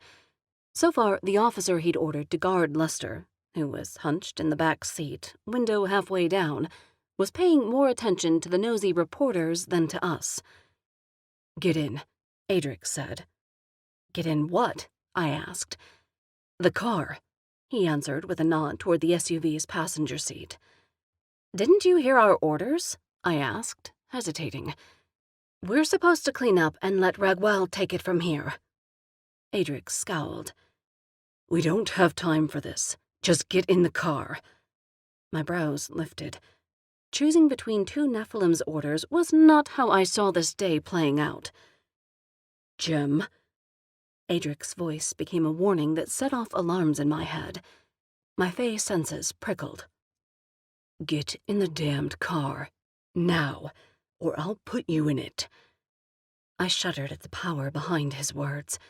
One look at his blazing expression, and I knew without a doubt he meant every word of his threat. I got in the car. Adric slid in at the same time. "Hi, Lester," I called as Adric shoved the key into the ignition. I glanced back to see him handcuffed to the door handle, complete with shackles tightly wound around his ankles. The chain's silver had clearly taken its toll, judging by the dark circles lining Lester's wrinkled eyes. "Who are you?" "I'm Jem." The car lurched forward, then slammed to a stop again. I clung to the armrest and twisted in my seat in time to see Officer Dewright fuming at us from the corner of the hood. Judging from his palm currently planted on the chrome bumper, it wasn't hard to guess Adric had nearly clipped him. "What the hell are you doing with the perp?" he yelled at us. Adric answered by shifting into neutral and revving the gas. Officer Dewright's face reddened, and he rounded the hood, headed for my side. Adric depressed the automatic locks, and the moment we were clear, he stomped on the gas, chirping tires as we flew past the angry officer. In my rear view, I caught sight of him yelling at us, drawing the attention of the crowd. I turned back to Adric, ready to demand to know what he was thinking when something orange flashed in the sky. I leaned closer to my side mirror, stunned, then twisted to stare out the back window for a better view. "What the hell was that?" I breathed, mesmerized by the explosion that flashed orange and red before becoming swallowed up by a puff of gray smoke and ash. Lester twisted too, bushy eyebrows knitting over large brown eyes as he tried to bend his body around the handcuffs far enough to see what I saw. Beside me, Adric jerked the wheel, sending us flying around a corner, and my view of the crime scene vanished. I turned to look at him, wide-eyed and a little too shocked to be sure of what I'd just seen. "That was a wipeout," I said. Adric didn't answer. A muscle in his jaw flexed, and my stomach churned because his silence was confirmation enough. I eased back into my chair, running a hand over my face. Was that why a Nephilim council member had shown up? To assess the need for damage control? A glance out my window offered a view of curling black smoke rising lazily above the buildings on my right. My mind reeled, and I looked back at Adric, needing to say it all out loud. A wipeout hasn't been ordered since the invasions, since Nephilim took over the war against demons. No answer. The SSF doesn't do mass wipeouts anymore. It's against the Celestial Accords. Still, Adric remained silent. "Why did they just kill half a block of people?" I yelled. And then another horror hit me. I fumbled for my phone. "What are you doing?" Adric asked, side-eyeing me while I dialed. "My apartment's on that block." "The agency will arrange for replacement housing," he said quietly. "I'm not worried about the building," I snapped, just as a voice came over the other end of the line. "Jem? Jax, are you okay? Tell me you got out." "We're safe," he assured me. In the background, an evil cooing sound ran out. I sighed in relief. "And you? The smoke is pretty bad. It looks like it's coming from the crime scene, and the news says—" "I'm fine." I shot Adric a look, well aware his Neph hearing was sharp enough to listen to all sides of this conversation. "I can't talk right now." "We'll be at my place," Jax said. "I'll text you the address." His tone turned teasing. "Wear that little thing I like." "You mean my badge?" I said, and hung up before he could say anything else, or Adric could hear anything else. I dropped the phone into the center console and leaned back against the headrest. At least my demon spawn was safe, but I still couldn't believe the agency had sent a wipeout. "I can't believe that just happened," I said. "This is crazy. What do we do now?" "I have an idea." Adric didn't look very reassuring, and I shot him a dubious look. "That's what I'm worried about." "Trust me," Adric assured me. My eyes narrowed. I think that's one thing I won't do, actually." He glanced at me, brows lifted. "Your BFF Regwell just tried to kill us," I pointed out. "So I think I'm going to pass on the trusting you portion of things. Let's skip right to the what the hell's going on portion, shall we?" Adric sighed. "Actually," from the back seat, Lester rattled his shiny bracelets. "I'd like to skip to the part where we get these handcuffs off so I can urinate." Lester's tone was friendly enough, but the words were a reminder that we'd just basically stolen a suspect from an active crime scene. I ran a hand through my hair, struck by how crazy my life had become in as little as 48 hours. I was almost glad my father wasn't still here to witness the mess I was making of my life, or of the search for his killer. So far, I had a big fat goose egg in that department. The envelope Starla had given me still haunted me, and now it was nothing more than ash inside my exploded apartment. "My bladder control ain't what it used to be, folks," Lester prompted. Adric winced. I wanted to laugh, mostly because it was the first thing I'd seen affect the brooding Nephilim, but the reality was too horrific. A wipeout. I couldn't believe it. They violated the Accords, I said, when Adric only continued to drive. And hell if I could tell where we were headed. Away from the city, but to where? There was nothing out here except miles and miles of bayou.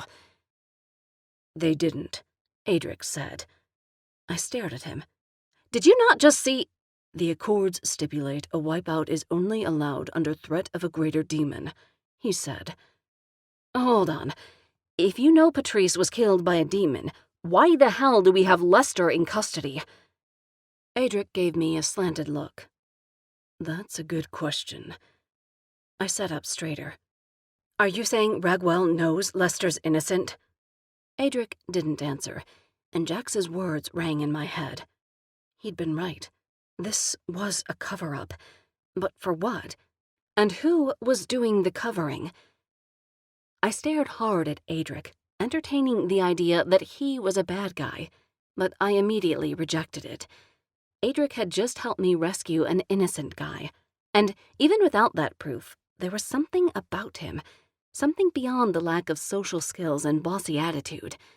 Adric was one of the good guys. I had no idea how I knew. Maybe my vagina was doubling as a moral compass now. It made sense, considering its lack of action in any other department. Either way, I trusted my lady parts to lead me. They hadn't let me down yet. Well, except for Z, but I decided he didn't count since I ended up making the right decision. Unfortunately, just thinking about my lady parts while sitting next to Adric meant my sex drive was behind the wheel, and it was giving our current joyride a run for its money. Wait.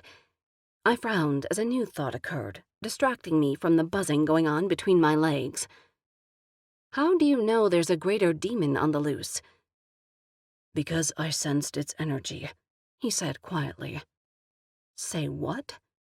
My phone dinged, presumably with Jax's address, but I ignored it and instead stared at Adric. You can detect the energy signature of a demon? Adric nodded. I bit my lip. Shit. Did that mean he detected baby flesh-eater on me somehow? I looked up and caught Adric watching me. I was so busted. From the back seat, Lester whined, reminding us of his own pressing needs. Adric sighed and veered onto the shoulder of the two-lane highway. What's wrong? I asked as he came to a stop, his gaze flickering to our rear view every few seconds. That's a longer list than we have time for, he said with a snort.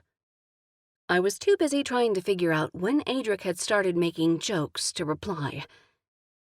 I can't deal with this right now. He cut the engine, then slid out of the car, but instead of going to let Lester out, he walked around to the hood, glancing up and down the empty road. Through the trees, a low rumble sounded, and I watched as leaves began to shake in the forest beyond. A branch cracked, and Lester shrieked.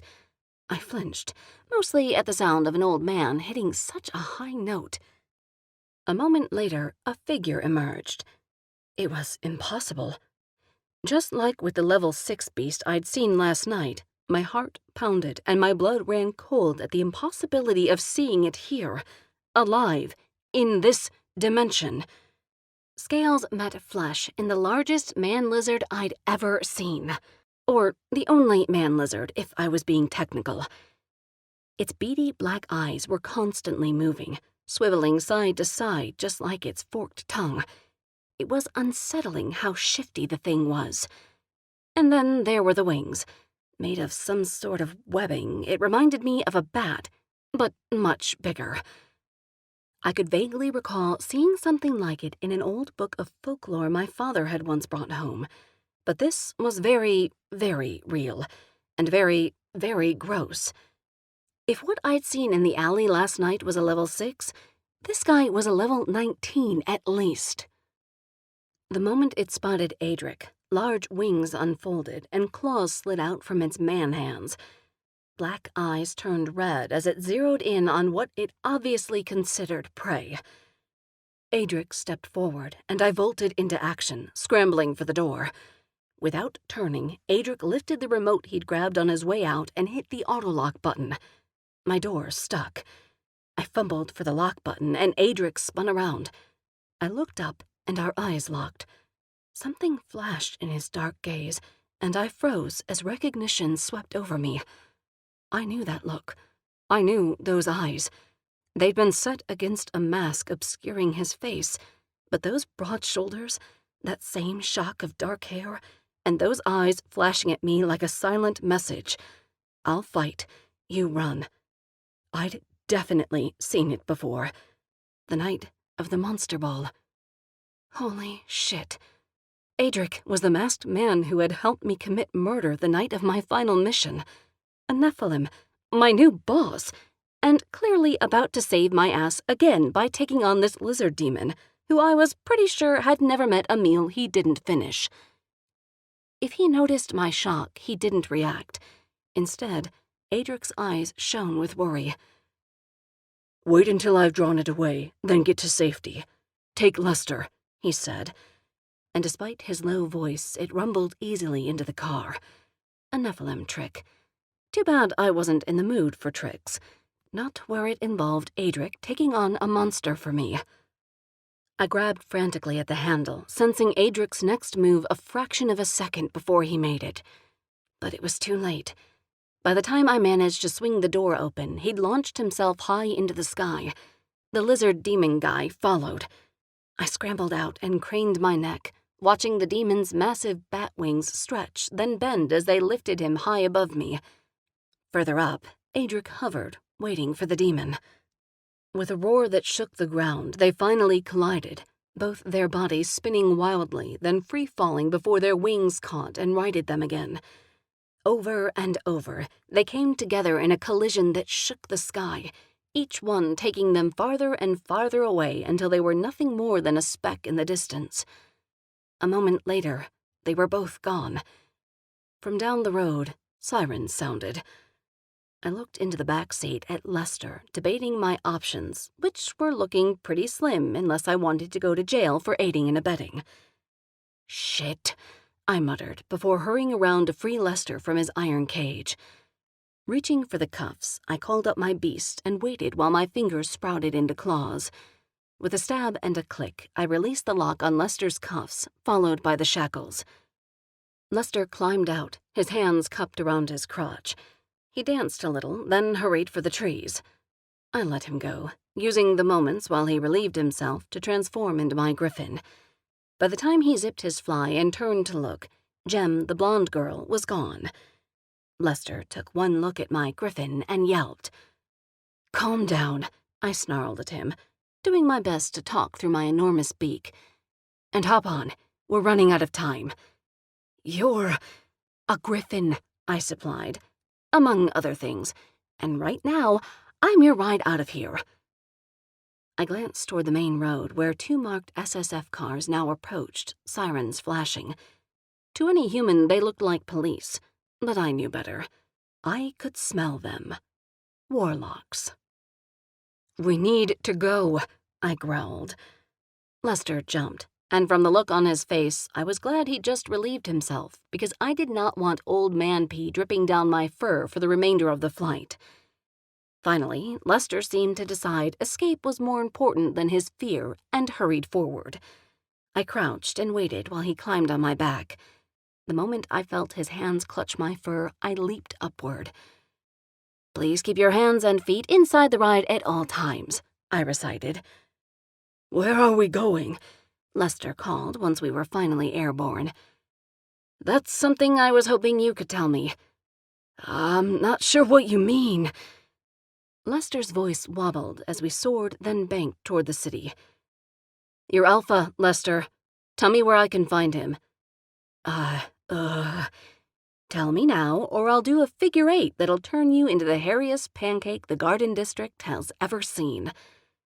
Lester, apparently smarter than he looked, started talking. Chapter 8. As Lester and I flew, my shock gave way to reality, and I spent a few minutes assessing our circumstances. Adric had long since disappeared from view. I had no idea if they'd flown that far away or landed somewhere to continue the fight.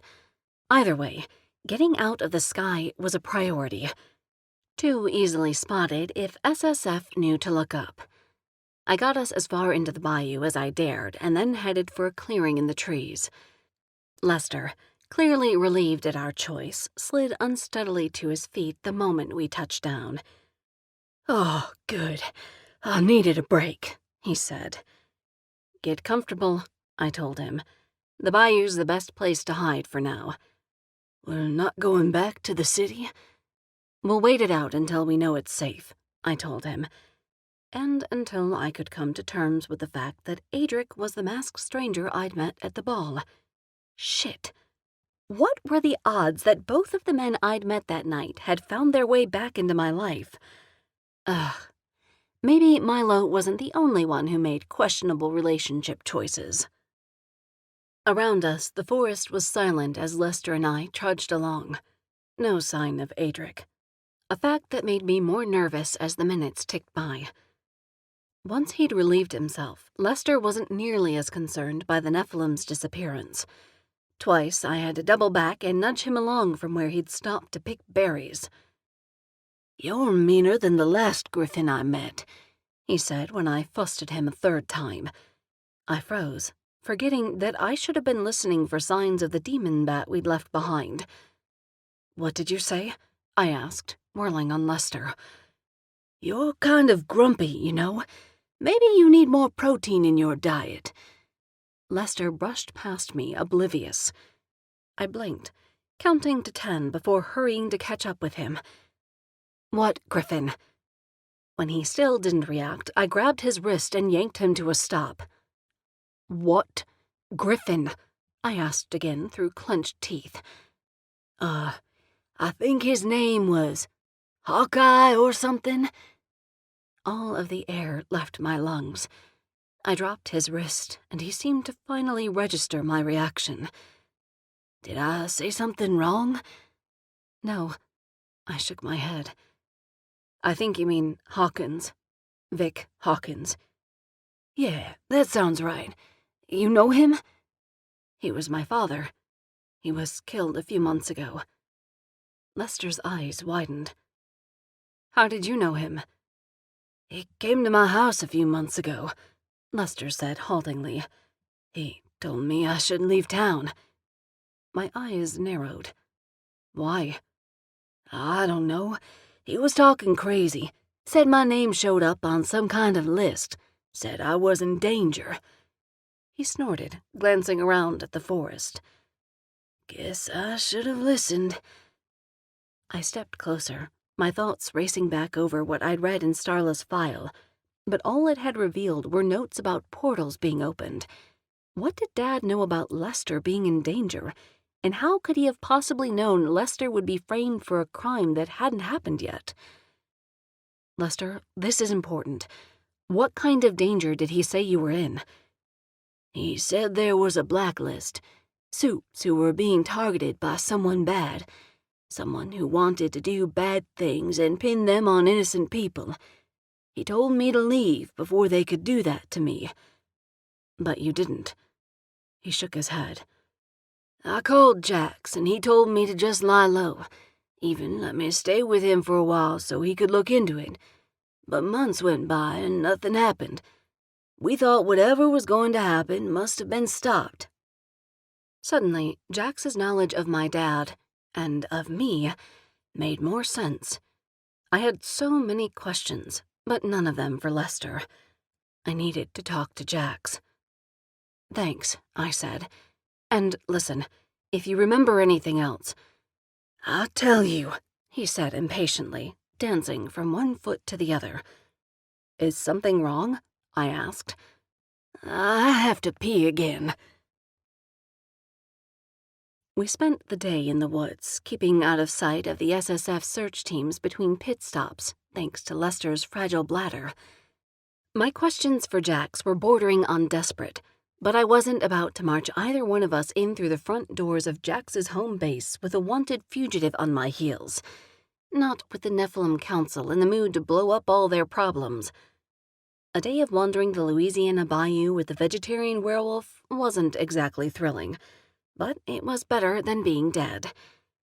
At sunset, I shifted back to 2 legs as Lester and I made our way carefully through the alleyways toward Jax's headquarters. Without a cell phone, too easy to track, so I ditched mine when I'd shifted into a 4-legged beast earlier. It was impossible to gauge the level of alert they'd gone to in an effort to apprehend Lester, or me. I just hoped my mom and Gran hadn't totally freaked out and dropped bombs on the entire SSF headquarters to find me. Once it was dark enough to move again, our progress was slow, partly out of vigilance and partly because Lester couldn't go faster than tortoise speed. Finally, we made it past the roadblocks and armed SSF agents doing sweeps and into the neighborhood where Lester claimed Jax lived. One look at the quiet street with gated homes bordered by exotic rose bushes, and I rolled my eyes. Of course Jax lived here. He wasn't the type for subtlety, but still. Figures, I muttered when we rounded the thick hedges bordering the fence and the house came into view. Whoa. Not house. Mansion. "What'd you say?" Lester asked, way too loudly, and I spun to glare at him. "Nothing," I hissed. "Shh. Come on." Lester stuck close behind me, and I knew that because the old guy wheezed when he breathed. He also smelled mildly of kale, which was off-putting in a way that felt judgy even for me. Up ahead, I noted the 2 sentries standing guard just inside the gate of what was either Jax's house or some kind of shifter embassy. The place was monstrous.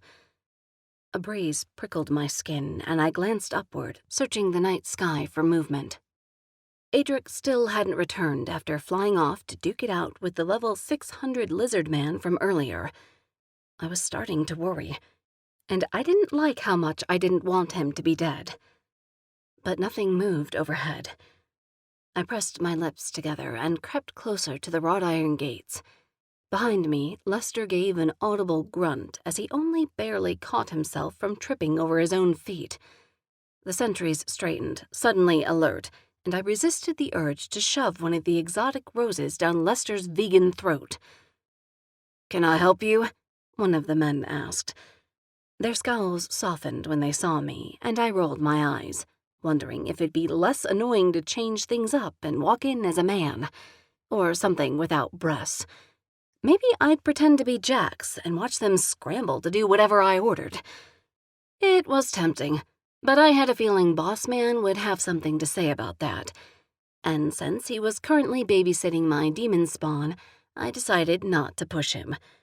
No doubt that little bundle of murderer he was watching already had. "I'm here to see the boss," I told them. The first guy frowned.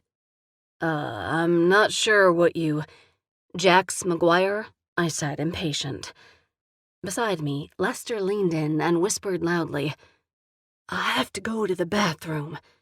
Of course he did. Maybe all that kale wasn't good for the bladder muscles. "Now," I added when the men didn't move. "We've never heard of a Jax McGuire," the second man said, and my patience snapped. I reached for the gate and wrapped my hands around the bars. Calling up my griffin, I let it surge far enough to the surface to offer a boost of brute strength. My fists tightened around the cold iron, and I pulled, baring my teeth in a snarl. Metal creaked and groaned as the bars began to bend. The men's eyes went wide. Lester began crossing and uncrossing his legs. His breaths were heavier now, more wheezing. "Look, I have something your boss wants," I said, nodding at Lester. "And he has something that belongs to me. Radio him and tell him his baby mama is here." I smiled viciously, bending the iron bars another inch for effect. "Or I'll walk in and tell him myself." The man with the radio lifted it to his mouth and began talking fast. I caught the words baby mama and not messing around. The reply from the other end was almost instantaneous. "Let her in," Jax snapped. "Now." I watched as the guard with the radio turned and nodded at his partner. The second goon reached over and punched a few buttons on the keypad mounted to the brick post. The gate slowly swung inward. I motioned for Lester to follow, and we both marched past them up the stone driveway. "See, boys, was that so hard?" I asked. They kept a wide berth as they escorted us toward the front door. The house was ridiculous.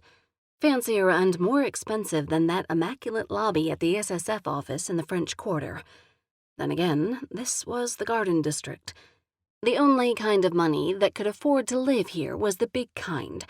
Old, new, didn't matter, but the pockets had to be deep. Apparently, Jax's were, and then some. I'd expected some kind of log cabin, maybe, or a man cave with beer cans littering the yard.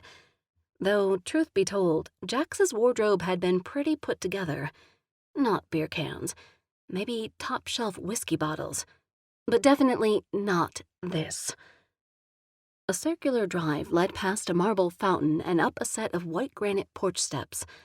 The columns on either side looked Roman or Greek, and the foyer just inside looked like the damn Smithsonian had been gutted and relocated.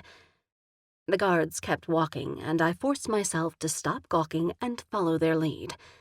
Lester was still close behind, doing his own version of a walking pee-pee dance, or a pee-pee strut. I whistled as we passed from the foyer, a large open space done in clean lines and muted tones, into a well-appointed living room that managed to look designer and cozy at the same time. A fire crackled in the hearth, and mounted over the mantel, a stuffed lion's head stared ferociously back at me. Its mouth was open, frozen in an eternal snarl. A panther shifter that hunted cats. Funny. Behind me, Lester wheezed, and I turned to see him hopping from one foot to the other.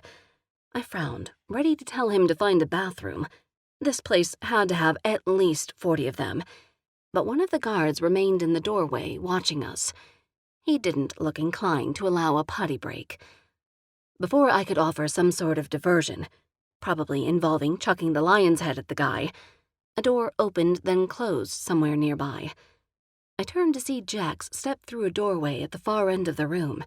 A familiar creature wrapped in some kind of sling was attached to his torso. My jaw dropped as I took in the whole picture.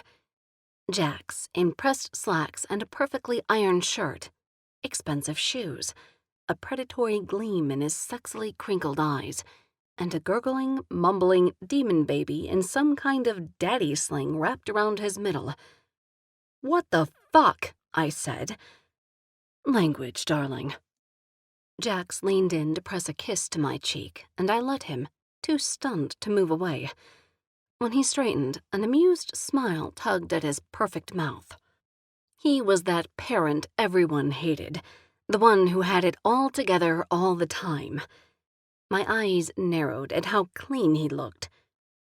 "Did you pay someone else to watch her, then carry her in here to take all the credit?" He had the grace to look offended. "Of course not. Why aren't you covered in gummy bear drool or human flesh?" He shrugged. "We bonded." As proof, I watched my secret demon baby glance at me before moving blankly on to checking out Lester, as if I weren't her adopted mama and the only thing standing between her and annihilation. "Traitor," I muttered. "Fuckery," she cooed. Good. At least she got something from me. "Les," Jax said. He leaned in to clap a hand on Lester's back in a loose hug. "Glad to see you here." Jax's gaze slid to me. "I've been worried." There was just enough of a lilt to his words to make me believe it. Huh. Jax had worried. About me? And why did hearing that make my insides feel all gooey? "Jem thought it would be best to wait until nightfall to return to the city." Lester's expression turned from a friendly hello to a sudden wince. May I use the restroom?" "Of course. You know where it is." Jax waved a hand toward the hall. "When you're finished, let Otto know, and he'll take you to the kitchen for something to eat." "Thanks, boss." Lester said, and hurried off. "You're wanted, you know," Jack said when Lester had gone, taking our chaperone with him. I smirked. "I don't mean that sexually, although that's true as well," he said, and a warmth spread immediately into all my most important parts. "The SSF put a warrant out for you. Aiding and abetting, and something about stealing Nephilim property." His words were casual, but I could see his expression studying, gauging. Well, I hope they used the picture of me from the Christmas party. The one for my intake exam was not my best angle. His eyes narrowed. "I tried to call you." I ditched my phone. "What happened out there?" "An ambush," I said, moving toward the fire. Now that I'd made it here unscathed, the weight of it all had begun to hit me.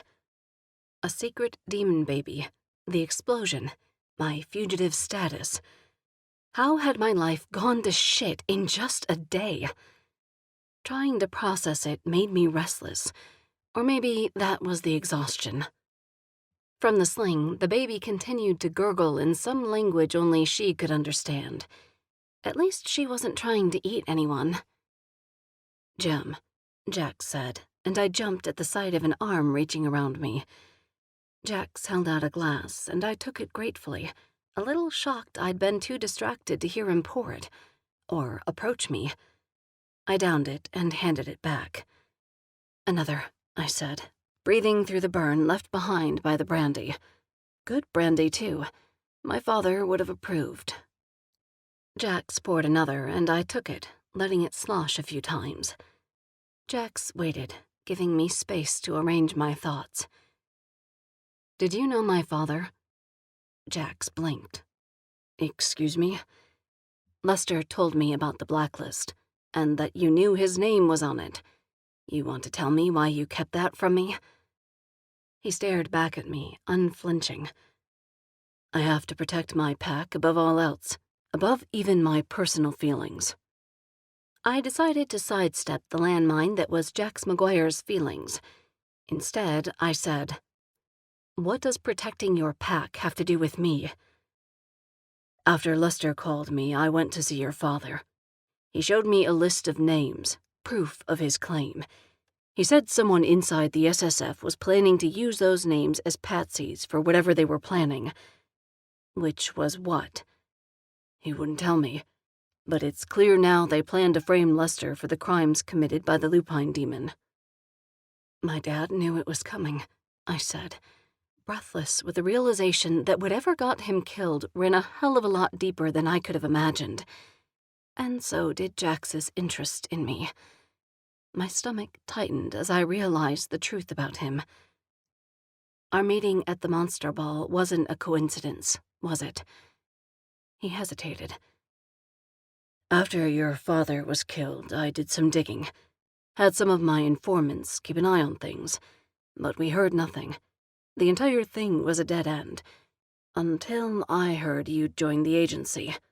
I had to know if you were involved in his investigation." I set my drink aside and glared. "You should have told me. I needed to know if I could trust you." My eyes widened. "You thought I was on the wrong end of my father's murder?" "I didn't know anything about you. After our interaction that night," I snorted at that, "I came home and did some digging, kept an eye on where you were placed." I didn't even want to know how he was privy to classified information like where I was assigned. "So you weren't sure if I was evil, but you were fine with a little quickie in my kitchen anyway?" He sighed. "I'd already decided I could trust you, and I was going to tell you everything I knew this morning, but you got that call and ran out." "How?" I asked. "How did you suddenly know you could trust me?" He hesitated, and I realized it a second before he said the words. "The child." I glanced at the baby still gurgling happily from her daddy sling. "You sent me home with literal demon spawn just to test my moral code?" I glared at him, my beast imagining what he would look like when I bit off that perfect jawline of his. But that image only led to other kinds of biting. sexy biting. Not helping imagination. You manipulated me into motherhood? You bastard! I took a step forward, but Jax didn't move. His eyes were sharp on mine, but otherwise he didn't react to my predatory advance. 10 points for balls of steel. Anyone else would have cowered. I called up my beast's magic and let my hands morph into talons. Jax eyed them shrewdly as I approached. Your Father of the Year award has officially been revoked, I said. When I met his gaze, amusement shone back at me. Amusement. I was 2 feet away from clawing the amusement right out of those bedroom eyes. You're breathtaking when you're angry and protective. Then I'll be drop-dead gorgeous in a moment, except you're the one who will be dropping dead. Jax grinned. Don't be mad, darling. Take comfort in knowing my plan backfired. I paused. Backfired how? His grin slipped, and he watched me with that same expression he'd used earlier, the one that had made me forget everything and let him kiss me senseless on my kitchen counter. I meant to test your loyalty and your ability to care for the good-hearted and innocent. So I can't say no to an ugly baby, I snapped. How did that backfire on you? He paused long enough to unhook the baby sling and set her on the couch. From his pocket, he produced something that looked suspiciously like a dog bone. The baby snatched it with a little T-Rex arm and began gnawing happily. When he turned back to me, his gaze softened even more. Because when you fell for the demon child, I fell for you, love. My mouth went dry. My beast betrayed me by retracting its talons and, instead, unleashing a cloud of arousal that I was positive Jax inhaled with his next breath. Clearly, my griffin was a traitor, just like my vagina. You fell for me, I repeated, a little too breathless to keep up my murderous charade. Jax's mouth curved. It's true, little beast. I found myself leaning forward, his mouth like a beacon calling me toward it. Just a little farther and... Somewhere in the house, a door shut. I blinked, stepping back before the siren call that was Jax's mouth lured me into insanity once and for all. I marched back to retrieve my drink. Taking a healthy gulp, I let the alcohol steady me. When I knew I could resist the pull of the predator behind me, I turned back. No more secrets, I said. Co-parenting is hard enough. No lying or keeping things from me. Got it? It's a deal. I nodded. Disappointment flashed in Jax's eyes. Since it looks like we won't be having angry makeup sex, why don't you tell me what happened today? I pretended his words hadn't just given me the dirtiest mental images, or that said images hadn't made my lady parts snap to attention. Down, girl. I met Ragwell this morning. Jax's teasing expression grew instantly serious. From the Nephilim Council? He asked. I nodded. Jax's shock was replaced with wariness. What did he want with you? He took over Lester's case, told Adric and me to clean up and deliver the prisoner to SSF headquarters for interrogation. They don't handle these things directly, Jax argued. I know. I met his eyes and added, then he blew the place up on his way out. Jax grimaced. I saw something on the news, but they spun it. Car bomb, human terrorist attempt. It was a wipeout, I said, and Jax swore, moving to pour himself a double shot. I took a swig of my own drink for good measure. They haven't used a wipeout since. He broke off, trying to calculate. I know, I said quietly. He refocused on me, his gaze sliding over my body in a way that felt much more intimate than any of the flirting he'd done. Worry lines creased his forehead. But you're all right. I'm all right. Lester's all right, but... I bit my lip. I so did not want to mix these two worlds of mine, but I had to find Adric, to check on him, and I couldn't exactly bring... Shit, she still needed a name. "What is it?" Jax asked warily. "Adric, my boss," I said, hating how weird it felt to try and label him, especially to Jax. "The Nephilim? What about him?" Jax's tone was careful now, and that made it even worse. "We had some trouble out on Route 40. "What kind of trouble?" A level 6? Or maybe 600, I don't know." "Fucking hell, another one?" "Fucking hell," the baby repeated. We ignored her. As a parent, it was important to pick your battles. "It wasn't the same one," I told him. "This one looked like a lizard, and a guy, and maybe a bat? It was weird. Anyway, Adric took off with it to give me a chance to get Lester out of there, and he hasn't checked in since." My gaze slid to the little one between us. "I need to make sure he's okay."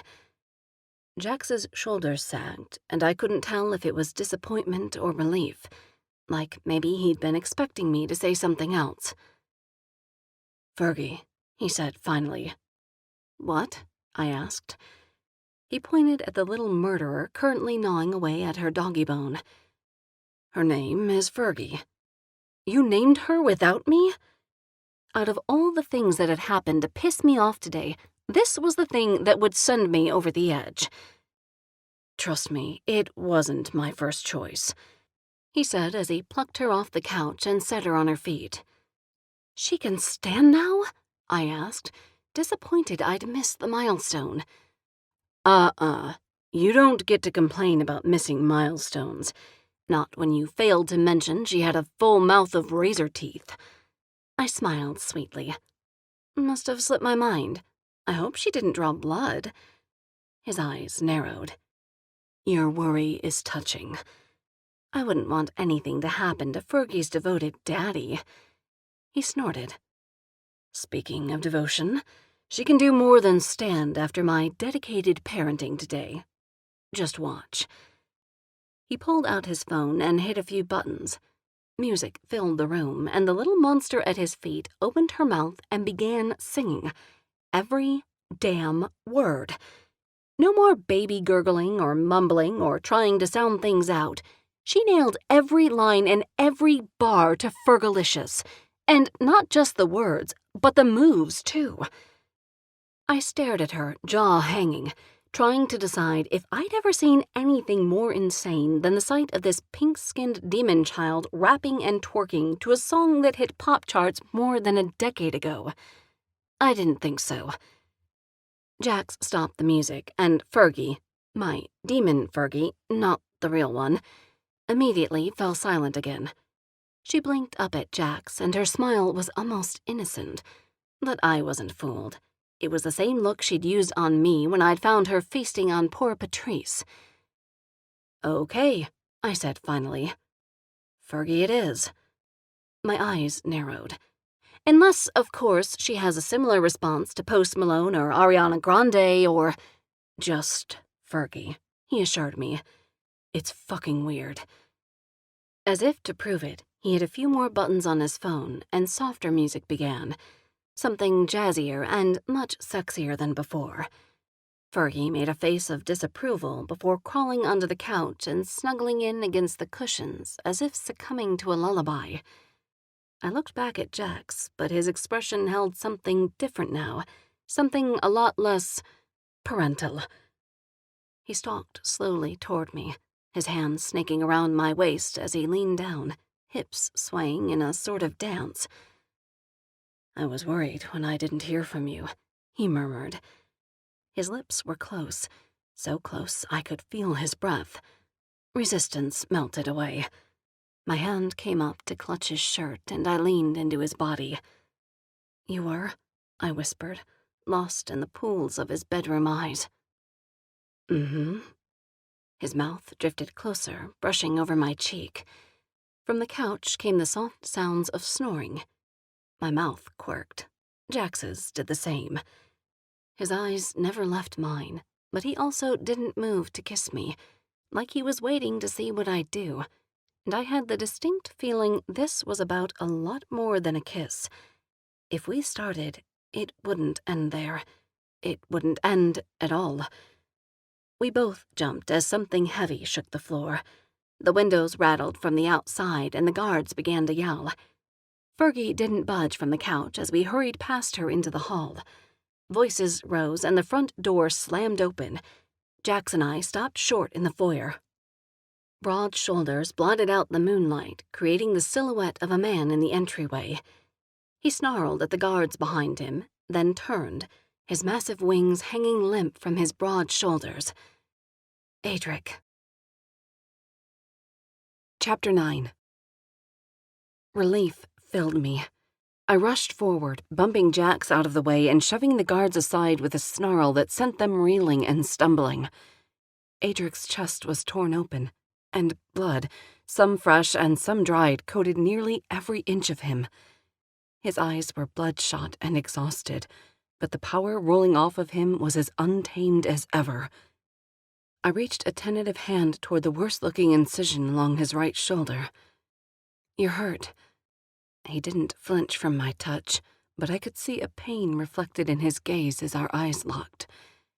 After a long moment, he tore his gaze from mine and locked eyes with something behind me and stared hard. I tensed. "You must be Adric." Jax strolled forward, the picture of confidence as he extended a hand. At his friendly greeting, the guards finally backed off, but Adric wasn't impressed. Adric grunted and otherwise ignored the gesture. Jax lowered his arm without batting a lash. "She's told me so much about you," Jax said. And while his words were polite, his tone implied more, that we'd been close enough for me to share things with him. Adric glared. Jax glared back. Clearly, they were going to have to take their time making this some kind of stare-down. I debated letting them have their moment, but the blood on Adric wasn't something I could ignore while they each took turns pissing on my shoes. "Jax, do you have a first aid kit?" I asked. "I don't need," Adric began. "In the kitchen," Jax said, and I didn't even care that he looked smug about the chance to help the Nephilim bleeding on his doorstep. To have Adric owe him for something. Alpha males were fucking weird. "This way." I looped my arm around Adric's shoulders and helped him lean on me as we followed Jax through the house. I purposely kept my body angled between Adric and the living room doorway as we passed by. If he noticed Fergie asleep on the couch, he didn't show it, but I also knew that was its own ticking time bomb. Motherhood in the workplace was a political soapbox I'd gladly stand on. Stealing and adopting demon babies was another issue altogether. In the kitchen, Jax motioned to the small breakfast table tucked in beside the window. I steered Adric there while Jax strode to the cabinets on the far side of the space. I helped Adric lower himself into the nearest chair, frowning at the careful way he moved his body. I'd never seen a Nephilim injured like this before. Or at all. They were supposed to be invincible. Jax returned with the first aid kit and handed it over. I looked up at him, noting the hard stare he used on Adric, then me. "I'll give you both some privacy," he said shortly. "Jax," I began, but he was already heading for the hall and calling out orders for some help fixing the front door that had apparently been knocked off a hinge. Adric was quiet while I began sifting through the first aid kit for bandages and antiseptic. "You don't have to do that," Adric said when I reached for his wounded shoulder with a disinfectant wipe. "My body will heal itself." I arched a brow. "You mean like it's healing itself now?" When he scowled, I pressed the wipe to the cut. Adric hissed, and I bit back a satisfied smile as I went to work cleaning and bandaging his various injuries. "There's venom inside," I said, peering closely at the gauze coated in thick yellow ooze. "That's why you're not healing." "Level 7s are toxic even to Nephilim," he explained. "It'll heal, just takes longer." 7? Had I heard that right? I bit my lip and went back to patching him up. Jax didn't return, and a few minutes later, the orders he was snapping stopped and the house was silent. "How did you find me?" I asked. "I followed your scent." Finished with his arms and chest, I leaned in and wiped at the dried blood coating Adric's throat. His breath on my chin sent a shiver through me that made me falter. My eyes raised to his, and I found him already studying me. The lines on his face deepened as he inched closer. My breath hitched, and I tried not to think about what I was going to do if Adric kissed me in Jax's kitchen. A gust of power hit, scattering the bandages spread over the table. I blinked and backed away. Adric frowned, looking past me to the doorway. I turned, but it was empty. Farther in, a floorboard creaked. Turns out I wouldn't have to do anything. Jax had done it for me. Adric sighed, and I went back to cleaning and bandaging. "I'm assuming the other guy looks worse," I said. Adric snorted, and my brows shot up in surprise. "What?" he demanded. I don't think I've ever heard a Nephilim snort. His mouth lifted crookedly before flattening again. I kept my attention on the blood, and not on how close to his face I'd gotten. But the longer I remained with my hands on his bare skin, the thicker the air became. The tension between us became an invisible force, and my face side only made it worse. I knew from past experience mine was a lust Adric would taste on the air. Suddenly, his hand shot up and closed around my wrist. I braced myself for him to push me away, but he yanked me close instead. The surprise of it sent me careening forward, right into his lap. He caught me easily, settling me on his thigh with an arm braced around my hip, his other hand still wrapped around my wrist, which wasn't necessary since it was currently limp from shock. Other parts of me, however, were responding without a problem. Adric leaned in and pressed his nose to my throat, inhaling deeply. Finally, he blew out a breath, his shoulders sagging. "I am relieved to see you unharmed," he said, and I realized the strain in his expression wasn't from physical pain, but from worry. The second man, in the span of an hour, worried sick about my safety. Damn, I was in deep. "I'm okay. Spent the day in the bayou. After the sun went down, I brought Lester here. He'll be safe with the pack." Adric swallowed hard. "I went back to pick up your trail and—" He blew out a breath. "I followed your scent for a while, but you kept doubling back, and then I lost you to the scent of werewolf. It was strong, as if marking its territory." His lip curled in disgust. "You mean Lester and his weak bladder?" I asked, trying not to laugh. "Yeah, he needed a potty break like every 3 feet. But other than that, we had no trouble." His relief was so obvious, my laughter vanished. I pressed a tentative hand to his stubbled cheek. "I was worried about you, too. When you didn't check in, His half-lidded eyes held mine intensely, and I could feel his body responding to me in a way I knew I'd dream about for the rest of my spinster nights. Now the lust was something even I could taste. My body ached, straining to give into it. Adric's eyes flashed knowingly. He growled, as if to remind that ache who was the boss. And then he kissed me, a brushing of his mouth on mine that wasn't soft so much as savoring. A blanket of power curled in around us, not like before. This was more caressing. Like a second set of hands, it rubbed in all the right places and sent my head spinning. Holy shit. They hadn't been joking about that Nephilim sex energy. "Jem," he said, his voice rough. "Yeah?" I asked, my head swimming and my body straining for more. "I need to tell you something." I tried to hide my disappointment because unless he wanted to use his body to do it, a conversation was not where I wanted things to go. Jax's house, I reminded myself. We were in Jax's house. Probably not the best way to pay back my hot-as-hell not baby daddy by having table-destroying sex with a Nephilim in his breakfast nook. "What is it?" I asked. He sighed, as if resigning himself to whatever came next. His hand on my wrist tightened. "Christoph Rasmussen." I drew back, the words sobering me instantly. Any lingering lust dried up like a puddle in the desert. I couldn't think past the name he'd just uttered. My heart pounded, and I swore silently at my stupidity. On his lap, I was vulnerable, way too close, and there was no way he wouldn't hear my racing heart or sense my fear at being found out. Then again, he was Nephilim. I could have stood on the roof and he'd have sensed those things. "I was there, Jem." His words were gentle, but the possibility of what he might be saying, of what he planned to do with this information, had me panicking.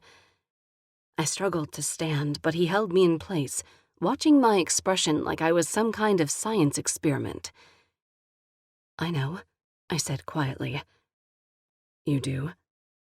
I recognized you when you flew off to battle that lizard demon. And you didn't say anything?" Heat rose, flushing my cheeks. "I was getting to it. Besides, you're one to talk." "You're right. I should have told you. I'm sorry." He squeezed his eyes shut like he regretted it, or regretted his part in helping me survive. "Are you going to tell the council?" "What?" His eyes flew open. "Of course not. Why would I do that?" "I don't know." I shrugged. "You're one of them? Duty, loyalty, maybe so they don't keep trying to blow you up?" He sighed. "I helped toss those assholes off the cliff that night, and I'd do it again." The vehemence in his voice leaked into the bubble of power around us, squeezing me like a firm embrace. My muscles tensed and flexed. I couldn't decide if his power was a comfort or threat. "I'm not going to turn you in, Jem, and even if I did, I'm as guilty as you are." "Why are you telling me this?" I asked. "Why now?" His gaze raked over my face, an apology in his eyes. Another thing I never thought I'd see from a Nephilim. "I couldn't tell you before because it would lead to more questions. Questions I wasn't ready to answer about why I was there that night and what made me request you when I took the position I have now. But I think it's time we talked about all of that. About your father, about you, about me." I frowned. What does my father have to do with this? "He's the reason I was there that night, at the party, and he's the reason I took this job, the reason I requested you." His admission was the second wipeout of the day, the second bomb being dropped, and my world promptly exploded into a billion pieces. All of the pieces scattered, and when they landed again inside my dumbstruck brain, they clicked into place, one by one.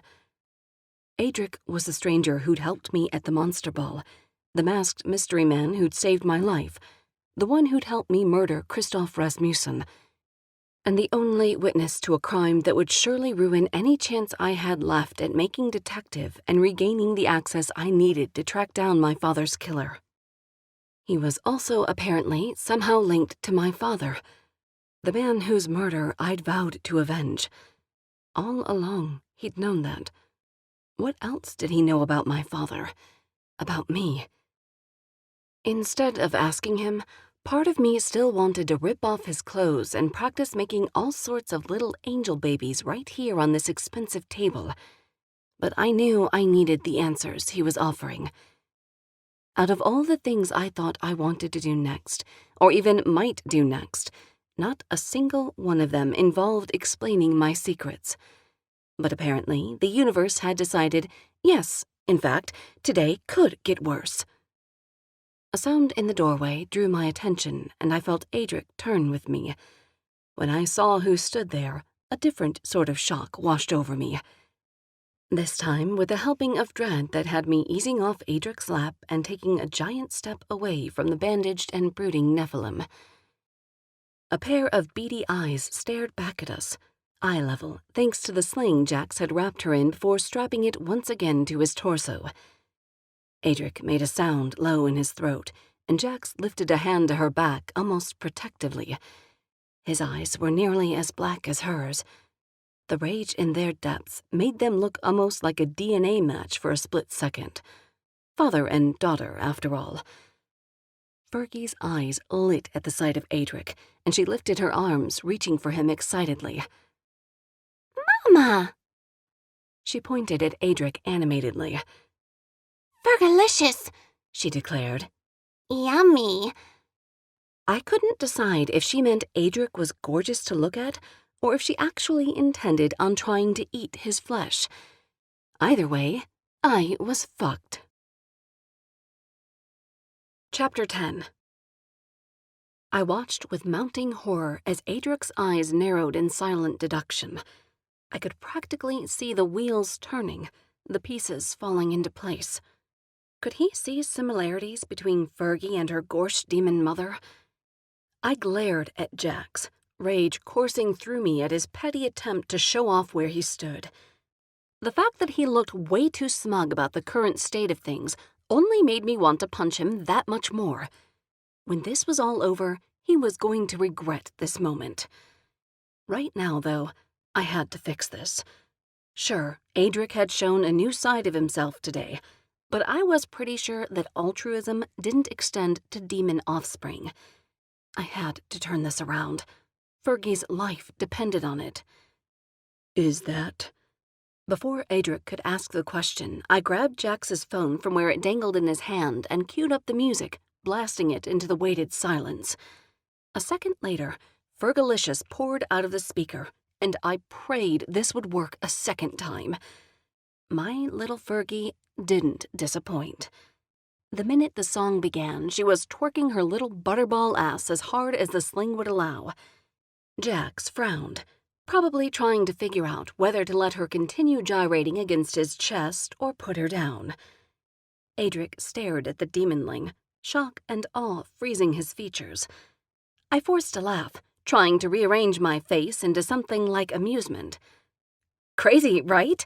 I said as Fergie began belting out the words. "It's the latest gadget on the market. Some robotic dance monster all the kids are raving about. I got it for my niece." Adric looked at me like I'd sprouted horns. Come to think of it, maybe I should sprout horns. At this point, another distraction would help. "Jim, just tell him the truth," Jax said. "You and I adopted." "Oops, look at the time. Gotta go." I cut Jax off, leaping forward and snatching Fergie from the sling still strapped to Jax's middle. She shrieked delightedly, then promptly resumed singing about the junk in her trunk as if she'd been born to do so. Adric's face flushed red.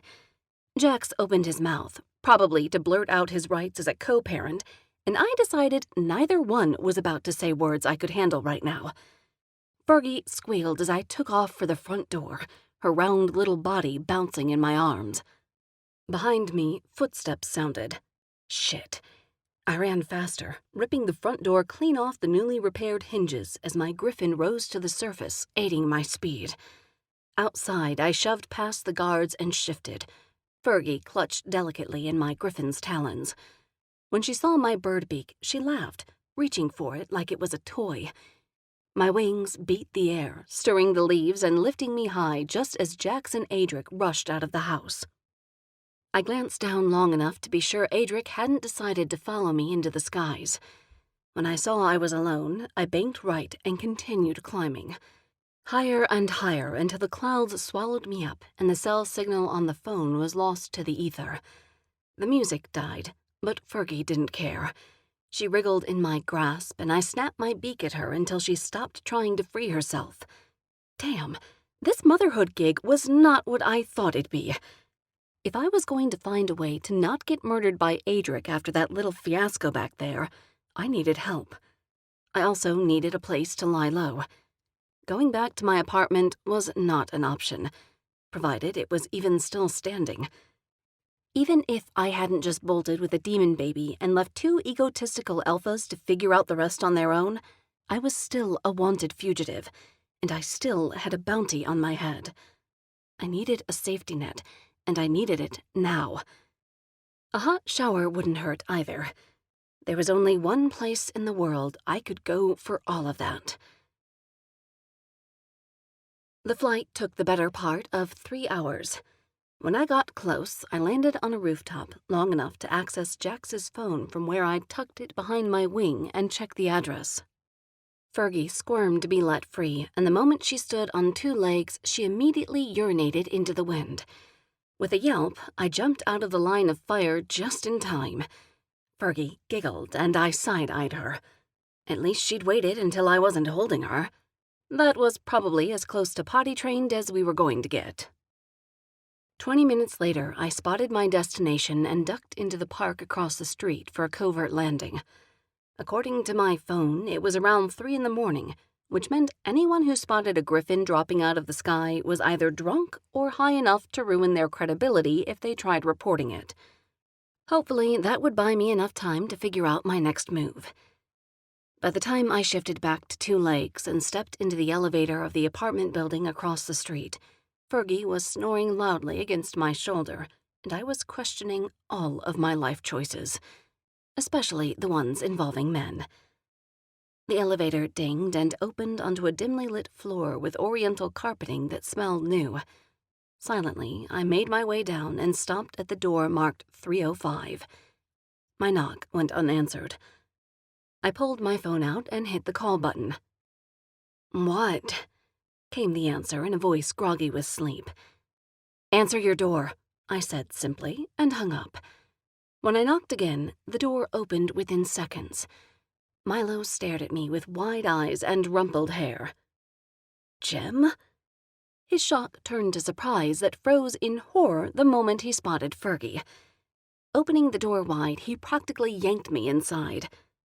"You idiot!" he hissed and shut the door behind us, locking it before rounding on me. "For your information, besties help bury bodies. The murder part, you have to do yourself." "What? You brought a demon into my apartment. Are you insane?" Without waiting for an answer, he raised his hand, fey magic at the ready. I turned, shielding Fergie's body with my own before he could fire off anything deadly. "Stop! I'm not going to kill Fergie. I'm trying to hide her." I put one hand up in defense. The other was firmly wrapped around Fergie, who hadn't even stirred. Not that I could blame her. The exhaustion lining my vision was making it hard to stay upright anymore. "You're crazier than I thought you were." He shook his head and turned on his heel. "Come on, Nanny McFay. You look like death." I followed him into a galley kitchen, complete with a granite bar and stainless steel stools lining the space. There wasn't much in the way of personal decor, but Milo hadn't lived here very long, and I knew for a fact he was hoping to cut his stay short if and when he found a way back to New Orleans. Muttering to himself, Milo went to the cabinet and came away with 2 glasses and a bottle of Jack. I started to speak, but Milo held up a hand to silence me. When he'd poured us each a double shot, he pushed one of the glasses at me and picked up his own. Clinking our glasses together, he sipped generously and made a face as he downed the amber liquid. "Okay." He opened his eyes and leveled his gaze with mine. "Now I can handle the shit show you're about to drop in my lap. What happened?" "It's a long story," I said, wincing. "I'm aware." My eyes widened. "Don't tell me the news covered it all the way up here." "Every channel," he confirmed. "Your face is everywhere. Speaking of which, that photo from your badge is terrible, G. I've seen prison photos that look better." "It was bad lighting," I argued. He snorted. "Silver lining, no one will recognize you in real life compared to that picture they're sending around." "That's your idea of cheering me up?" I asked. He grinned in a way that drove me to take a generous sip of my drink. You're the one who showed up at my place in the middle of the night with a pig demon on her hip. She is not a pig demon. Fergie gurgled where I still held her propped on one hip. Milo shot her a dubious look. Fine. Errata with a pug face. I glared at him. You wanted me to come visit. Here I am. He shook his head. Are you going to tell me what's going on, or are we going to drink every time you dodge my questions? Because I don't have to be at work until the afternoon. I'm down for whatever. I'll tell you, but I need a favor. My stomach growled, and Milo's brow lifted. Do you have anything to eat? There's cold pizza. Hang on. He shuffled to the fridge and pulled out a foil-wrapped bundle. While he reheated leftovers, I wandered into the living room and sank into the couch cushions. Fergie immediately shut her already drooping eyes and rolled over, flinging a hand out far enough that it dangled off the edge of my lap. I adjusted her, tucking a blanket around her and wedging her against a pillow. Then I leaned back, closing my eyes and listening to Milo move around the kitchen. Just 2 minutes of shut-eye. That's all I needed. The microwave beeped, yanking me out of a snooze. I sat up, blinking as Milo returned and handed me a plate piled with pizza. You're the best friend ever, I mumbled around a mouthful of melted cheese and pepperoni. Funny how your best friend never sees you or gets his calls returned lately.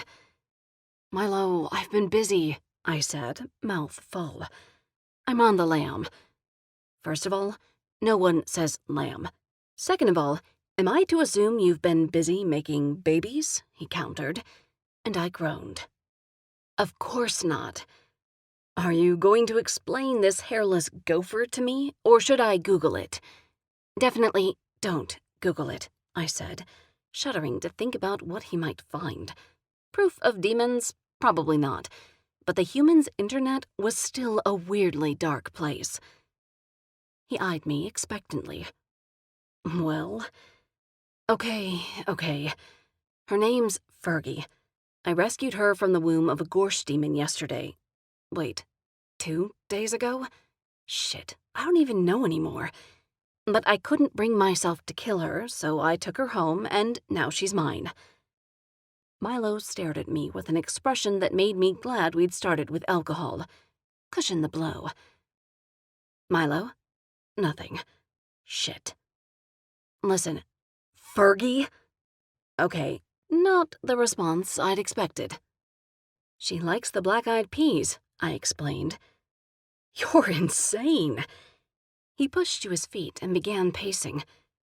You named a level 5 demon baby Fergie.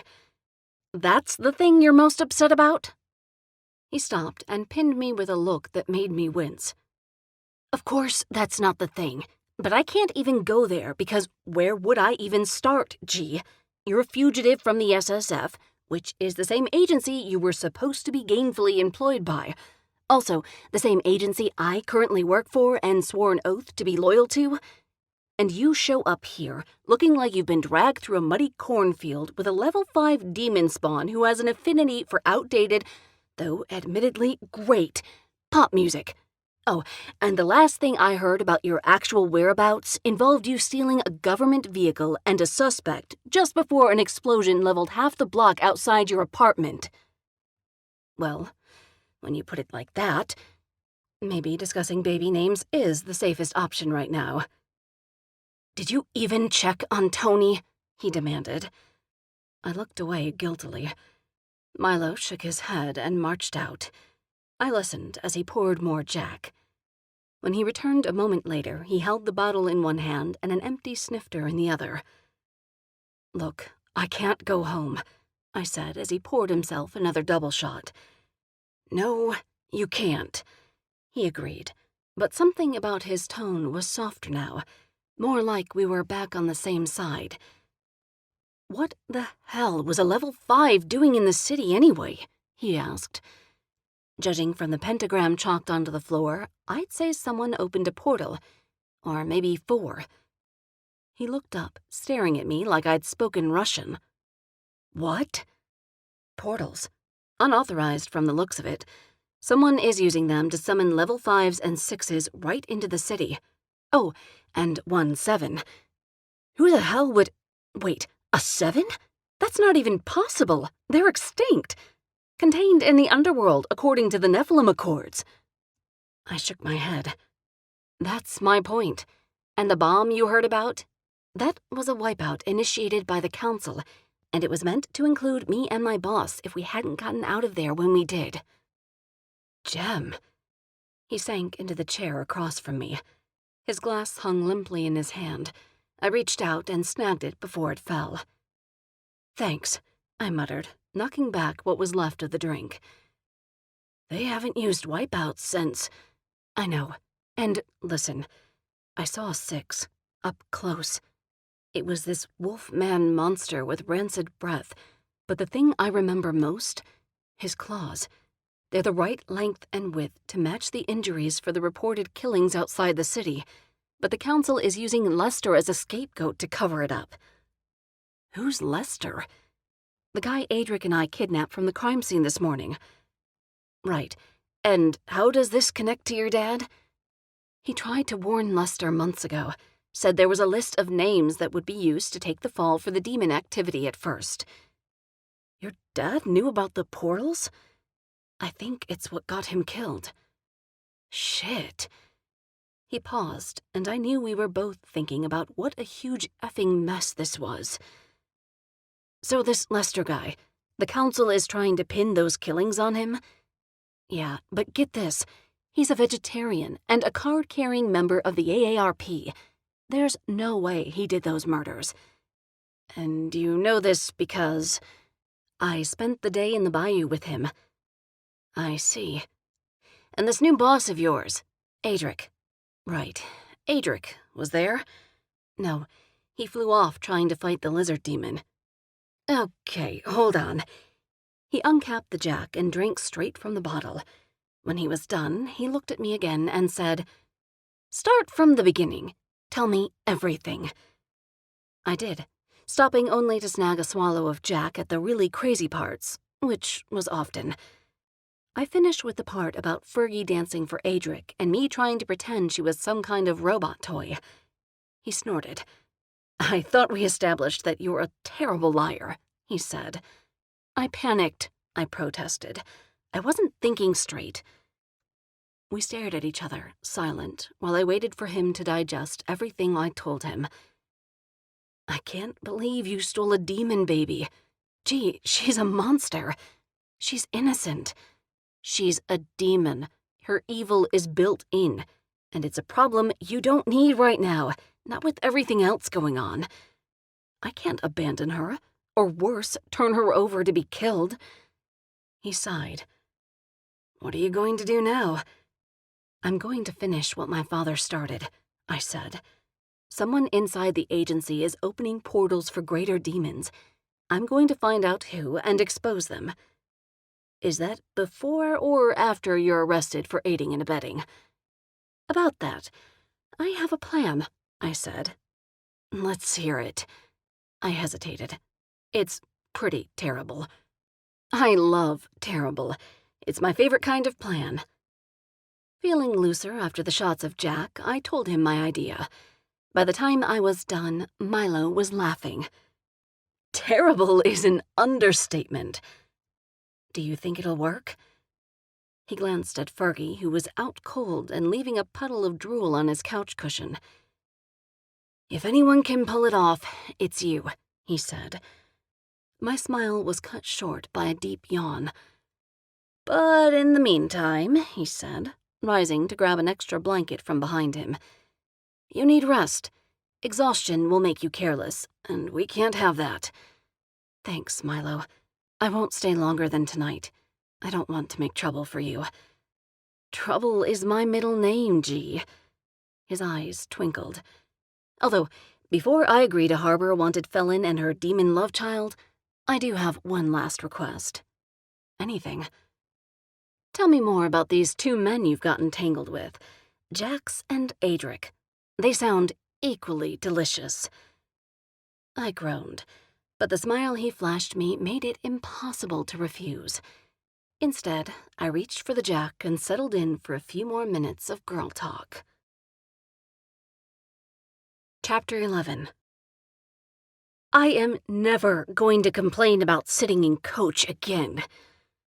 Milo climbed off my back, swaying a little and grabbing the wall for support.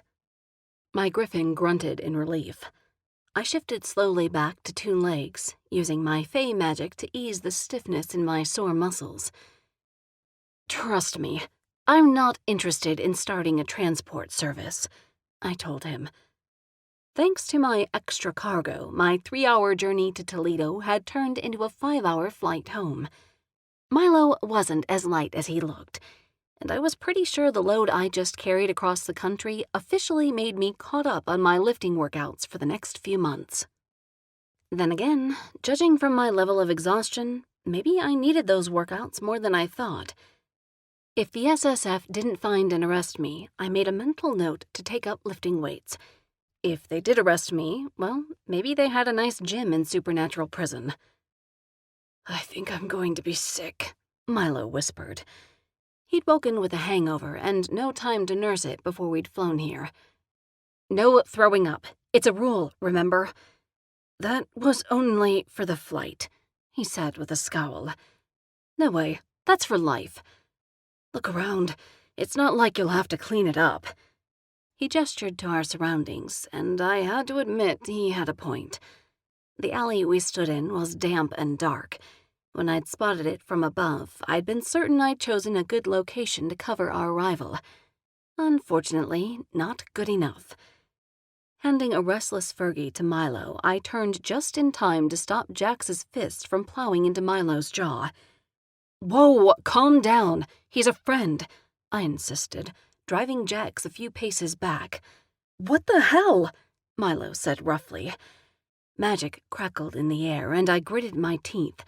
We didn't have time for a boy brawl. That guy is your friend?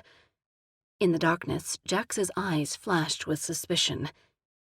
Yes, Milo, this is Jax, our welcoming party, apparently.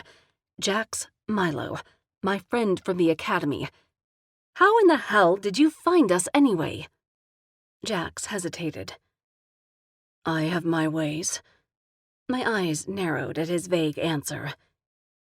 Your lack of specifics sounds a lot like magical stalking, I said. Milo just smirked in amusement, and I remembered the shit he'd given me last night when I told him about Jax's flirting. He'd used the word smitten over and over again until I'd almost throat-punched him. Or keeping you alive, Jax shot back. You ran out without telling anyone where you were going. Do you know how many supes are looking for you? And then you show up with some random guy in an alley not 5 miles from headquarters. Hey, I'm not random. Milo's pouty response sent Jax rounding on him again. I bit my lip. Jax approached slowly, and I watched warily for some sign that he was about to lose his shit. Jax McGuire, Fergie's father, he said in a rough voice. I rolled my eyes at his attempt to intimidate. In those jeans and with the bedroom vibes his eyes constantly put off, he just wasn't scary. Not unless scary sexy was a thing. Was it a thing? I'd ask Milo about it later. Milo Green, Fergie's very good-looking, very bisexual godfather. You know, in case things don't work out with you and Jem. Demon balls, I was going to murder Milo. Jax's eyes narrowed, but he ignored the fact that Milo had just hit on him. Godfather? Jax glanced at me. I didn't approve that. Milo shrugged. Honestly, I don't even remember agreeing to it. I blame Jack. Jax rounded on me. Who the hell is Jack? I huffed. Jack Daniels, my other best friend lately. Now, can we get out of this alley before a patrol comes by to check out why this much magic is chilling together in one place? I'm parked a block over. Jack started for the street, but I put a hand up. Whoa, I'm not going anywhere with you, I said. He frowned. With the bounty on your head. Whoa, I held up my other hand. What bounty? He sighed. 100,000 to the soup who delivers you to headquarters. Milo and I shared a look. Shit, this wasn't good. The city is crawling with SSF, all looking for you, Jax said. My pack and I can keep you safe. Right, real hush-hush, like you were with Adric about Fergie. He didn't answer. Exactly. I think I'll stick with my plan. I could hear the strain in his voice as he worked to control his temper. Which is? But my temper was on the same short leash as his. None of your business. Now move. He didn't budge, blocking my way out. I tried not to focus on his broad chest, or that he smelled freshly showered and ridiculously, how had Milo put it? Delicious. Fergie's safety is my business, darling. His voice dropped low, and my skin tingled as it slid over me. And I'm making your safety my business, too. Come with me. I can keep you hidden until we sort everything out. Milo nudged me pointedly. I scowled. We have a plan, Jax, a good one. I'm not changing it to make you feel better. Either step aside or come with us. Milo's invitation left me too surprised to protest. Jax glanced at him, some of his suspicion evaporating as he considered Milo's offer. Come with you where? My mom lives here in the quarter, Milo said. She's expecting us. The quarter is the worst place to be, Jax protested. It's the last place they'll look, Milo pointed out. Jax frowned but nodded. All right, give Fergie to me. Milo glanced at him, which had Jax glaring again. I nodded, and Milo handed her over. She squeaked happily as Jax tucked her in against him. Daddy's girl, I muttered. Jax beamed and booped her nose. I eyed them both, then Milo, and shook my head. This was a terrible idea. I could feel it. Ready? Milo asked. Lead the way, I said. Turned out, Jax sucked at being led. Wrong way, dollface. Milo steered Jax in the other direction. For the third time. I muffled a giggle, too entertained by the whole thing to worry about SSF or even killer demons. All I cared about was, Son of a biscuit-eating titball, where the hell have you been, young lady? Gran? I paused at the sight of the June bug careening straight for my head. Before I could move aside, she made full impact, splatting her little bug body squarely against my forehead. That hurt, I said, rubbing the sting she'd left. Good. You deserve a good slap for running out on me. Her wings buzzed softly, and she fluttered around at my eye level. Gran, I know. I'm sorry. Listen. Your mother is out of her mind with worry. I've been scouring the city for days, and here you are double-dating it up with these two playboys, and... She broke off, gasping at the sight of Fergie. Is that a secret love child? Did you procreate with one of these crackerjacks? No, Gran. Hey, Milo said, pouting at the insult. Gran turned to him and winked. At least, I was pretty sure it was a wink. Hard to tell in the dark. Not to mention the fact that she was the size of my fingernail. Delicious crackerjacks, Gran corrected. Better, Milo muttered. Gran, we need to get somewhere safe, I said, glancing around the empty street. Damn right you do, she huffed. You can't bring a baby out in this kind of mayhem. What kind of parent are you? I looked at Milo. Keep moving. Aye, aye, Captain. This way. We resumed our trek, and I nodded at Gran. Come on, walk and talk. While we followed Milo to his family's apartment, I filled Gran in on as much as I could about the lupine demon and the wipeout the council sent to cover their tracks. I didn't mention my father's case. I couldn't. Whatever he knew had gotten him killed. I wasn't going to burden Gran, and, by extension, my mother, with that kind of information. Not until I knew more about who was involved. This is crazier than the time my witch friend Betty Jane tried summoning the spirit of her dead ex into a dildo, Gran said when I'd finished. Gran, I groaned. Milo stopped short just outside his mother's apartment door. Wait, did it work? She thought it did for about 6 minutes, Gran said. What happened? Milo asked. I glanced over and shook my head at his expression. Even Jax looked interested.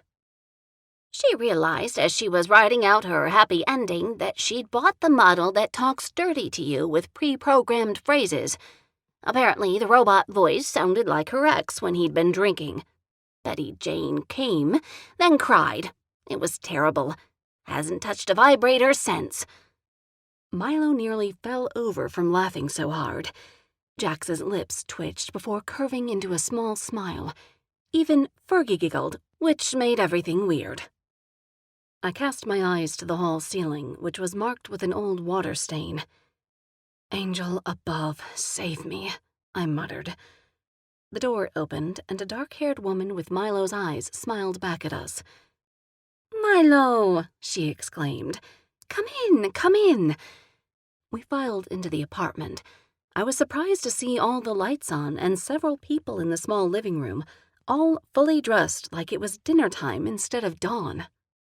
Introductions were boisterous and a little confusing, but at the end I could positively identify Trish, Milo's mom, Ferdinand, Milo's younger brother, and 2 aunts named Jessie and Josie, who weren't twins but somehow still identical enough that I couldn't tell them apart. There were several kids under the age of 10 scattered around on the floor. A couple sat in front of the TV watching cartoons. Fergie wiggled, leaning toward them, and Jax set her down. She waddled over, and I grabbed Jax's hand, whispering, "She just walked." "She did the complete dance to Fergalicious, and you're having a moment over her walking?" Milo asked. "Parental milestone," I told him. "You wouldn't understand."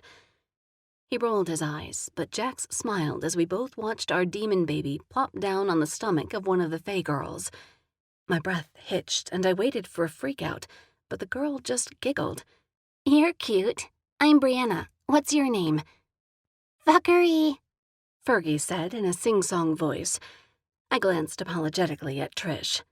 "Sorry, her name's Fergie. She's not very good at English." Gran snorted in my ear. "Sounded perfect to me." I jumped as I realized she'd rode into the place on my shoulder. "It's fine, no worries." Trish rattled off a bunch of Spanish to the girl. The only word I understood was Fergie, but the girl nodded and started telling Fergie about the cartoon in Spanish. Before I could explain the language barrier, Fergie answered her in a string of flawless Spanish. Did your baby just speak perfect Española?" Milo asked. "That's my girl," Jax said, beaming with pride. "A child genius." He turned to me, dead serious. "We should consider getting her into a private school, or maybe even tutoring.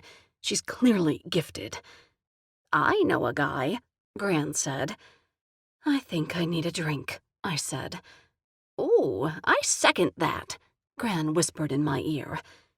Trish shot me a confused look and glanced around, presumably for the owner of the empty voice. "This is my Gran," I said, pointing. "She's the Junebug on my shoulder." Trish's eyes lit with understanding as she spotted the tiny insect I referred to. "Nice to meet you," she said. "Come, would you like a mojito?" She motioned for us to follow her into the kitchen and began passing around glass bottles labeled as mojito coolers. No one looked weirded out that we were all about to drink at sunrise, or with an apartment full of kids. I wasn't going to state the obvious either, so instead, I took a mojito cooler and began to twist the cap. "Let me." Jax took the bottle and popped the cap for me, then handed it back. Considering the way his muscles had flexed with the effort, I decided not to point out I could have done it myself. "Thanks." I knocked back a large gulp of the tangy beverage. "A little hair of the dog," Milo said with a satisfying lip smack. "I miss my boy so much." Trish gushed, coming in for a loud kiss. Milo shoved her away. "Ma, we have company." "Your company isn't offended that I love my son," she scoffed. "And you." She stopped in front of me, and I stilled, half terrified she was about to maul me with kisses too. "It's so good to meet you. Milo speaks so highly of you from your time together at the academy." "Thank you for letting us hang here," I told her. "I appreciate you taking the risk." "We won't be here long," Milo added. "As soon as we figure out our next move, we'll be out of your hair." I didn't miss the collective "we" he'd used, but I let it go. Milo had made it clear when he'd taken the trip home that he wanted to help, but I wasn't going to let him do anything that might jeopardize his position at the agency. Hiding me here with his family was more than I could ask. But Trish waved a hand dismissing our words. "Stay as long as you need." She leaned in, smiling. "A friend of Milo's is a friend of mine. Besides, we have so many people here, no one will notice a few more."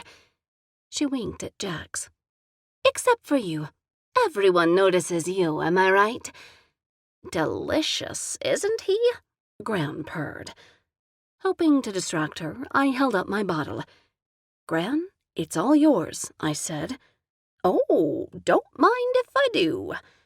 She buzzed into the bottle's neck and perched on the inside of the glass, drinking carefully from the liquid inside. Careful not to slosh the liquid over her insect body, I set the bottle on the table to let her have her fill. "Do you mind if I use your restroom?" I asked. "There's a bedroom with an attached bathroom through that door," Trish said, pointing. "Thank you." I made my way to the bedroom and started to close the door behind me, but a hand reached out and grabbed it, holding it open. Jax walked in and pressed the door closed behind him. "What are you doing?" I asked warily. "Checking on you." "A habit you should break," I said, but I could taste the lie on my tongue. Jax smiled and took a step toward me. A predatory step. My heart beat faster, and I couldn't decide if it was nerves or anticipation. My brain decided to stall. "How did you find me earlier?" I asked. Jax hesitated. "I may have slipped a tracking device in Fergie." "In?" I repeated, jaw dropping. "I meant to put it on her back, just an adhesive label like a sticker, but she ate it before I could snatch it away from her." "You GPS chipped our daughter?" He smiled broadly. "And you're happy about it?" "You called her our daughter." "Shit. I had." "What do you want from me, Jax?" I asked, exhaustion thinning my patience for all the banter. Instead of answering, Jax reached out and pulled me into his arms. I stilled, too surprised to pull away. Or maybe it was the way he smelled. His manly musk stunned me, like a weapon, a sex weapon. God, I needed to get laid. As soon as I had the thought, I realized we were alone in a bedroom. Out of the corner of my eye, I couldn't help but notice the very inviting queen bed. A lace-trimmed comforter was pulled neatly over the matching pillows. Shit. Trish's room, then. Not a good idea. "Are you all right?" Jax asked, pulling away far enough to look down at me. "I'm fine," I said, trying to shake him off. Concern pulled at his features, and he cupped my face in his rough hands. "I was worried. When you left, I tried tracking you, but the device stopped working after you left the state." He paused before adding, "I shouldn't have given away your secret to the Nephilim." Shit, Adric. I stepped back and Jax released me. "Was he pissed about Fergie?" I asked. "We had words." Something about his voice made it clear that there was more to the story. Maybe a lot more. But I couldn't quite handle the mental stress of knowing what it was. Besides, it wasn't like Adric could be killed, and since Jax was standing in front of me, clearly in one piece, I decided it might be better to not know. And I was still mad at him for not telling me who he was from the monster ball. Is Lester okay? I asked instead. He's fine. I'm keeping him hidden at my winter home. Why? His winter home. Of course. I have a plan to expose the council for their cover-up, I said. With any luck, it'll draw out whoever's been opening these portals. But the only way it works is if you keep Lester out of sight. No one knows where he is. The house is listed under another name. He's safe. You'd be safe there, too. I sighed. Maybe, but I don't want to hide and run forever. Why do I get the feeling you and that fey playboy out there have some half-baked scheme up your sleeves? It's not half-baked. Lie. He groaned. Jem. We both turned at the sound of a sharp knock on the window. I peered through the gauzy curtains at a figure standing on the fire escape outside. Beside me, Jax tensed, but recognition made me more curious than worried. I hurried to the window and threw back the curtain. Starla stared back at me through the glass. Jem, get back, Jax demanded. Relax, she's a friend. Okay, friend might have been going too far, but anything less would have Jax doing the whole murder now, question later bit. I unlatched the window and slid it open. Starla crouched and climbed through, smoothing her skirt as she looked from me to Jax. Jax, I need a minute, I said. He stared at me, and I braced myself for an argument. Finally, he just shook his head and muttered something about having too many friends as he stalked out. When we were alone, I looked back at Starla. What are you doing here? And how in the hell had she known where to find me? We need to talk. She paused, and for the first time since meeting Starla, I realized she looked uncertain. What is it? Do you know the name Rafzil? Yeah. A prick in a suit? We've met, unfortunately. He can be a bit abrasive, but he's trustworthy. Unfortunately, he's no longer returning my calls. I frowned, trying to understand why she would possibly be calling Rafzil, or that he'd apparently been returning her calls before. Wait. My eyes widened. Are you guys a thing? No, we're not a thing, she said stiffly. Something's happening within the Nephilim Council, and I need to know what it is. Ask your Nephilim if he knows what's happening. Have you considered they're just busy looking for me? Yes, I know all about your little disappearing act. You don't sound angry. To be honest, it plays into my plans for you quite nicely. I crossed my arms. Any chance you want to share those plans with the class? She bit her lip, debating. Finally, she shook her head. For now, it's better you don't know anymore. I rolled my eyes. How am I supposed to play into your plans if I don't know what they are? She gave me a wry look. Between the whole fugitive thing and that panther shifter in the other room, you're doing a bang-up job already. I glared at her. What does Jax have to do with this? She didn't answer. It's starting to sound suspiciously like I'm your patsy rather than your spy. Her gaze sharpened. I see Jax told you about the blacklist. Good. He's a resource for you, someone to watch your back. That's what he has to do with this, and you're not a patsy. But Rafzil has the list for who is, and now he's not answering his phone. I need you to get that list. I blinked. Suddenly, several more pieces clicked into place. Was my father working with you? She hesitated, then nodded sharply. I blew out a breath. Is that why you chose me? It certainly made me consider you, but I didn't approach you until I was sure you were up to the challenge. This case got him killed. It wasn't a question, and Starla didn't bother to answer it, but I didn't need her to.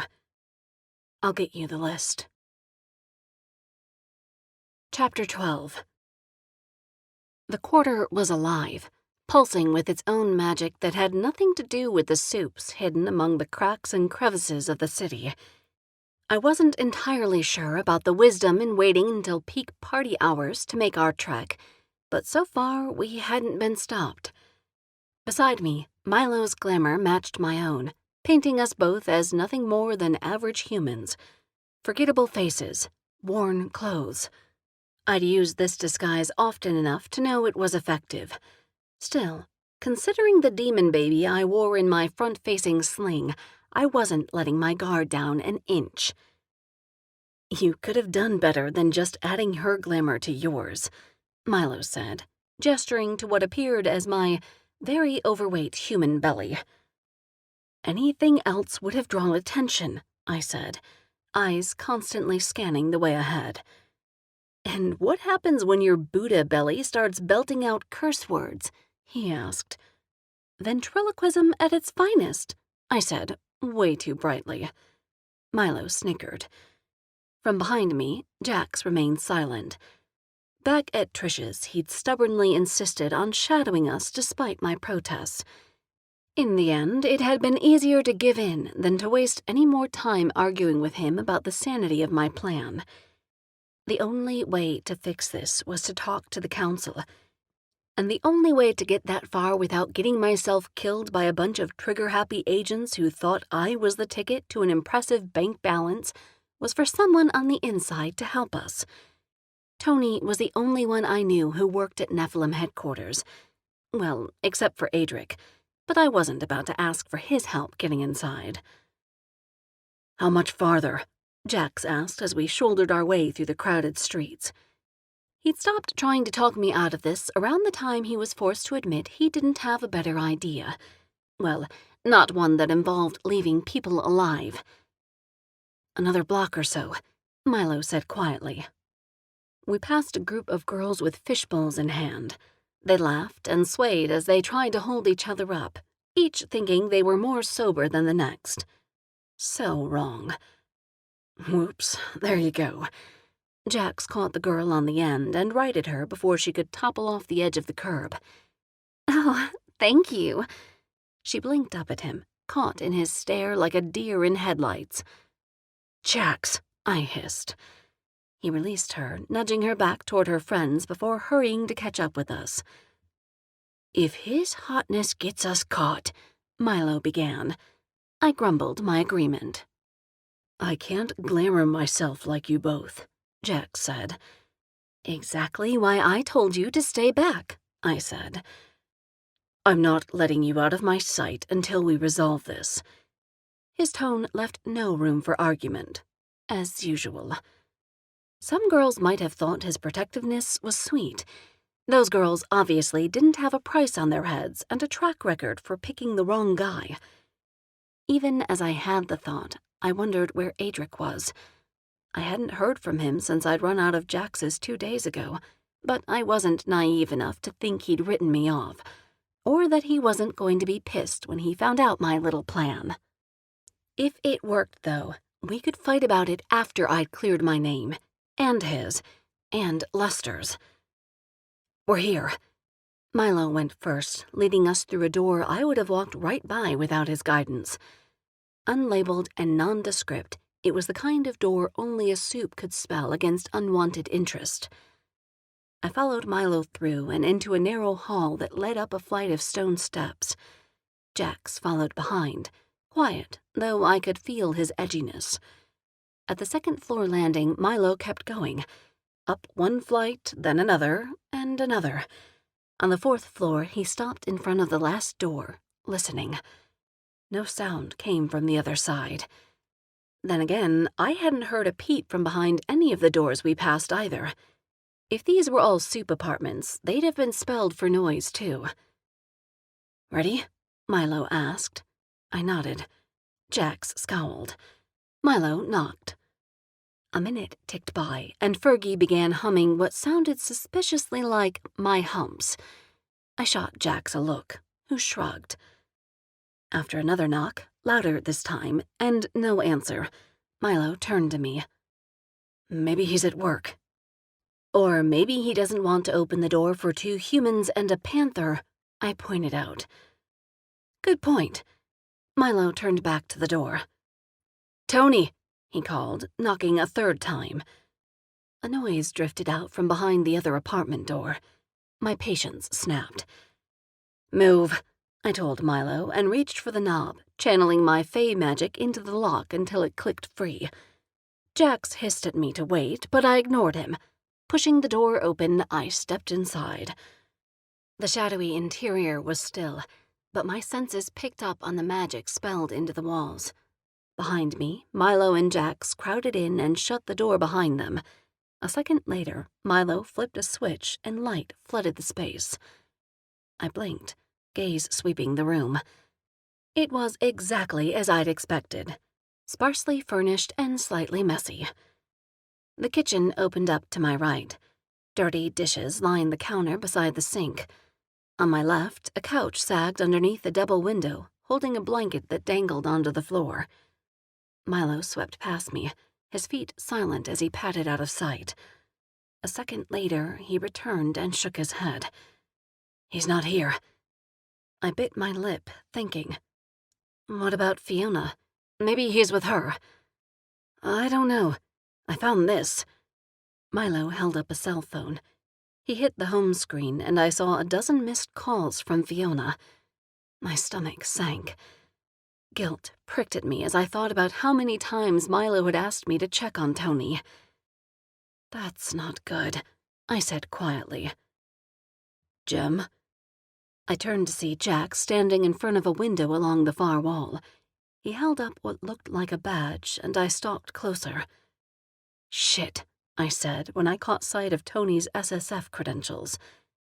Shit, Fergie echoed. That's Tony's badge.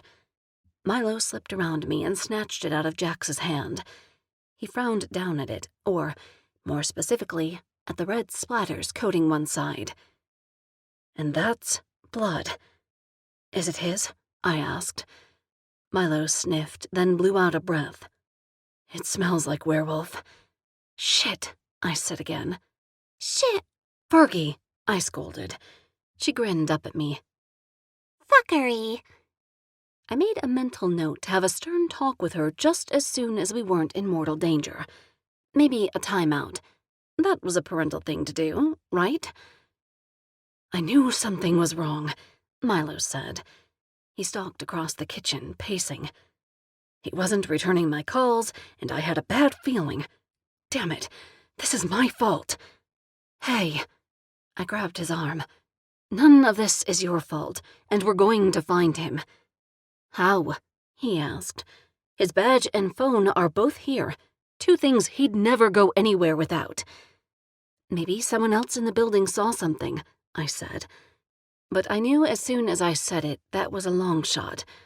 Every apartment here was spelled to make its owners mind their own business and force the occupants in other apartments to do the same. I don't think that's going to help us.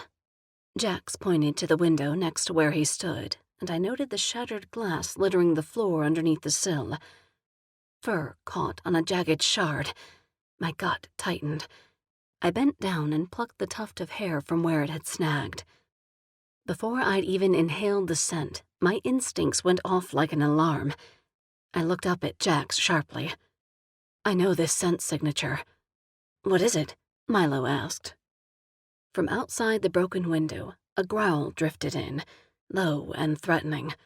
At the sound of it, fear curled in my gut. The lupine demon. Chapter 13.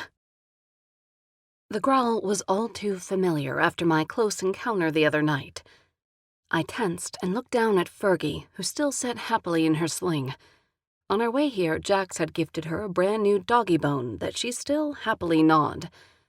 Worry clouded my ability to act. If we ran into a level 6 right now, there was no way I could fight it and keep hold of Fergie. As if reading each other's minds, Jax and I exchanged a look I immediately dubbed as parental terror. But it was Milo who spoke first. The level 6? Are you fucking with me? Milo hissed. The growl came again, this time followed by the reverberating of the fire escape as it shook with a heavy impact. We all moved away from the window slowly. "I'm calling for backup," Jack said, whipping out his phone and texting furiously. Before he could finish, a furry head appeared in the window's opening. Glowing eyes stared back at us. "Jem, get behind me," Jack said, without taking his eyes off the demon. "And me," Milo said, stepping forward so that he stood shoulder to shoulder with Jack's. It took everything in me to listen to them. If not for Fergie hanging off me, I would have shoved them aside and mansplained their asses exactly how to take down a demon, level 6 or not. "Guys," I said as the demon crawled through the window. They took a step back to give it space, and I edged toward the bedroom, hoping it wouldn't notice if I stashed my baby in the bathroom sink while I handled business. But its gaze snapped to me the moment I moved. I held my breath, holding utterly still. The lupine demon blinked and looked away, refocusing on Jax.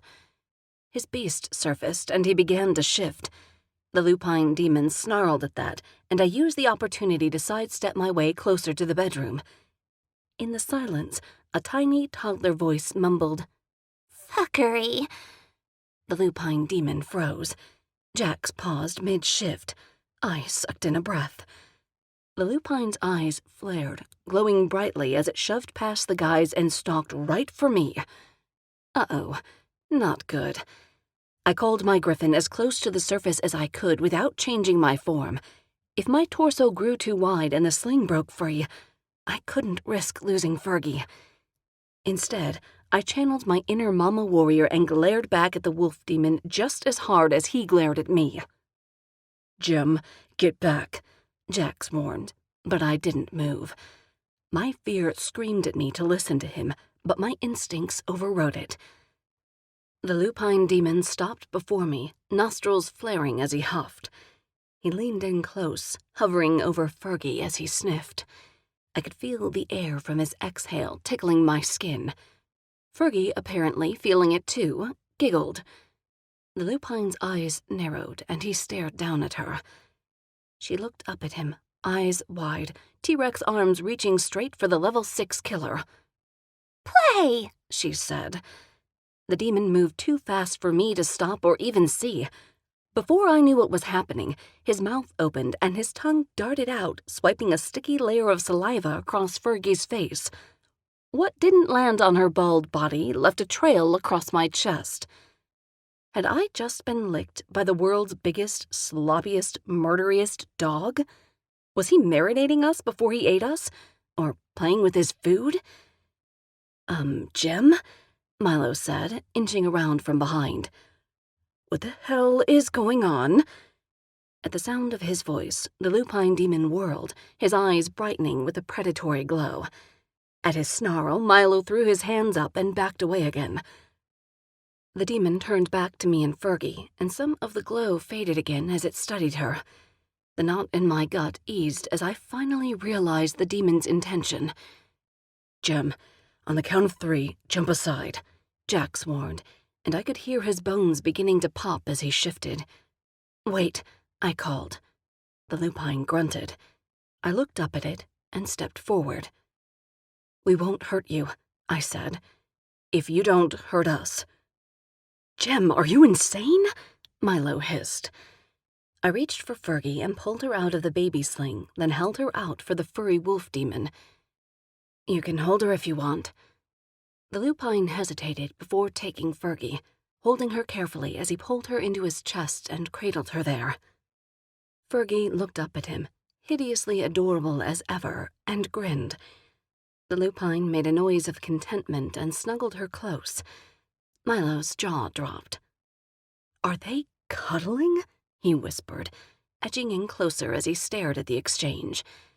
Jack slipped in beside me, his distrustful gaze still sharp on the demon currently holding his little girl. I grabbed his hand and squeezed. "I think he has kids," I told him. Jack shot me a look. "How could you possibly know that?" "Look at the way he holds her. No one but a parent would be so careful." Jack said nothing. I waited, and after another moment of some guttural noises exchanged between them, The lupine demon handed Fergie back to me. Jax took her before I could, patting her reassuringly despite the fact that Fergie didn't show any signs of unhappiness. "Do you have a child?" I asked. The wolf demon grunted and nodded its head. "Boy." The word was strangely formed, as if he'd only just begun to learn English, but the fact that it had spoken to me left me stunned. Did Wolfman just speak?" Milo asked into the silence. "Yeah," I breathed. "Since when do demons talk?" Milo whispered. I ignored him and tried again. "Your son, is he here with you?" The lupine demon shook his head. "Home. Wife. Home." "You have a wife and son at home," I said. He nodded. "Do you know where Tony is?" Milo asked. The lupine demon grunted noncommittally. "The guy who lives here," I said. "Do you know where he is?" Instead of answering, the demon turned and started for the window. Milo started to call out, but I motioned for him to stay quiet and followed the demon out to the fire escape. Outside, the demon turned and pointed at a chalked symbol drawn on the outside of the building. My eyes widened. A pentagram, the same symbol used to conjure the Gorsht. "Is that what brought you here?" I asked. He nodded. His expression fell, and I realized he wore the same expression I'd seen on him that night in the alley. It wasn't menace or even hunger. It was sadness. He just wanted to get back to his family. "New plan," I said, "and if it works, I think I can help get you home."